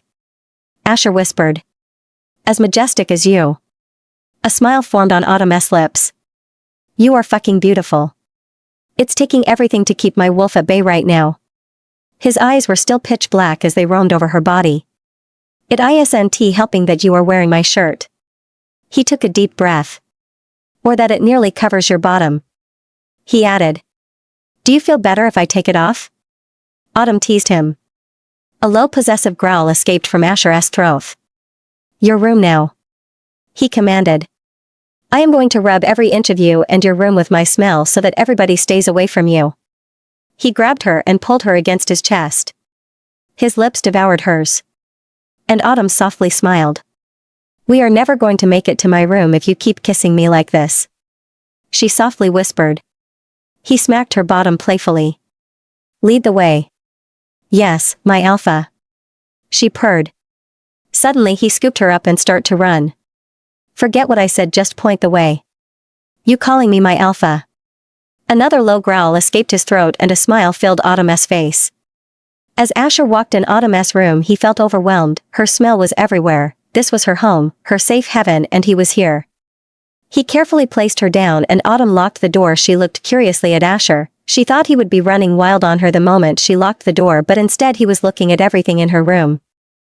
His eyes went over the books on her bookshelf. Autumn placed herself behind him, her hands on his hard-muscled chest. What are these? Asher asked, intrigued. Strategical literature. Autumn replied. What's that supposed to mean? Asher asked. Many great leaders wrote down the decisions they faced, the rules they installed to keep their people happy or in line. Many strong packs did the same in the past. I studied them all and started on our own book. She said. Asher was still looking at the books. Fuck, you are even hotter right now. he replied. Autumn smiled. Sometimes my urge to do things better than my father takes the upper hand. The council and these books keep me grounded, since I don't know if I ever will be able to share this all with my mate. She softly whispered the last part, but Asher had clearly heard. You have a mate with who you can share this, he stated confident. His fingers trailed over her cheek. How can you be this confident, she asked. If I wouldn't believe that our packs saw the opportunities that lay ahead of them, I might give up on my mate as well, he said. Asher studied his beautiful mate. He couldn't believe how lucky he was. His hand dropped from Autumn's cheek and she looked expectantly at him. So, you just came here to check out my book collection, she softly teased him. Definitely yes, he replied as his hand landed just under her bottom. Autumn's pupils dilated at the contact. He moved up until his hand disappeared under the shirt. Why? Are you disappointed? He asked. It's just a shame, Autumn replied. Why? He asked. I am taking a bath. He took a step closer, pulling her closer to his chest. But I guess you can stay here with my books. Autumn smirked widely and quickly rushed out of his arms. Asher was startled for a few seconds but quickly recovered and ran after her. He grabbed her right before she could move in the bathroom by smashing the door closed, cashing her in. He grabbed her hands and pinned them above her head against the door. The shirt lifted and his eyes darkened. Autumn struggled against his hold, but he didn't let go, or was she just pretending? Asher's finger danced over her legs, holding his face so close to hers that they were almost kissing, almost. Autumn longed for his touch, for his lips on hers, but he was just teasing her.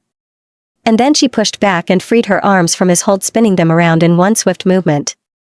Asher was now pressed against the door. Autumn held him in place with her hand on his chest. Her fingers trailed over his abs over towards the edge of his trousers. She looked at him, how his eyes rolled back in his head as she licked just above the edge. Asher pulled loose and grabbed Autumn by the hair, bringing her head back up. He crashed his lips against hers, devouring her mouth. He lifted her from the ground and she let him, pressing her wet core against his naked chest. Asher broke the kiss and looked at her. I don't know which scent I love more, yours or the scent of your arousal. Autumn blushed crimson as he carried her in the bathroom. Asher softly placed Autumn down right in front of the bathtub. She turned around and bent down, pressing her ass in his crotch as she turned on the faucet. Warm water filled the big tub as Autumn moved back up. Her back was pressed against Asher's rock-hard chest. His hands disappeared under her shirt as he kissed and sucked on her neck. I don't know how much longer I can control myself around you, he softly said as his teeth scraped over the place where he would mark her. His hands grabbed her breast, massaging them, as he pressed himself harder against Autumn's back. She softly moaned his name. Autumn removed Asher's shirt and stepped in the tub, looking challenging at him. He removed his pants and took a moment to admire his beautiful mate. He froze for a moment as a thought washed over him. Would you tell me if you would ever feel like that day at the lake when he fell silent? He was afraid that the mate bound, as it was growing stronger, forced her to do something she didn't want. The bound is changing me, Autumn softly replied as she looked up at her mate. Being with you has changed me. Every time you touch me, kiss me, or even look at me, eyes filled with fire, I become a little less that victim, and my trust that you want to do the same grows, she replied. Asher lowered himself in the bathtub opposite of Autumn. He grabbed her feet and placed them in his lap. It's impressive what you have built, he said after admiring her for a while. Thank you, Autumn replied. What did you think about today? She asked. Seeing your pack and what you worked so hard for makes me able to understand why you don't want to be a Luna. You are one of the best alphas I have ever seen. And I am not saying that just because you are my mate, Asher complimented her. Are we very different? Autumn asked. What do you mean? Asher asked curiously. In my old pack, I was one of the best fighters, and yet I wasn't allowed to lead even a part of the army. I was the only woman that could train with the soldiers. If my father would visit another pack with a delegation, no woman would have accompanied him, not even my mother. Autumn was silent. We both have abandoned the vision that a female wolf is only fit to bear and raise pups. But you have took it a step further. Every wolf has a task, every wolf is responsible for something. They all work for the same goal, Asher stated. Yes, I think there are a lot of similarities between our packs. I mean, 3 wolves found their mates today, she added. Asher softly started rubbing her feet. What are you most scared of? Asher asked her. That your pack will decline, because they still see us as rogues and that therefore we can't be together. She softly whispered. The delegation of the Silent Autumn pack stood at the border of their lands. Autumn felt nervous. Today was important. She just hoped it would go as well as Asher's visit had go. And that none of his wolves would put her in a situation like Lewis had done. Even though she was pretty sure that Asher kicked him out of his pack for insulting the Alpha's mate. Autumn looked at the men and women that stood behind her. They looked as curiously around them as Asher's men had done. She and her wolves were curious to see how the pack functioned and lived. Josh greeted her with a big smile. Asher isn't coming himself? Jay smirked. Our Alpha is waiting for you at our main compound. You can cross the border, Josh said. Autumn walked through the woods and felt right at home. It's nice here. Jace remarked.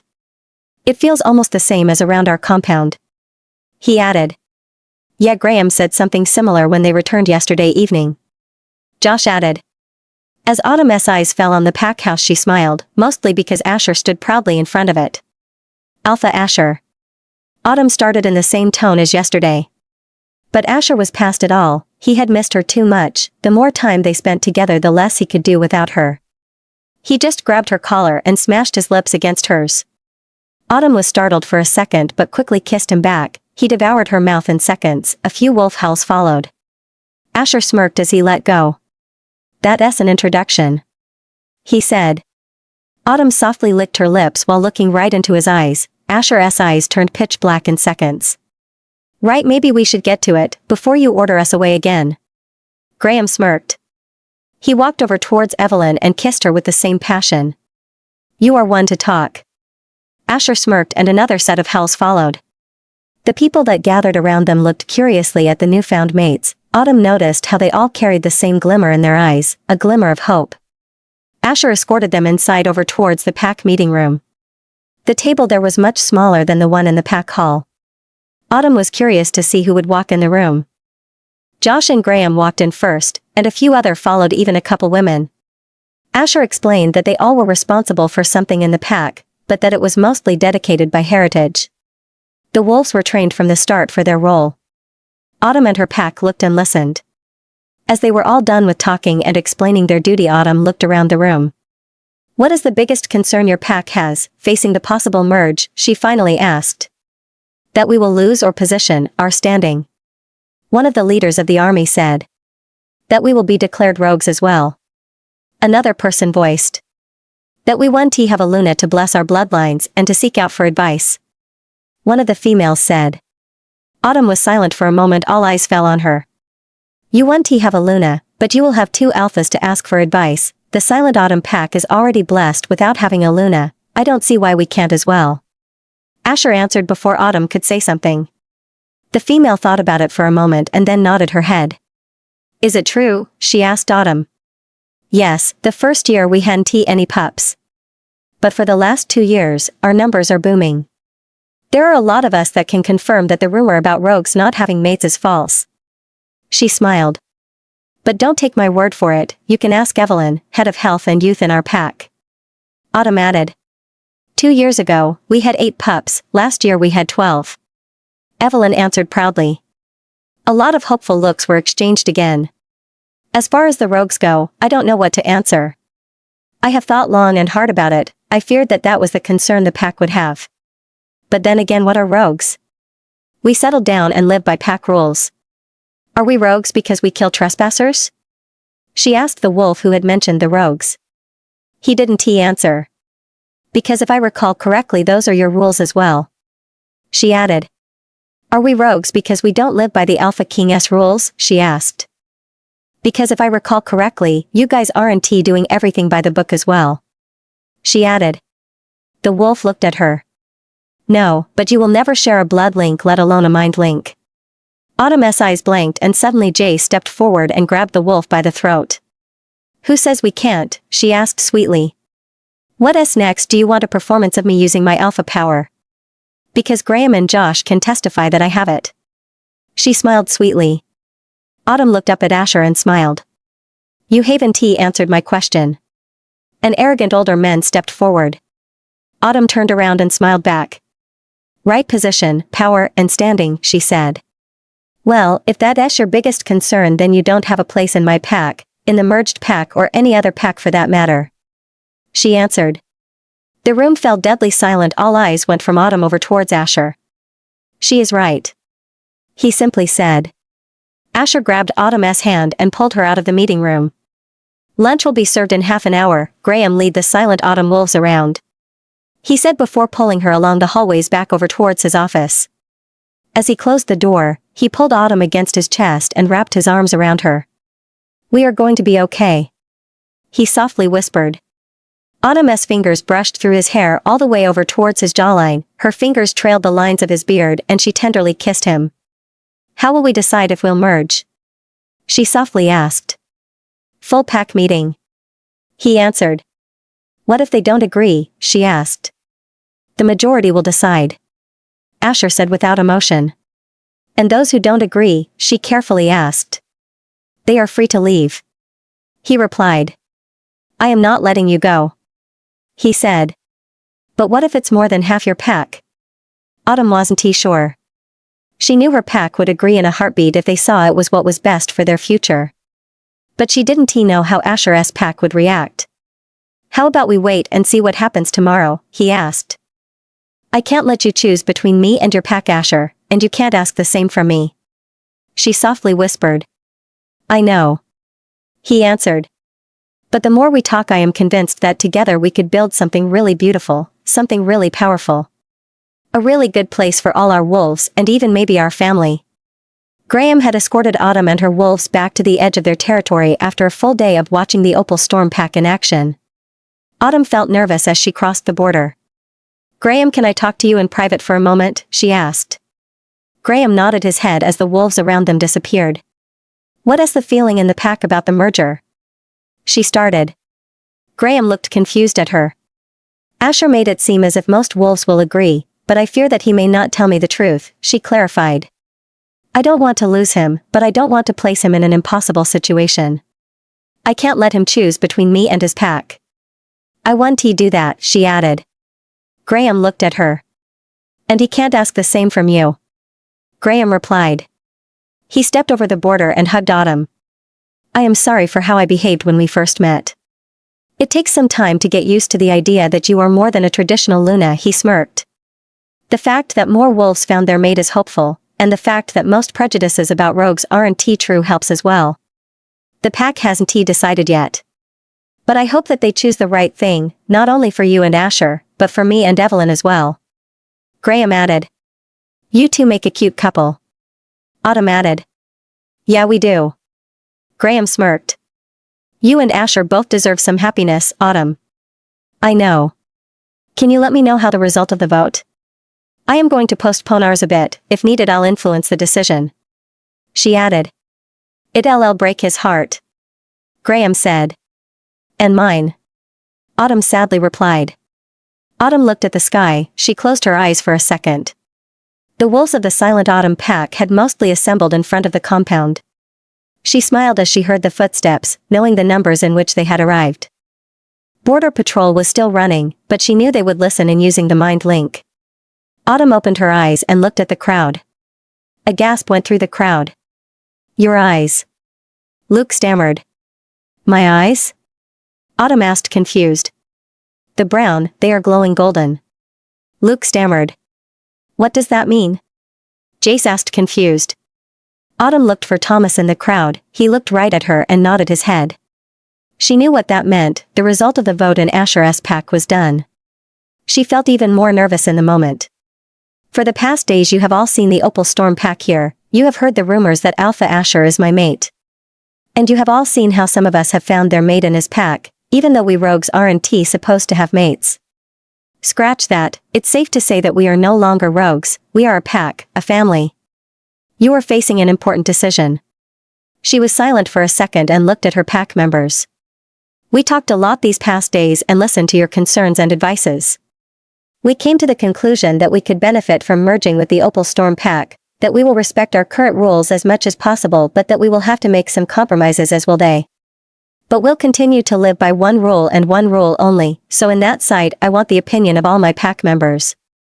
We'll clear out the mind link and then we can vote. Autumn eyes blinked and she carefully listened, no reaction came. She opened her eyes and looked baffled at the wolves in front of her. Luke stepped forward. We don't need to vote, because we all agree. He said with a big smile. Autumn grabbed Luke and hugged him tight. Easy, easy. Asher will have my head if your smell is all over me. He looked at his alpha. Autumn, your eyes, they are even brighter. He stammered. What's happening? He asked. The Opal Storm pack has accepted as well. She softly said. Wolves all around her started to howl and to cheer. Autumn walked through the woods over towards the edge of where her territory edged with Asher's. He stood there wearing a big smile, his eyes sparkled bright blue, but what was most remarkable was the silver ring surrounding his iris. Autumn studied him, she couldn't find words to describe how beautiful it was. Alpha, Autumn said as she bowed her head a little. Alpha, Asher replied as he did the same. Your eyes. Asher stammered. I know. Autumn replied. You should see yours, they are beautiful. She softly whispered. His fingers trailed over her cheek. How was the vote? She asked. 90% agreed. He said with a big smile. And the other 10? She asked. Left, they couldn't accept that the most fitted wolf would be responsible for a function. Asher said. I am sorry. Autumn replied. Your pack was unanimous? He asked. Autumn nodded her head. How do you know? I took some precautions. She looked startled at him. Autumn, you are my mate. There wasn't a chance of me not being with you. Autumn smiled softly at him. You don't have to worry. She smiled back. As their lips crashed, sparks flew through the air. Autumn felt how Asher's strength and knowledge floated through her veins. Now that the pack had accepted to become one, she knew it would be only a matter of time before they would mate and their mind link would merge. Are you scared? Asher asked. Honestly? A bit. Autumn responded. But I have got you now to share that burden with. You do. We'll have a general pack meeting and then at the end of the week a mating ceremony will be held for us. Asher said. Autumn smiled at him. Are you looking forward to it? She softly asked. It's all I have been thinking about from the moment I lay eyes on you. He replied. There is someone else who likes to meet you. He added. Autumn smirked. How about I'll show you around our territory? He asked. Asher changed into a big black wolf without even bothering to take off his clothes. His wolf wanted to impress his mate and he was letting him.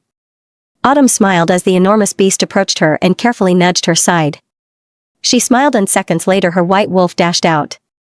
Her wolf was not holding back, she instantly charged for Asher's wolf and tackled him to the ground, trying to pin him down, sniffing from top to bottom. Asher's wolf growled in response but let her, and when she was done, he did the same. Autumn felt how her wolf was happy as she chased Asher along their territory. She felt happy, as if everything was as it has to be. I know I have already said it, but I am going to do it again. Your wolf is majestic. A voice filled her head. Autumn looked startled at the black wolf in front of her. How is that possible? She asked. He shook his head in response. I have no idea, but it only shows how strong we are together. He replied. Autumn found her wolf smirking at Asher and took off challenging him. They both raced each other towards a small river bank. Asher's wolf was on her heels, but Autumn managed to stay ahead until she felt the cool water at her paws. Asher crashed right against her, their wolves both stumbling in the water. Asher's south wolf stayed as close to hers as possible. She felt how he snuggled closer to her and started to lick her fur gently. She bowed her ears and let him. He growled softly and it was the sexiest thing Autumn's wolf had ever heard. What if we shifted back? Asher asked, his wolf's eyes searched hers. Here? She asked. I want to feel the river on my skin. I want to feel you on my skin. He smirked. His eyes sparkled mischievously, the silver ring sparkled brightly with the reflection of the sun in it. Nobody will see us and we are safe inside our land. Asher voiced Autumn's thought. Our land. Autumn's wolf smiled as she licked Asher's snout. A possessive growl followed and Asher shifted back in his human form. He lay himself down in the water looking with a burning desire at Autumn. Autumn took a deep breath, her wolf purred trying to reassure her that she could trust Asher. As she had shifted back to her human form, she carefully placed herself down on the river bank next to him. Her body covered in the water. Asher carefully moved closer and grabbed her chin, directing her towards his mouth. He kissed her fiercely and deepened the kiss in seconds, his hands trailed over her body. Autumn was burning with desire. He softly let go and looked in her eyes. The dangerous alpha Asher seems not so bad after all. Autumn smiled. That's only in your company, preferably with you naked or in lingerie. He winked. Autumn ran through the woods in her wolf form. Enjoying the happiness of her wolves she felt across the pack link. The end of the week had approached a lot faster than she could have imagined. The pack meeting had gone really well, the two packs aligned quicker than she had expected. Of course there was still a lot of work, but a plan had become clear and all wolves knew what to do. What Autumn had liked most about the meeting, except Asher standing proudly united next to her, was the living solution they had come up with. The pack wanted to grow, so new living arrangements had to be constructed. Instead of choosing one of the two existing compounds and surrounding buildings, the plan was made to combine those two into one by building the new village between the two places. That way the pack would be joined together in every possible way. Autumn smiled as she knew their wolves would work hard to make this work.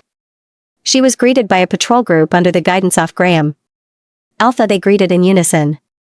Autumn nodded her head in reply. Care to join? Graham asked. She joined the group as they trailed along the border, inspecting the odors and traces to check if anything was out of the order. I am happy. Graham suddenly said to Autumn and her wolf looked at him. I can see, Evelyn? She asked. Evelyn and my other alpha being happy. He grinned. Autumn smirked as they trailed through a slope in the landscape. So, we are all part of the Autumn Storm pack. She added. Suddenly Autumn felt how her wolves got on edge, a mind link entered her head as she heard Jace's voice. Autumn, where are you? He asked. On patrol with Graham. East side of our territory. She replied. I need you on the south side and I need you quick. He replied. What is happening, why are you so on edge? She asked. We sniffed out royalty. Autumn felt nauseous at that response. Who knows? She asked. Only silent wolves. He responded. Keep it that way, I don't need Asher's jealousy for this conversation. She replied. He's not going to like it. I know, but that's my music to face. She answered. Graham, take the wolves to the north, I am going to meet up with the patrol of the south. Autumn commanded. Graham nodded his head and let the rest of the wolves away from her. Autumn felt how her wolf got on edge the more she approached Jace's location. Autumn spotted Jace's patrol group from a distance. They were standing face to face with a royal army in human form. Jace stood face to face with the king. Autumn smirked as she quickly shifted back. She grabbed a long shirt, hidden inside one of the 3 trunks to cover herself up. She quickly made her way over towards Jace. She felt how she grew nervous, she needed to play her cards right, she couldn't afford a war with the king. Not now at least. The pack needed to be structured and function as one before she could risk that. Rogue Alpha Autumn, the king said with an arrogant smirk. Autumn took her time to study him for a second. The king was nearly 40 and still mateless, such a powerful wolf, he must be slowly turning mad, she thought. That was the only reason she could think of why he acted this way, claiming she wolves, or he must have been truly rotten to the core. His brown long hair was neatly dangling over his shoulders, his clothes looked really expensive, topped off with a big golden crown. And you are? Autumn asked. She heard a few smirks behind her from Jace and her men. You know who I am, princess. The king responded. Last time I checked, I didn't know anyone who wore a crown. She replied. Show some respect. The king growled and the alpha vibes crashed through the air. But Autumn and her wolves didn't bow. Instead, she looked him right in the eyes. So, the story is true. The king smirked as he started to walk around Autumn. He was studying her neck with great interest. And you aren't mated, he smirked. A growl escaped from one of the wolves behind Autumn. They weren't liking the way their alpha was treated. Alpha Emerson, step forward please. Autumn looked the alpha death in the eye that sold her out. Your information seems to be correct. I will not pressure your pack for unmated females. You are free to go. Emerson smirked widely at Autumn. The alpha tried to turn around but the king stopped him. Ooh, Alpha Emerson, you are taking the wrong direction. He said. Emerson paled. That way. The king said as he pointed towards the Autumn Storm Pack grounds. Don't make me command it. The king smirked as Emerson hesitated to cross the land, knowing damn well what awaited him. You better run. Autumn hissed. She had already ordered Flint and a group of strong fighters to kill Emerson. As they looked how Emerson disappeared between the trees, Autumn focused her attention back on the king. What do you want? She asked. I want to talk to you alone. He said. There are some things you must know before making decisions.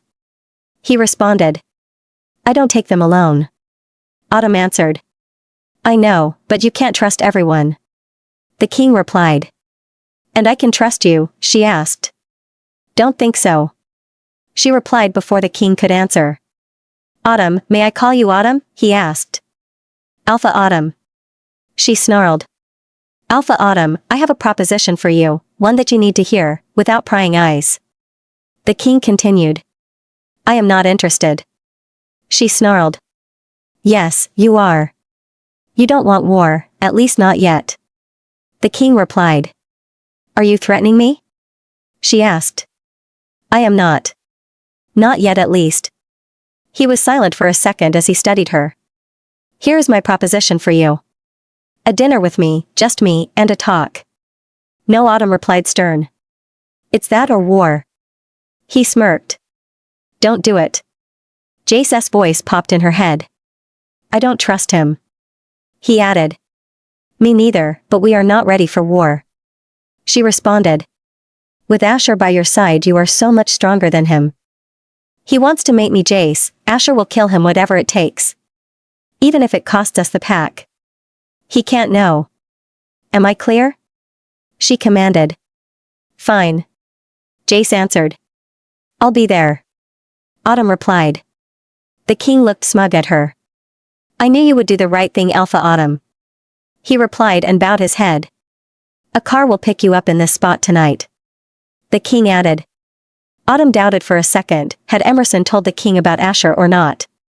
If she could postpone the appointment, then tomorrow she would be a mated wolf. I can drive myself. Tonight ISNTA good night. I can't make it out unseen without people posing questions. She replied. You are the alpha, aren't you? The king asked. Yes, but we share the responsibility in the pack. She answered. You are asking a lot from me taking all the risks.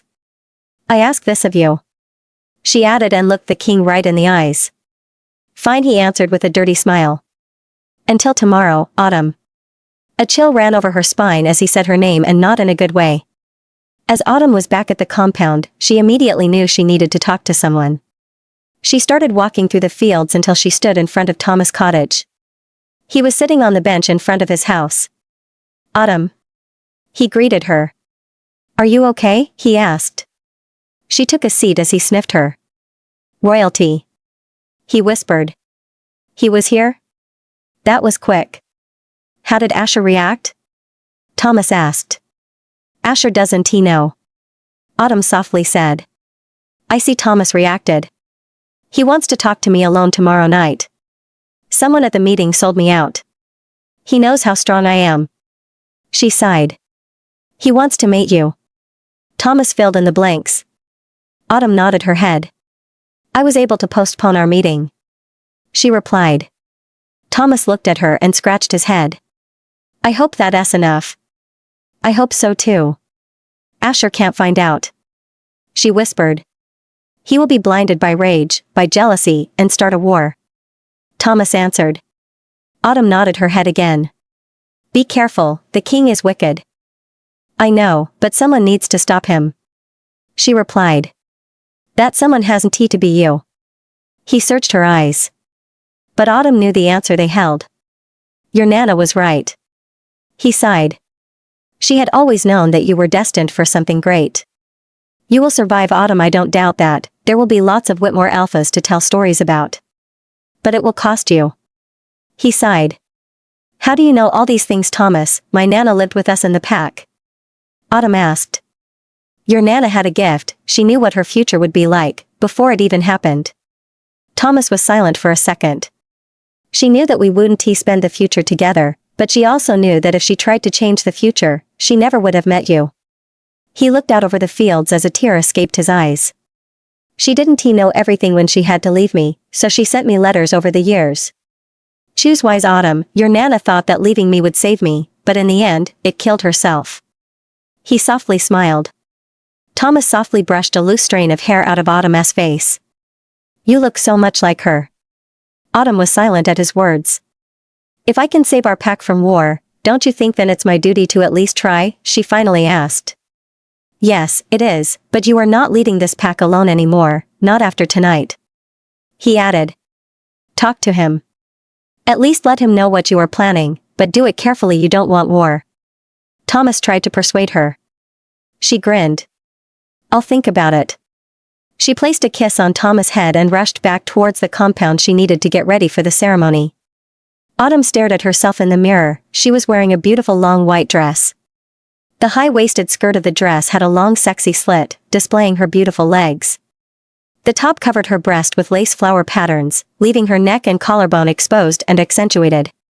Jenny had created a beautiful nonchalantly updo with her short hair, leaving a couple of strands out. Luke walked in her room and he stilled for a moment as he looked at her. You look beyond beautiful. He whispered. Asher is the luckiest guy in the universe. He walked over and hugged her tight. Are you nervous? He asked. A bit. She admitted as she fumbled with the ring Asher gave her. Don't, he totally loves you. He won't hurt you ever. He replied. What if I have to hurt him? Autumn asked, eyes filled with tears as she looked up at Luke. The king. He softly whispered. Autumn nodded her head. Jace told me, don't be mad. We are just looking out for our pack. I know. She replied. Don't worry about that tonight, we will figure something out tomorrow. Enjoy your night.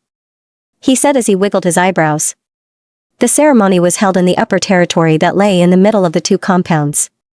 Luke escorted Autumn towards the edge of the field.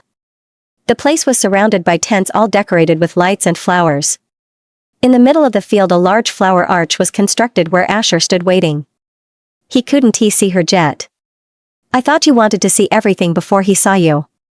Luke whispered. It's beautiful. Autumn replied. It is. Lots of wolves wanted to make it extra special for the two of you. Asher is as loved amongst his wolves as you are.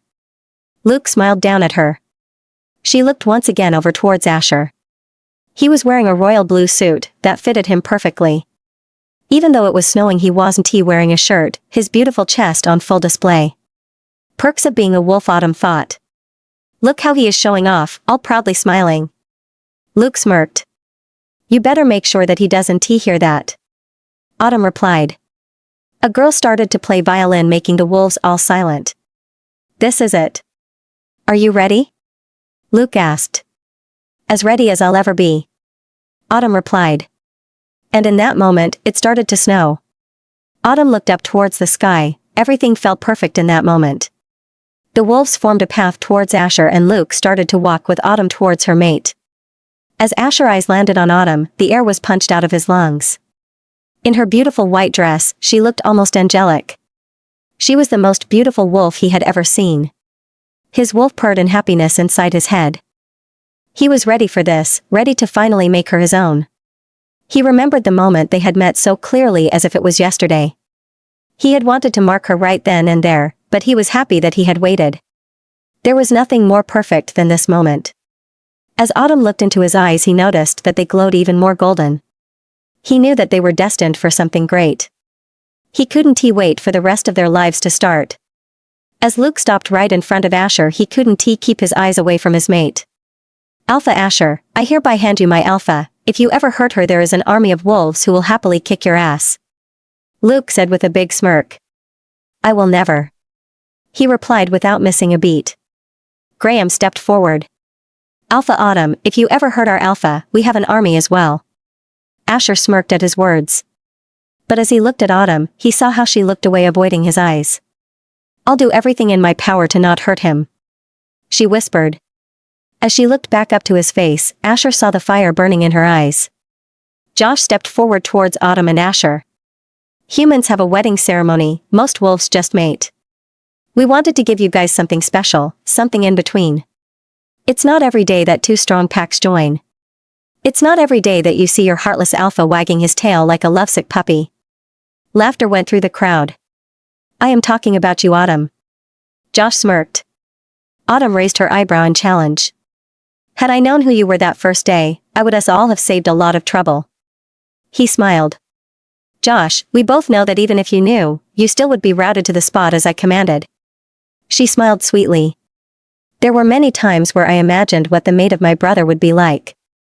Fierce, loyal, and breathtaking were words that came to mind.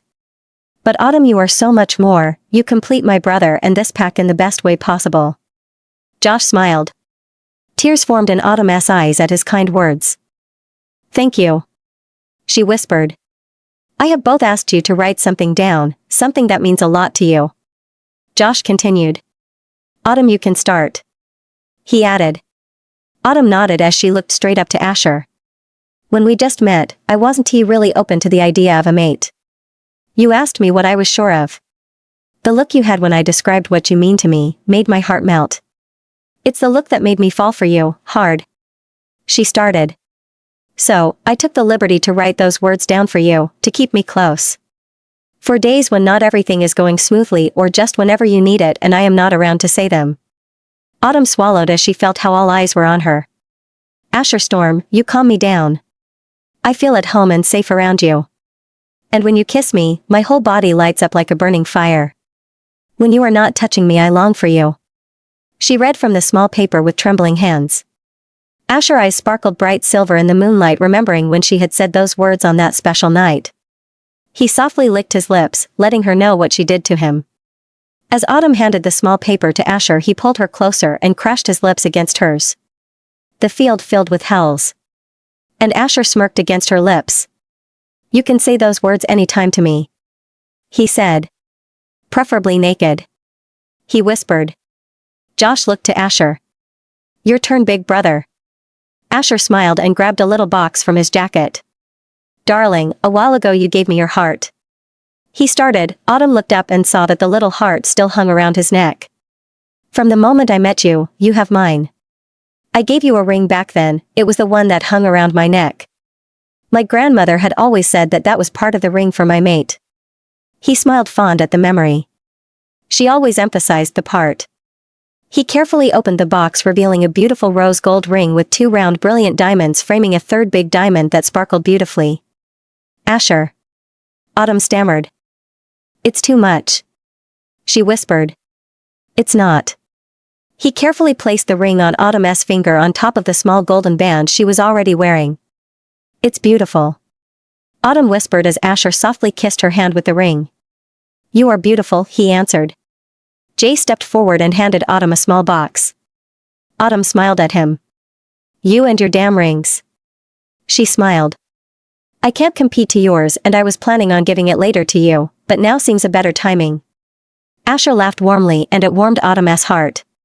She opened the box and took a golden square signet ring out of it. Asher looked intensely as she placed the ring around his finger. He looked with a burning desire at Autumn, making her blush crimson. "It's perfect," he replied. Autumn grabbed Asher's collar and now it was her turn to kiss him. She devoured his mouth in seconds. He pulled her closer, demanding more of her. Howls filled the air again. "Easy, Tiger's Josh voice cut through the tension.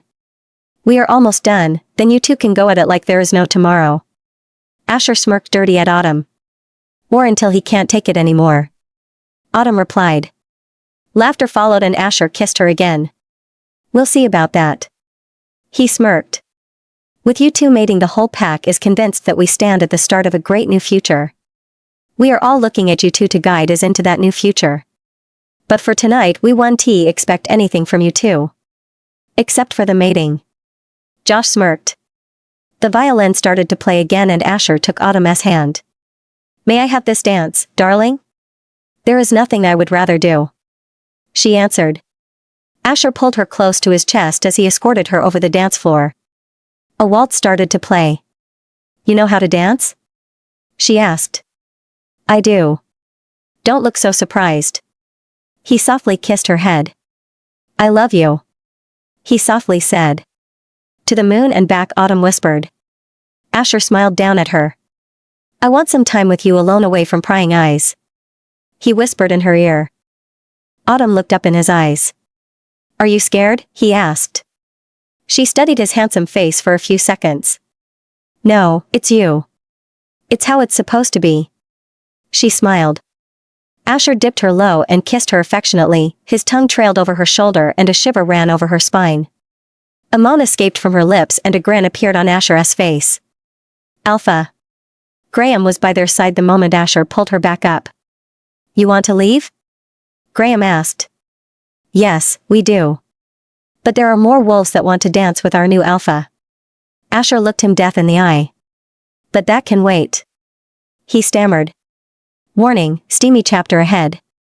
Graham had escorted Asher and Autumn to a secluded area where a beautiful tent stood. "Alphas." Graham bowed and quickly disappeared. Autumn smiled as she walked in the tent. The place was decorated beautifully, lights hung everywhere, candles and flowers added to the romance. There stood an assortment of food and drinks on the side. And in the middle of the tent the biggest bed Autumn had ever seen was positioned. Asher smiled at her. Finally he whispered as he pulled her close. Autumn's fingers trailed over his bare chest and he shuddered under her touch. "I have wanted to do this all night," he whispered as he bowed down and his teeth scraped over the edge of her dress revealing his canines. "What are you doing?" Autumn asked as she looked at him. "I am going to tear that beautiful dress of your body." Autumn looked challenging at him. "I was saving that dress for our offspring." His eyes filled with warmth at the mention of pups. "I took precautions, darling. They made the dress twice." He smiled wicked at her and before Autumn could protest, he tore the fabric apart. A gesture that aroused her beyond words. Asher smirked and took a step back to admire her.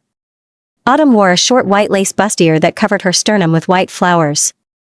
Her tattoo danced from underneath the flowers, creating a beautiful hole. "Turn around," Asher's voice commanded husky. Autumn blushed crimson as she obeyed. Asher's eyes trailed over the white thong Autumn was wearing and licked his lips. She turned back around and immediately saw how aroused he was. "Magnificent," he whispered. Autumn stepped confidently out of her heels and walked over towards Asher.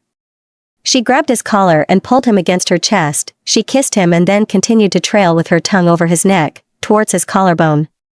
She continued as he moaned and her tongue trailed over his rock-hard chest towards his abs, another moan followed. Asher removed his vest giving Autumn better access to his body. His hands were back at her hips in seconds pulling her close to him. In complete sync they started to walk towards the bed in the middle of the tent. Autumn felt how her calves hit the bed as Asher's tongue brushed over her lips. She opened her mouth and twisted them around. As she pushed Asher on the bed, she straddled his lap. His hands burned over her body, touching, teasing and brushing each part. Autumn pushed Asher again until he lay flat on the bed.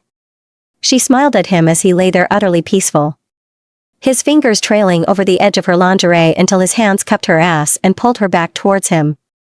Autumn's hand danced over his chest towards the edge of his trousers. She opened the button so he could remove them. Her hand slipped in his boxer feeling how ready he was. "Autumn." Asher moaned as she softly started to stroke him. His hands found their way over towards her breasts removing the bustier in seconds. His hands massaged her soft breast while he kept on kissing her. The kiss became heated and filled with lust and passion. Asher smashed Autumn's hips down, so her core felt how hard he wanted her. A moan escaped her throat as she arched her back. His mouth covered her nipple, sucking, licking and pleasuring her. Asher pulled her hand out of his boxer and flipped her over, pinning her hands above her head with one hand. The other hand disappeared in the lace, teasing her, softly brushing her lips. Moan after moan rolled off Autumn's lips. She pushed her core up and Asher slipped a finger inside her. His lips crashed back on hers as he brought her to a first high, the first of many. Autumn moaned Asher's name as she came undone. He studied the beautiful girl that lay under him. How he had dreamed about this moment. He felt how she contracted around his finger and at the same time bit his lips softly. Asher couldn't hold back any longer and removed her thong by ripping it from her body. His tongue trailed over her neck, over her beautiful breasts, further down her belly, over towards her wet throbbing core. Autumn shuffled under his touch, the tension and want building up inside her. His tongue danced over her core and she almost screamed in pleasure. Before she had the chance to recover, Asher had slipped inside her with one hard thrust, filling her up completely. He grabbed her neck, pulling her up and kissed her tenderly. "Are you okay?" he whispered. Autumn nodded her head. "Stop me if," Asher started. Autumn silenced him by kissing him hard. "I want this, I want you," she said. Asher turned them both around and carefully moved down, so she was on top, giving her all the control. A beautiful smile of pure pleasure filled Autumn's face as she felt how connected they were. Asher grabbed her hips and carefully started to move her up and down. Autumn steadied herself on his chest as she moved in sync with him and rolled her hips. She felt how their wolves started to connect on a deeper level. She felt Asher in every fiber of her body, indescribable sensations running wild inside her body. Asher had never felt this connected and perfectly fitted with a woman. He upped the pace and felt how Autumn's walls grew tighter around his cock. He knew that she was near, and so was he. He wanted their first time to last for a while, but the truth was that he wanted her too much, that she felt too good, that he couldn't restrain himself. And then he felt how Autumn started to orgasm, and it was the most beautiful thing he had ever seen. His canines came out, he was ready to mate her. In seconds his wolf took over, and before he could stop himself, he buried his canines deep in her neck, completing the mating process and at the same time coming in the best way possible. As Autumn felt how Asher's canines entered her neck, a new sensation took over, enhancing her orgasm even further, making it more intense as shudder after shudder rolled over her body. Her wolf surfaced and her canines came out. Autumn was fighting for control. She didn't know what her wolf was about to do, but she felt the urge to bite Asher in the same way he had done. Normally only the male wolf would bite their female, but nothing about their relationship was normal. Autumn's wolf took over, and as she felt how her canines sunk in Asher's shoulder, she came again. For a moment their heartbeat went in perfect sync. They moaned at the same time, contracted at the same time. The pleasure and the high they felt was so intense, it was almost out of this world. Rays of sunshine lit the tent, softly awakening Autumn. She smiled as she felt how Asher's thoughts flooded through her mind. She could feel how happy he was. She smiled as she felt how he studied her. He softly brushed over her belly. "Last night was everything I expected and so much more," he whispered. Autumn blushed crimson as she thought back of all the ways they had pleasured each other. They were silent for a moment, just looking at each other. "I hope we'll have lots of pups," Asher whispered as he continued to stroke her belly. An unsettling feeling formed in Autumn's belly. "What do you mean?" she asked, confused. "Nothing." Asher smiled, but she could feel that he was holding something back. His fingers danced over her body, over towards the scar he had left from biting her. The wound was already healed and a moon-shaped scar was the only thing left to remember that night. Autumn felt heavenly as his fingers traced the shape. Curiously she looked at his shape and carefully did the same. "You marked me?" he asked, amused. "My wolf pushed me," she said. "Now we truly are equal." He smiled. "You are not mad?" Autumn asked. "Why would I be mad?" "For a second I feared that you may." Asher stopped her. "Everyone can know that I am yours and that you are mine. We are equal in everything." He softly kissed her lips. "Something is bothering you, I can feel it," he said. Autumn swallowed. She needed to tell him about the king. She gathered her courage, and as she was about to tell Asher what was wrong, something came in on the mind link. Asher sighed. "I am going to check in, take the day off, you deserve it." And before Autumn could protest, Asher was gone. Autumn stepped out the tent, letting the freshness of the morning hit her. She looked out over the field that was covered in fresh fallen snow. The sun reflected beautifully on it. It was way too beautiful for the horrible day it was about to become. Autumn sighed. Finally. A voice interrupted her daydreaming. "Have you showered yet?" Luke asked as Autumn looked in his direction. "Let me answer that, no, you haven't tea. You reek of him." Luke smirked. "Where is he? Have you talked to him?" Luke searched Autumn's eyes. She just shook her head in denial. "I tried, but then he had something urgent." she replied. What more urgent than you? Luke asked with raised eyebrows. Autumn rolled her eyes at him.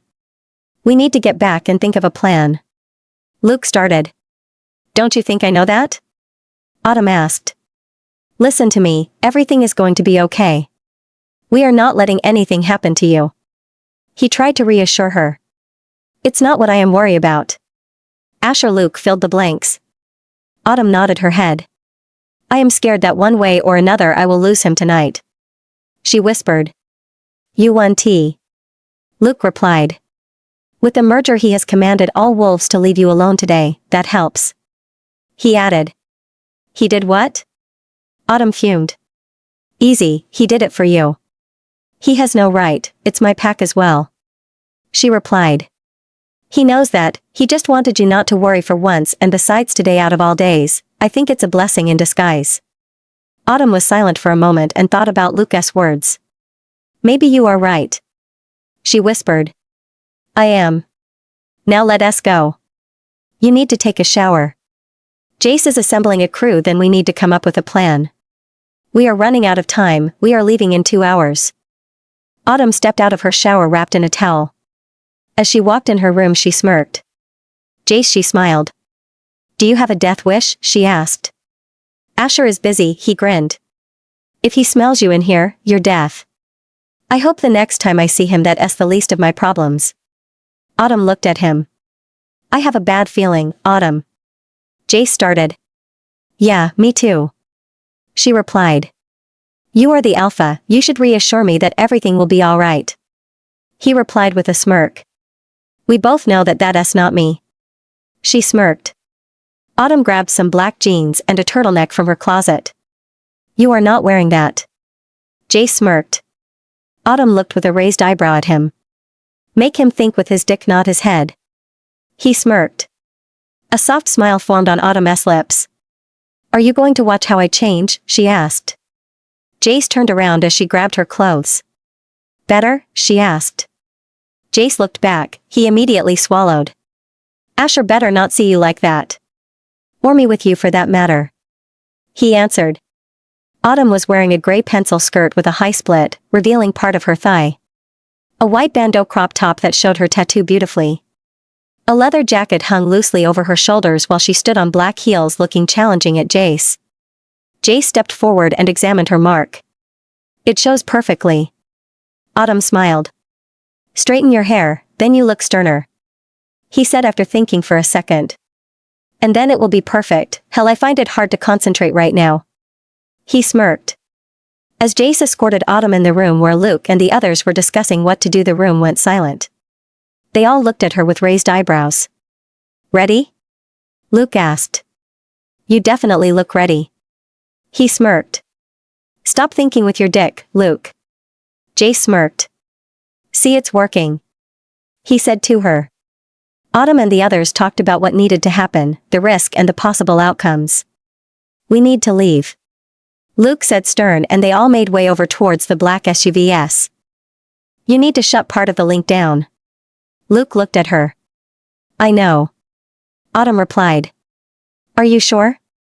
Luke asked her as they entered the cars. They drove away from the compound. Will he feel it when I leave our grounds? Autumn suddenly asked. Flint looked at her. Yes, he will. He replied. We don't have a lot of time. Autumn whispered as she looked outside, her fingers nervously rubbing over her mating mark. Luke stopped the car in front of the palace and looked at Autumn. Take this, you'll want to keep that as a surprise, he said while pointing to her mark. He handed her a big beautiful silver fur collar. Fox, he answered. It will hide Asher's smell. As Autumn stepped out of the car, a chill ran over her spine. A small delegation with the king stood in front of the massive palace waiting for her. Luke looked concerned at her. It's not too late to change your mind, he said while searching her eyes. It is, she answered. Keep just my part of the link open. Autumn nodded her head. I'll try to resist Asher's command as long as possible. But that can only happen if I am at ease. Keeping close contact with you is the only way that will happen. Autumn smiled and hugged him. Go join the others. She said. The other cars stood hidden just out of sight for the king, scent and sound masked. But if needed they would be able to arrive in minutes. Winter's hand trembled as she turned around and walked over towards the king. Alpha Autumn. The king bowed a little. Finally, he smirked. Autumn didn't move, she just looked him straight in the eye. Let us get this over with, she answered. Gladly. The king replied with a dirty smirk. The king walked up the big stairs towards the palace, Autumn followed him. Immediately the wolves from his escort surrounded her, forcing her to keep her pace behind the king. The king pushed the double doors to the palace open and Autumn took notice of every small detail, the number of guards, their strength, possible entry and exit routes. All details were passed to Luke. She needed to be clever about this, or she wouldn't make it out alive. They walked through a long hallway until he finally pushed open the doors of what seemed to be his office. Autumn took in the room. It looked like a beautiful old library with a gigantic, majestic desk in the middle. A big fireplace warmed the room, surrounded with big leather Chesterfield chairs, making the room radiate even more power. The king wore a dark gray suit. In another lifetime he could have been described as beautiful, but Autumn could clearly see that his character destroyed all that. We'll have a drink here before dinner. He spoke. Autumn nodded her head and looked at the books. My collection, it's one I started a long time ago with my father. The king spoke as he noticed her interest. And for the first time Autumn caught a glimpse of the man he once was, before the mating thing had turned him mad. Maybe he was still there? It's impressive, she smiled softly. Her finger danced over the rug of the books as she read a couple of titles. Lost in thought she walked through the room until she bumped against the king. I am sorry, she stammered, a bit confused by his presences. This can all be yours, he softly said as he steadied her. Autumn looked up at the king, she could feel that he was powerful. For a moment her wolf felt flattered under the attention of such an important wolf, but Autumn clearly remembered what he had done. What do you want to ask? The king saw the million questions in her eyes. Is it true that you haven't met your mate, she asked. For a moment he almost looked vulnerable at her. I haven't been able to find her. The pain Autumn saw in the king's eyes pulled at her heartstrings. Why? She started to ask until the office door opened and the king quickly took a step away from her. A younger version of the king walked in. Alpha Autumn, meet my beta, my younger brother Prince Roderick. Autumn shook the hand of Roderick, his eyes were filled with sympathy as he looked at Autumn. Autumn Whitmore. That voice. An icy chill ran over Autumn's back as she stood eye to eye with the man that had abused her all those years ago. It took everything to keep her wolf at bay. She was this close to killing the man on the spot. My advisor Hex Spite. The king introduced. Hex held out his hand but Autumn didn't move. Look at you. Hex's cocky smile filled his face. You are breathtaking, his voice sizzled over her body, and not in good way. And you are still as repulsive as all those years ago. She replied. You two know each other? Roderick asked. I thought you wanted to talk in private, just the two of us? Autumn asked the king, ignoring the question. Yes, but what I have to say concerns all of us. He answered. I'll explain everything at dinner. The king answered. I need to use the bathroom. Autumn smiled politely. Of course, Roderick, escort her and don't let her out of your sight. The king commanded. As Autumn stepped out of the room, she released her breath. Are you okay? The prince asked. No, but I will be. Autumn replied. I am sorry for what is happening to you. Roderick whispered as he guided her to the toilet. What do you mean? Autumn asked as she looked at the prince. The mating thing. He answered. I am not mating him. She replied stern. The prince just looked with sympathy at her. Why do you think you are here?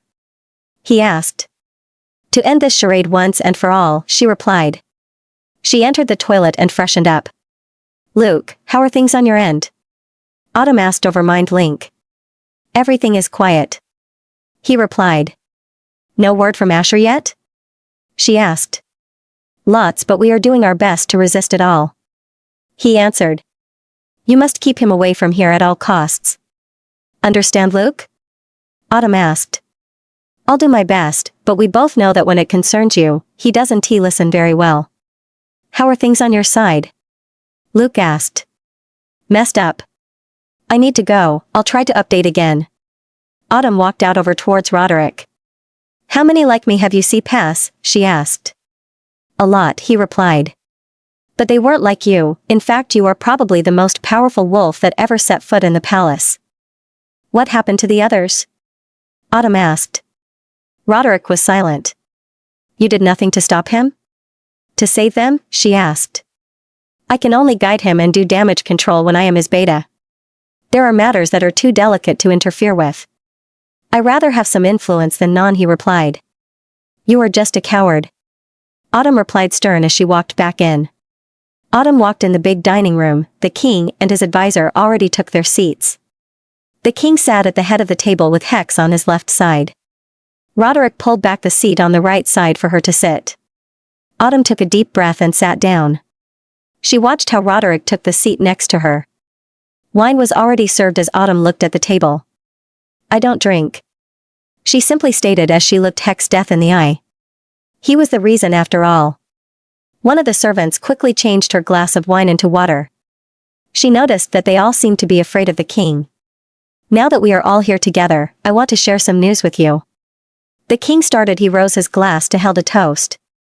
Autumn felt how her wolf got on edge with every word he spoke. This was bad. I found my mate. She is here with us. I found my queen. Autumn's glass slipped from her hand and clattered into a million pieces when colliding with her plate. She looked startled at the king, but he simply continued with his speech, describing how he had found her, how she was the most beautiful wolf on the planet. Autumn's glass was replaced and cleaned up before the end of the speech. I have no desire in being queen. And besides, there is a small problem. Autumn started as they all took a sip. I am a mated she-wolf, she smirked. The wine flew across the table. Autumn dodged everything that flew around, not getting her outfit stained. You are not, the king said stern. And then Autumn removed her collar, making all eyes land on her neck. The king stood up and smashed his fist on the table. I am the king, a simple Mark 1T stop me, he screamed. Roderick immediately rose from his seat. Brother, think about the consequences, he tried to calm the king. I'll mark you over that mark and everything is solved, he roared. Autumn looked challenging at the king. She knew her wolf would never let him do that. At what cost? The prince tried again. You will stay paranoid, because you will always know that she is in love with someone else. And forcing your bond on her will drive her nuts. He tried to reason with the king. I don't care, the alpha command roared through the room. He is the king and she is the most powerful alpha out there. It is destined to be. Hex added oil to the fire. So, it would be fitted that I mated the most powerful alpha? Autumn asked. Hex nodded his head. I have done just that. She replied. The king looked startled at her. Alpha Asher Storm is my mate. The room fell deathly silent. Autumn needed to play her cards right. Asher isn't more powerful than me. The king roared. No? Autumn asked him challenging. He hadn't any trouble in finding or claiming me. She replied. Is that what you want? Because I'll claim you here and now. The king smirked. Autumn growled, her canines surfaced. You can always try. The king looked amused at her. Hex, Roderick out now. He commanded. He looked intensely at Autumn, she blushed under his gaze. You are breathtaking, but don't think for a second that that's a free pass for insulting or challenging me. He roared. Command me and see what happens. She added. Autumn, I am too old to play games. Without a mate, I can feel how everything is slipping through my fingers. With you by my side I could have it all. The king looked at her, studied her for a reaction. But Autumn didn't say a word. Has Asher told you his big secret? The king curiously asked. Yes, he has. Autumn didn't know what the king was referring to, but she wasn't letting him come between Asher and her. And you don't mind having no pups? The king asked. Autumn looked startled at him for a second. I guess he shared another secret with you. The king smirked. What are you saying? Autumn asked. Maybe it's time for a little bit of a history lesson. The king started as he stood up and left the table. Autumn quickly followed. The king walked through the castle halls until he stopped in front of the throne room. He took a deep breath as he walked inside. Autumn studied the portraits along the walls as they walked over towards the throne. The king stopped right in front of the throne and looked up. Autumn followed his line of sight and her breath faltered for a second. Above hang a portrait of the spitting image of the king next to the spitting image of Asher. Our fathers, the king started. Asher's father was my father's beta. Asher is a royal? Autumn asked. A loud laugh boomed through the room. No, the king smirked. But I thought that the position of the king's beta was only for royals, she said. It was until my father's only brother got killed in war. It was Asher's father who tried to save him. As a token of appreciation, my father made the young man his new beta. Many years everything went well, until a new war started. A war with lots of casualties, entire villages were destroyed. Conflict arose between our fathers. The king was silent for a second. And then they collided with the village of a witch. She cursed them both. One's offspring would never be able to find a mate, the other would never be able to produce pups. My father had already found his mate and had 2 healthy pups, so he thought nothing of it. Asher's father was more concerned. Asher was just born, but they wanted to have more pups, they never came. The king looked around the throne room. Asher's father abdicated and left to start a new pack. But he carried the curse with him. Almost no new pups were born inside the Opal Storm pack. The king looked at Autumn. And your family? She asked. Me, my brother and my sister Haven T found our mate. And believe me, we all tried. Autumn needed air after everything the king had told her. She needed to clear her mind, think about what needed to be done next. The king had moments where he seemed reasonable, but there were others where he was just plain mad. The king had granted her some time to think. She sat outside looking over a little lake in the royal garden. She closed her eyes for a second and felt how Luke made contact. Are you okay? Luke asked. Yeah, I am. Autumn replied. Luckily, because you won tea like what I am about to tell you. Luke answered. Autumn sighed. He has found you guys, hasn't he? She asked. Yes, and he demands to speak to you. Autumn sighed for a moment as she opened her mind to let Asher in. Where are you? Asher's voice filled her head. She could feel that he was angry. At the palace. Autumn replied. I am coming to get you. He replied stern. No, you are not, you are needed in the pack. So are you. Autumn sighed. She could feel how tense he was. Why didn't you tell me you were meeting him? We are supposed to be partners. Asher said. Because I know that you wouldn't be able to control yourself. Autumn replied. Yeah, I am not going to sit on the sideline, waiting while you are there with him. We both know what he wants. Asher fired back. Yes, you are. Autumn replied. And you are going to listen to me. Because when I want pups and 2, he is here. A tense feeling settled inside Autumn. She knew that Asher was fuming. The person that hurt his mate was here. But you are not doing anything about that. I am going to kill him. She smirked. And when I am back, you can explain to me why you didn't tell me about that curse. Autumn. That voice, how she hated that voice. Autumn stood up and turned around. Hex stood there in front of us. What do you want? She hissed. I want to talk to you. He moved closer. Autumn felt how her wolf got more on edge the closer he came. When I left you were just a beautiful, little pup, look at you now. He licked his lips. Autumn didn't reply. She just looked at him, at every move he made. I wonder what the king would think of you, if he hears about your dirty little secret. Autumn smirked. I just tell him you wanted it, he tends to listen to me. Hex's cocky grin filled his face. Who do you think pointed him in your direction? He grinned as he slowly started to circle around her. When rumors about you started to surface, I pointed him in your direction, especially after we heard about that little meeting at your brother's pack. Autumn felt how his hand landed on her ass. I bet I can even get the king as far as to share his mate. Autumn held her breath. She knew she had to let him close to strike. And all the other girls? She asked. Until we could get to you, we needed something to pass the time, something to play with, he answered with zero remorse. The king as well? She asked, voice filled with disbelief. The king doesn't know everything. Hex smirked. He assumed that most of them slept willing with him and then went back to their pack. Well, not exactly willingly, but you get the point. He had a couple of them that he wanted to keep around. There was no going back. Autumn knew that she needed to kill him. The only question was what the king would think of it. You look tough, but underneath you are still that sweet little lamb, waiting to be devoured by me, he huskily said in her ear. Autumn felt how his hands burned over her body.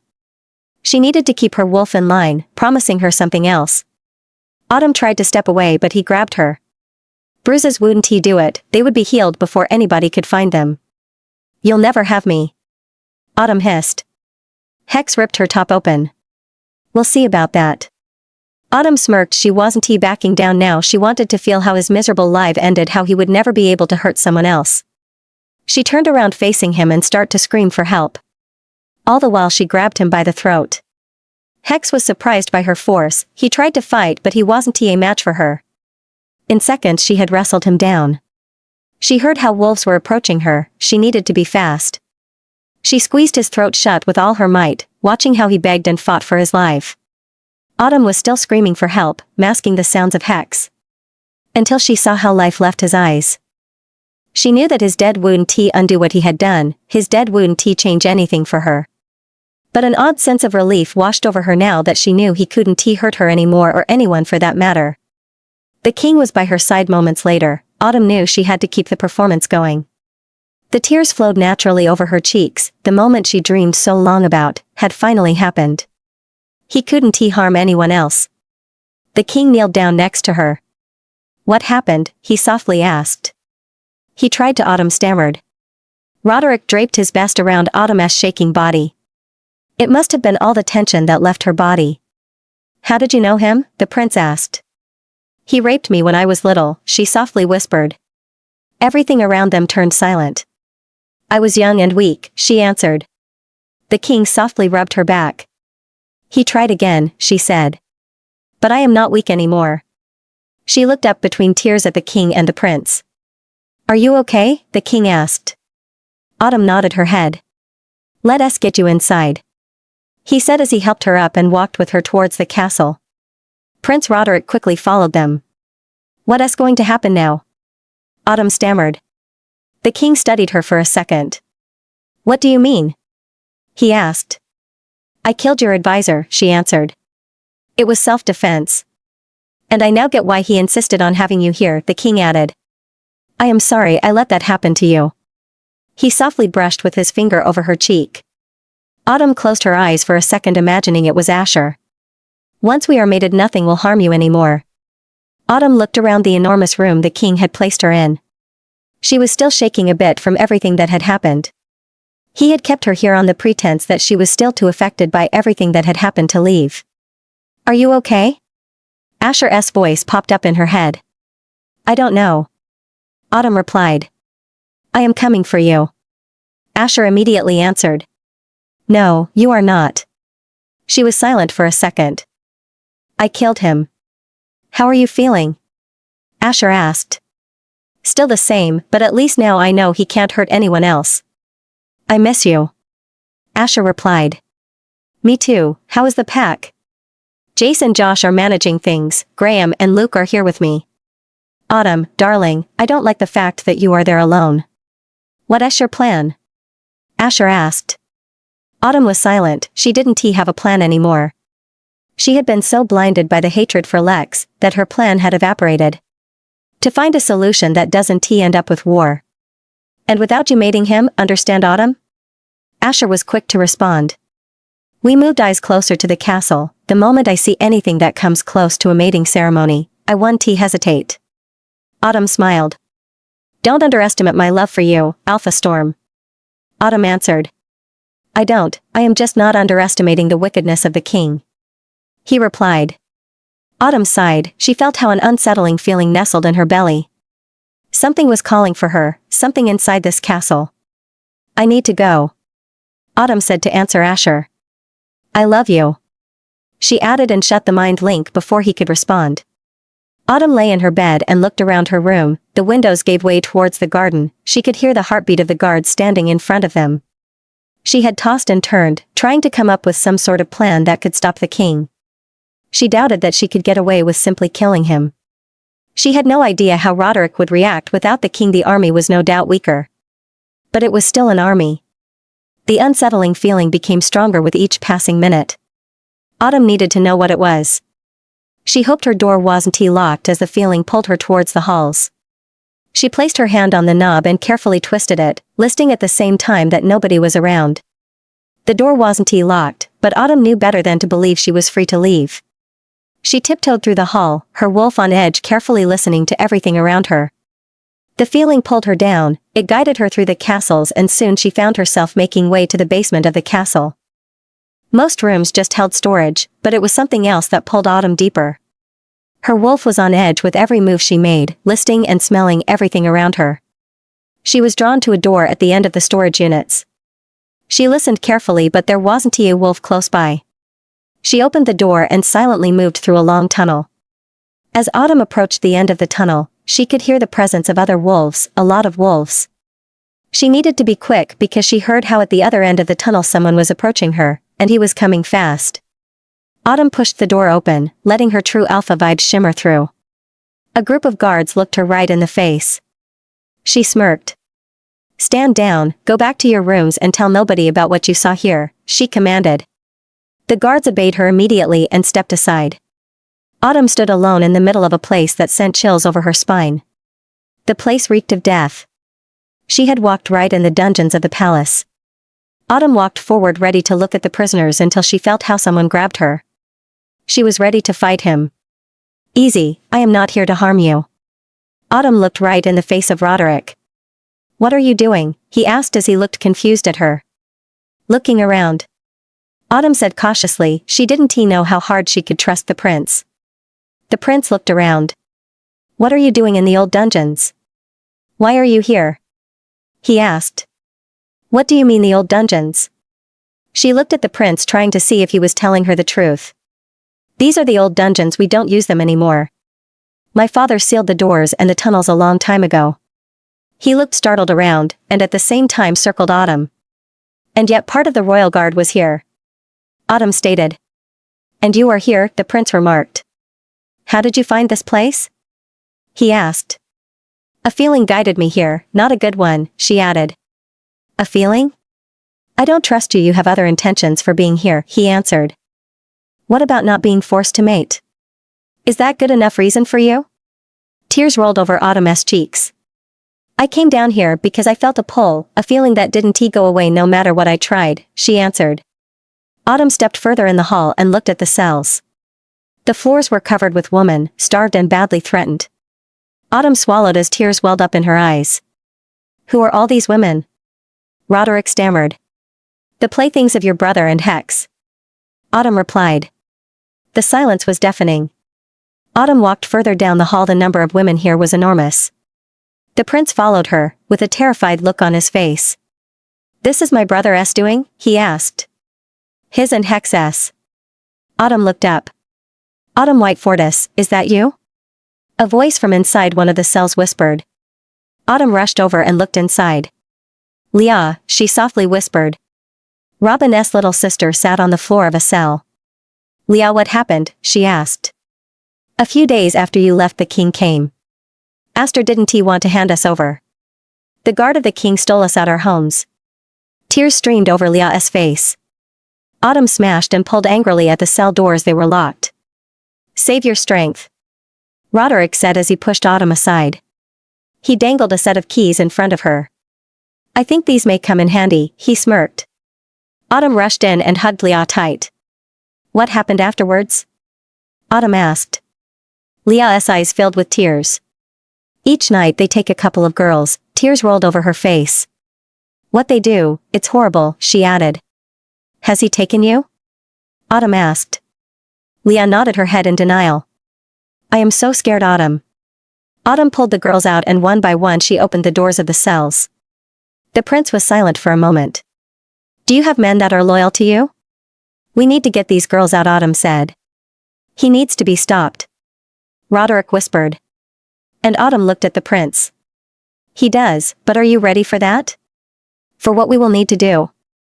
Autumn asked. Autumn looked how Roderick's men escorted the girls outside. She hoped that she had not only saved Leah from a horrible fate but River's mate as well. And then it dawned her, Aster, he would do anything for Robin. Asher. Autumn didn't hesitate a second. Darling, what's the matter? Are you okay? He immediately responded. I am. Asher, the king is even more of a monster than we could imagine. A group of girls is coming out with men that you can trust, help them. Autumn said. No, my priority is you. Have you any idea how worried I am? How I wished that you said you loved me to my face and not with immediately ending the mind link. You didn't even give me a chance to say something back. Asher replied. Autumn closed her eyes for a second. She didn't want to argue with him, not now, not after what she discovered. Asher, I am coming back to you. I am sorry, you are right. I have a plan and help. So, you are letting some stranger help you, but not your own mate? Asher's voice snarled in her head. You are helping me by helping those girls. And I need you to do something else. My brother is coming, he needs to be stopped, Unit, I will need you guys soon. There are girls from his pack in the group, let them contact him. Autumn replied. No, Autumn, I am done with this. I am coming to get you. Asher replied. Asher, listen to me. The king wants to mate me, what do you think will happen if my actual mate shows up? I am not letting that happen, but I can't make that happen if I need to worry about you. Autumn sighed. You're right, Asher huffed. I am glad we agree. Autumn smiled. Doesn't he mean I like it? Asher replied. Be careful. He added before he closed the link back. Are you ready? Roderick asked as he looked at Autumn. My wolf is, I don't know if I am, she replied honestly. You? She asked. Ready to kill my brother? No, I am not. Roderick replied. Maybe there is another way? Autumn asked. Kings don't get dethroned to retire easily, Autumn, they get killed. Besides, my brother will never willingly abdicate. He is too cocky for that. The prince looked at his hands. But maybe if I say enough times that it is to stop his twisted and sick ways, I'll eventually believe it. He added. I am just scared to death that I'll turn the same without a mate. He looked right into Autumn's eyes. I know you don't want to be queen, but I hope that you would help me when I am king. Maybe as an advisor of some sorts. Autumn looked away. I don't want anything to do with official pack rules and that kind of power, she answered. And what if we don't make it official?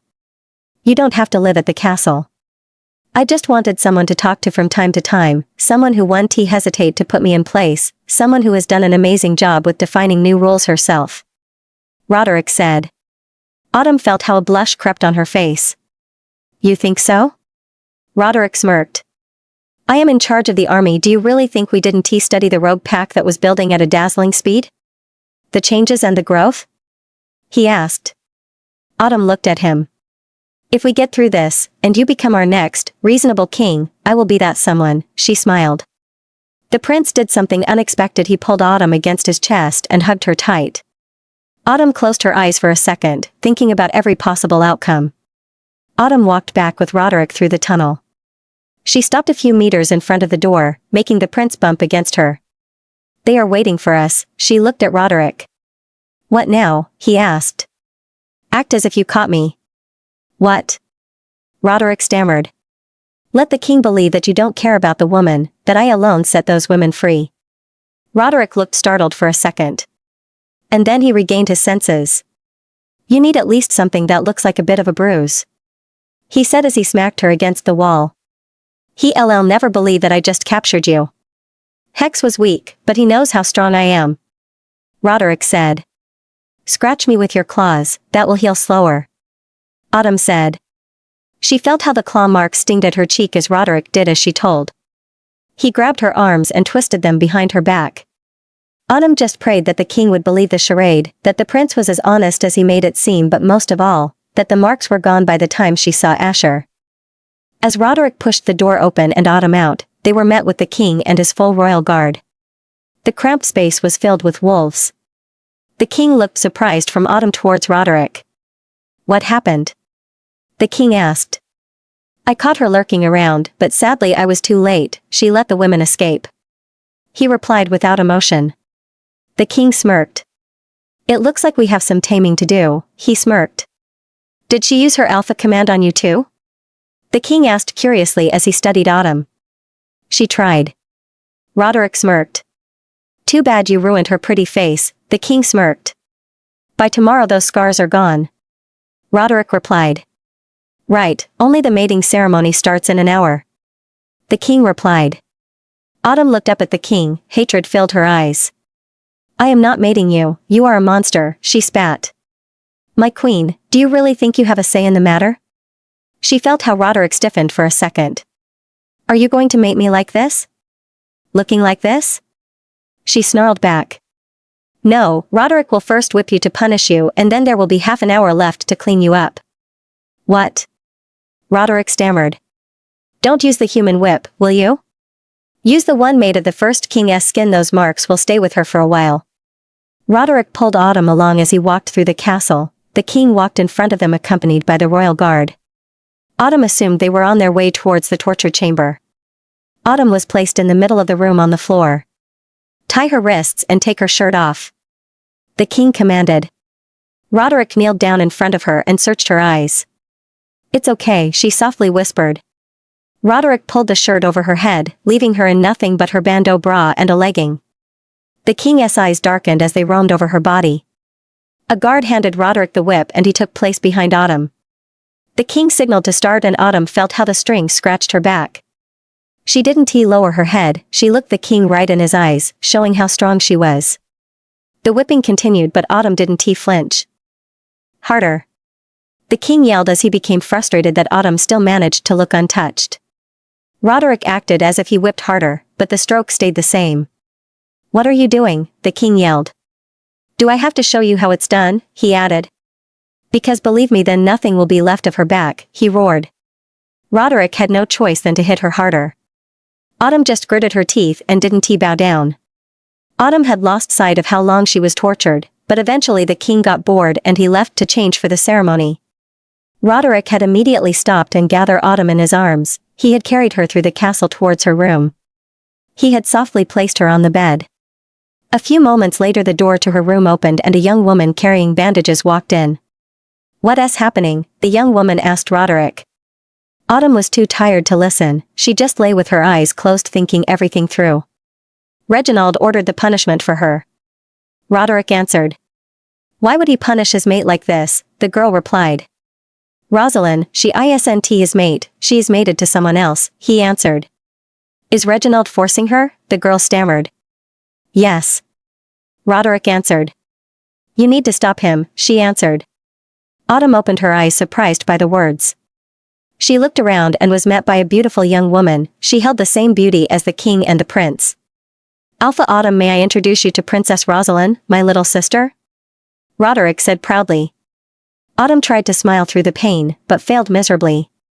We need to nurse her wounds for the ceremony and we all need to get changed. The prince said. No, Rosalind said stern. She is not mating Reginald. What did you do? She asked Autumn directly. Autumn smiled. Free his prisoners. She answered. His prisoners? Rosalind asked startled. Roderick avoided his sister's eyes, so she looked at Autumn. The king held young female wolves captive in the castle. He was partly under the influence of his advisor, but Autumn didn't know which excuse would make things less bad.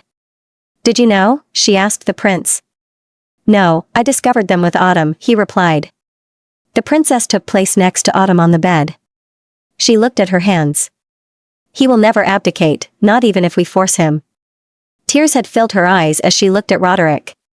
No, he won't. He replied. Rosalind and Roderick had left Autumn alone after nursing her wounds to prepare herself. The moment they stepped out of the room, she led Asher in her mind. From the moment the first whip had slashed against her skin, he had been trying to enter her mind. We are almost at the gates. He immediately said. Not yet. Autumn replied. You don't have a say in the matter, darling. Asher replied. Yes, I do. Have you found my brother? She asked. Yes, we are ready to slay that monster. Asher replied. It will be done during the mating ceremony. Autumn replied. What? Asher yelled in her mind. I want he made him. What happened? Why did it feel like you were in a lot of pain? He asked. I was whipped. Autumn replied. I kill him myself. Asher snarled. No, you are not. I need you ready, just outside the grounds. Look for a way in, that one T caused too much noise. There are still too many guards on his side, we need him with his defense down. Autumn replied. I can take him. Asher answered. I know you can, but I don't want to be queen and you don't want to be king either. She answered. I want to go home with you, grow old and have lots of pups. I don't want to rule and have the responsibility over the entire kingdom. Autumn said stern. We can appoint someone else, Asher answered. It doesn't work that way. Trust me, Asher. She said. Trust that I love you. She said and closed the link. Evening had fell over the castle and Autumn looked outside her window. In the garden fires were lit and an altar was built decorated with flowers. Autumn swallowed the bile that rose in her throat. A soft knock stopped her dark thoughts. Prince Roderick walked in wearing a dark gray costume. His eyes roamed over Autumn and they turned a shade darker for a second. You look breathtaking, he smiled. Autumn pressed her nails in her hand palms, she needed to get through this. She was wearing a black over nude dress which featured contrasting layers of tulle and lace motifs. The body of the dress had long sleeves, a plunging V neckline and scoop back, all accented in floral lace motifs.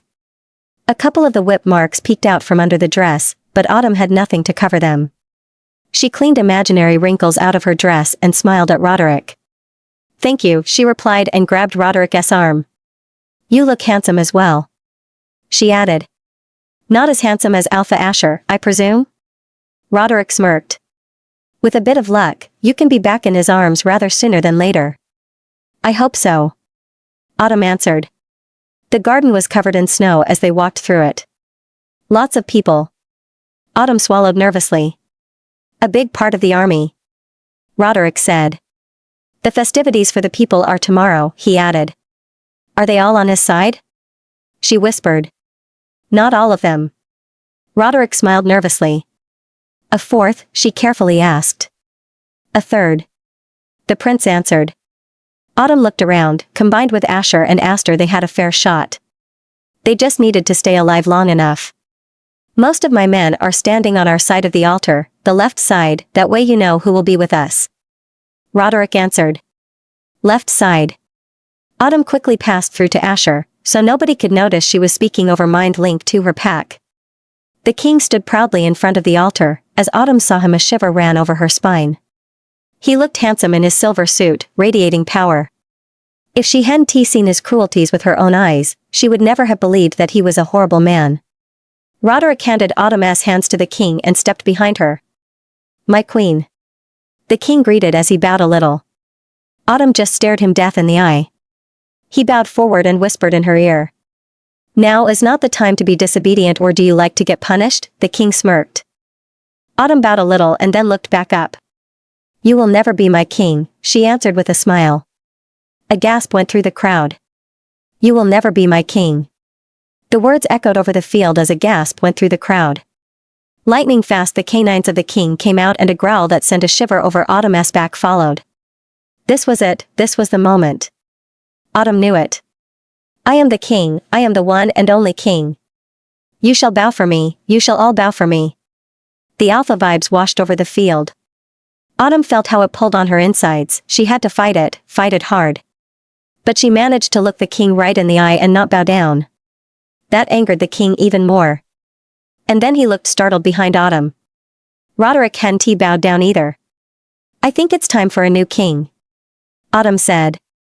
The king released his hold on the crowd and they all looked back up. The air filled with tension as the crowd awaited the king's next move. And then he started laughing, everybody looked startled at the king. You want Roderick to become the new king? The king laughed even harder. You know, brother, that you will have to kill me before I hand you the throne. The king smirked towards the prince. I know, and I will just do that. Roderick answered confident. Brother, we both know that you don't have what it takes to be a good king. He smirked. At least he knows that a dungeon full of sex slaves isn't the way to go. Autumn defended the prince. You even need the help of a woman to defend yourself. Is that what this is? Are you in love with my mate? The king looked challenging at Roderick. Do you perhaps want to share? The king smirked. You are despicable. Autumn spat. Didn't he the lesson before the ceremony made that already clear? The king asked arrogantly. The king grabbed Autumn's chin and pulled her closer. I have behaved for you. I have been easy on you. Don't mistake my kindness for weakness. You killed my advisor. You released my prisoners and you insulted me numerous times. I can as well bend you here over the altar and take you. The king moved closer to her ear so only she could hear his next words. Or push you down in the grass, tear your clothes from your body, press you down with one hand, because you are just a weak little lamb and I will take what is mine. Autumn was startled for a second. How could he know what happened that night? Did you really think he wouldn't tell me? Autumn stood frozen for a second, she didn't know what to do. She felt frightened, she needed Asher by her side. And then things became worse. Autumn had been so out of it that she didn't see the next move of the king. He crashed his lips against hers, forcing a kiss on her. Roderick hasn't found his mate, why on earth would you think the people will accept him as the new king? And that not alone, do you really think that he would be able to defeat me? The king challenged Autumn. You are my mate, everyone can see that. The king smirked. Autumn looked around and then she regained her senses. Because you haven't found your mate either, you were just planning to force me. She answered. A gasp went through the crowd and people looked confused at each other. And I will do just that. The king angrily spat as he grabbed Autumn's wrist. No, you won't. Autumn answered confident, she was however shaking on the inside. As we all witnessed a few seconds ago, you can't force me. She smirked and pulled her wrist out of the king's hold. Does your precious pack mean nothing to you? The king asked. Autumn felt a pang of guilt inside her chest. They mean the world to me, she answered. That's why I am stopping you. Tell me, how are you planning on doing that? The king smirked. My army will crush your pathetic pack in seconds. An army of rogues and traitors that will be defeated in seconds. Your army? Roderick joined the conversation. The king looked startled at his brother for a few seconds. In the end they obey my command, the king hissed. Autumn kicked your palace guard out. Roderick smirked. She did, but she won't be able to command my special elite, not as long as I am alive.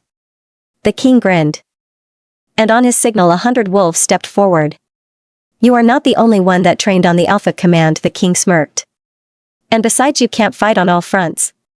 So, if you want to keep going with overruling my commands instead of fighting, go ahead. The king smirked. Asher, how far are you? Autumn quickly connected. At the gates. He answered. Hurry up, the king has pulled his special elite forward. Autumn felt nervous. I see you have a surprise behind your back. The king answered amused. I underestimated you, my queen. The king smiled. But rest assured, I won't make that mistake twice. When we are finished here, you'll be chained to my bed, with me buried deep inside you. Marking you all over your body, so everyone will know that you are mine and mine alone. He licked his lips. You will carry more pups than anyone has ever seen. And I will show each and every pup to your precious Alpha Asher. Who will be kept locked up in the deepest darkest dungeon of this castle. Breaking him a little further every time. A tear rolled over Autumn's cheek by the mention of her mate's suffering. You can stop all this. The king looked at Autumn. You simply have to let me mark you. The king smirked. She will never wear your mark. Asher roared from the other side of the field. Autumn smiled as she saw her mate standing on the other side of the grounds, the king trapped in between them. The king looked at Asher and then part of the army of the Autumn Storm pack aligned next to Asher. All in wolf form, all with bared teeth ready to defend and fight for their alpha. And then the king looked even more surprised as Asher and his wolves joined as well. So, you brought back up. The king smirked. You're still no match from us. He spat. And then Roderick signaled something to the king's troops. Part of the army aligned themselves behind the prince. Are we done playing? Can we finally start? The king said. I want to end this as quick as possible and drag you to my bed, the king smirked. I am going to drag you to hell. Autumn answered as she tore her skirt from her dress, leaving her in a skin-tight legging, her boobs and the upper part of her dress. Autumn looked the king death in the eye as around them people started to fight, the snapping and breaking of bones echoed over the field.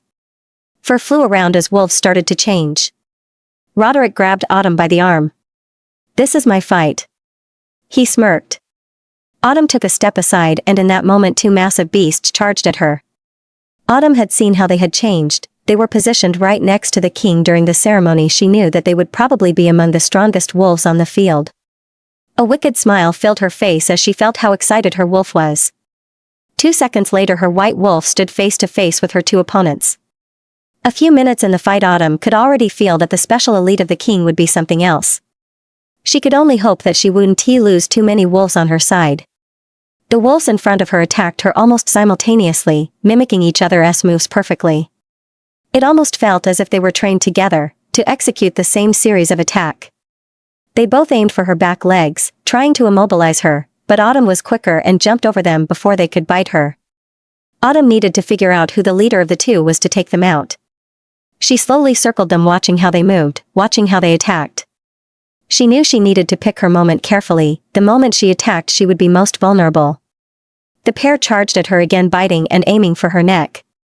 Autumn intercepted the one she assumed to be the leather, and her teeth sunk into his collar, ripping fur out. That angered them both even more. She felt how teeth sunk in her hip as she let go of the first one's collar. She bit hard in the shoulder of the second wolf. He immediately released the grip on her hip. Blood started to drip from her mouth as the two wolves regrouped. Autumn smirked as they looked at her. She was nowhere near done. She limped, but she wasn't chained yet. Doubt crept in her mind. She wasn't sure if she could win this fight as two more special elite wolves joined the fight. They formed a circle around Autumn, trapping her, pushing her in the direction they wanted, isolating her from the others.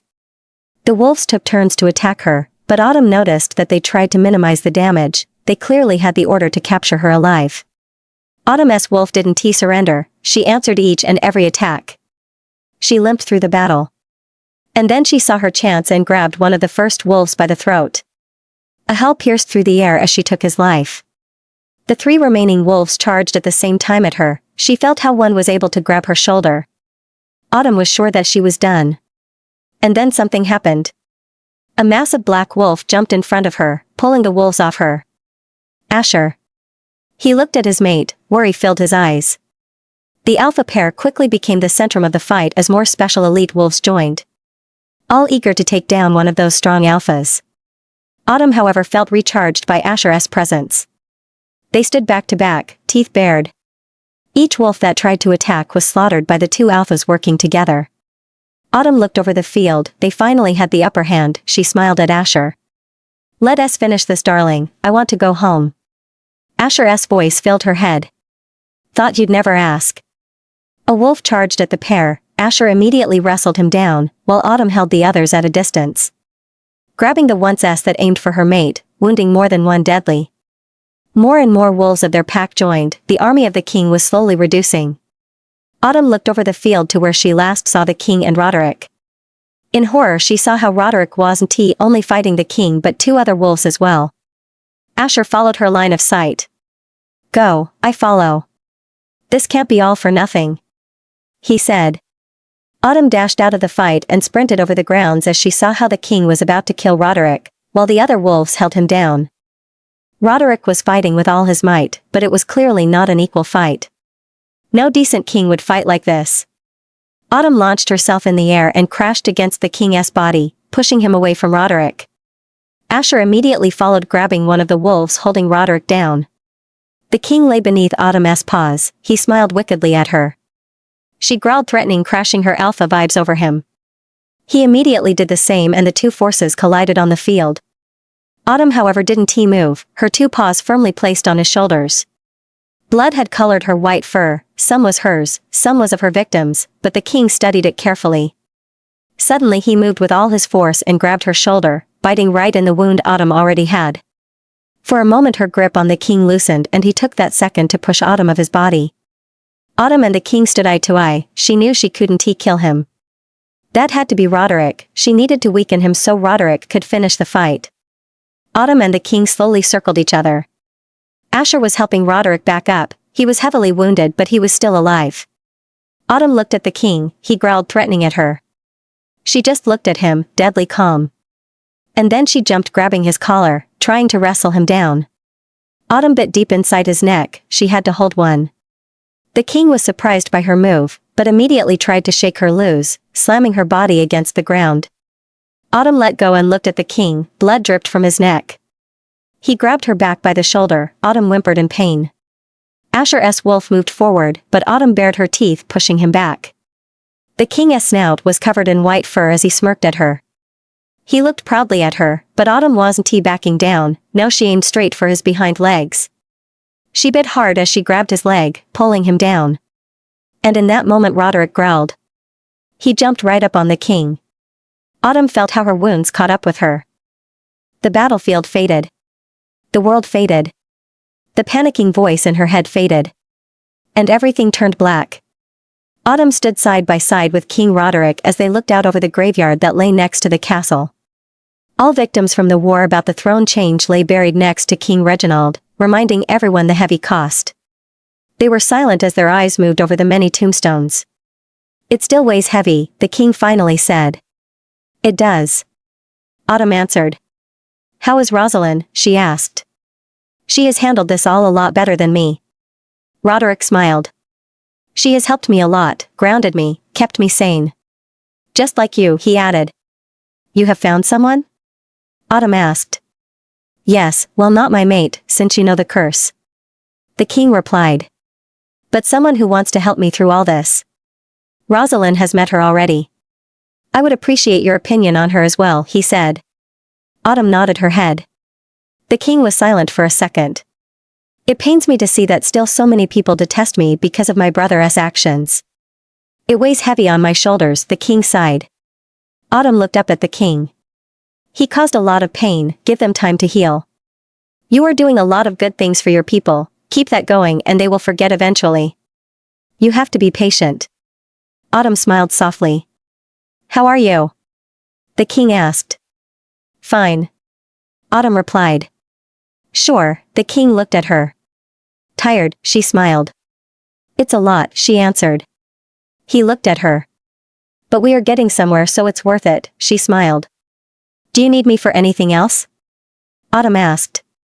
The king nodded his head in denial. Let me know when I can meet her, she hugged him. See you at the council meeting, she smiled. Autumn, thank you, the king added. She smirked. For saving me, for helping me, keeping your word. The risk you took with your pact to help me, the king added. I didn't have much of a choice, now, did I? She smiled. But I am glad that I could help you. The moment Autumn crossed her pact territory, a smile formed on her lips. You are home. A voice immediately popped in her head. I am. Autumn's wolf smirked. I missed you. Asher, I have been gone for a couple of hours. Autumn smirked. Where are you? She asked. My office. Autumn grinned. She pushed her wolf harder as the compound came into view. Autumn didn't bother to change, she rushed in the compound in her wolf form. She pushed the office doors open and stood face to face with Asher. As she changed back, his eyes roamed hungry over her body. Before she could say something, Asher pulled her closer, crashing his lips against hers. Seconds later, Autumn lay on top of Asher's desk as his hands roamed over her body. Autumn ripped Asher's shirt to pieces as her hands traced over his chest. You have been gone far too long, he whispered huskily. You're all talk and no action. Autumn smirked as her hands fiddled with his belt. Right in that moment, Asher's office door opened. A possessive roar followed and he immediately pushed Autumn behind his body, shielding her. Jace walked in carrying a huge smirk. Mommy, you are finally back. From behind Jace, laughter came. Autumn smiled. Asher growled and handed Autumn his sweater as three little kids stormed forward. Fan and Falcon immediately rushed over towards their mother. The boys wrapped around her legs and she smiled as she bent down to kiss them.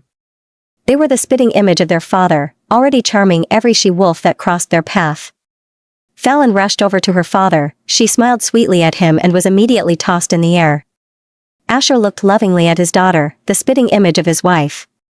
Jay stood smirking as he looked at the happy family in front of him. Wipe that smirk of your face. Asher said stern. Can't I be happy that my alphas are happy? He grinned. I would have been even more happy if you waited for half an hour longer. Asher answered. I didn't know what was happening. Jace played innocently. Seriously, did you lose your wolf hearing by any chance? Asher replied. No, simply preventing that I have to babysit more of those Storm Whitmore monsters, he grinned. The three children pointed their attention back to Jace. They all stared evilly at him. I think you are going to regret those words. Autumn smiled. I can see that mistake now. Jace said as he carefully took a step back. Two black wolves flew through the air and started to chase Jace, a beautiful white wolf quickly followed. Asher looked proudly as they left the room. They are beautiful, he whispered. They are. Autumn replied. So are you, he softly kissed her again. Let us hope Jace survives. Autumn said. Asher grinned. Don't be too hard on him. He is the one that called our children monsters, he is lucky to be alive. Asher replied. He is just moping because he isn't the godfather. Autumn smirked. How about we change that? We broke the curse, I am not stopping at 3-inch. Asher smirked. He grabbed Autumn's legs and pushed her back on the desk. No, where were we? Right, I was about to let you scream my name. He kissed her hard and possessively, showing with every fiber that she was his and he was hers. I love you. Asher's voice popped in her head. I love you too. Autumn replied. Until the end of times. Asher whispered.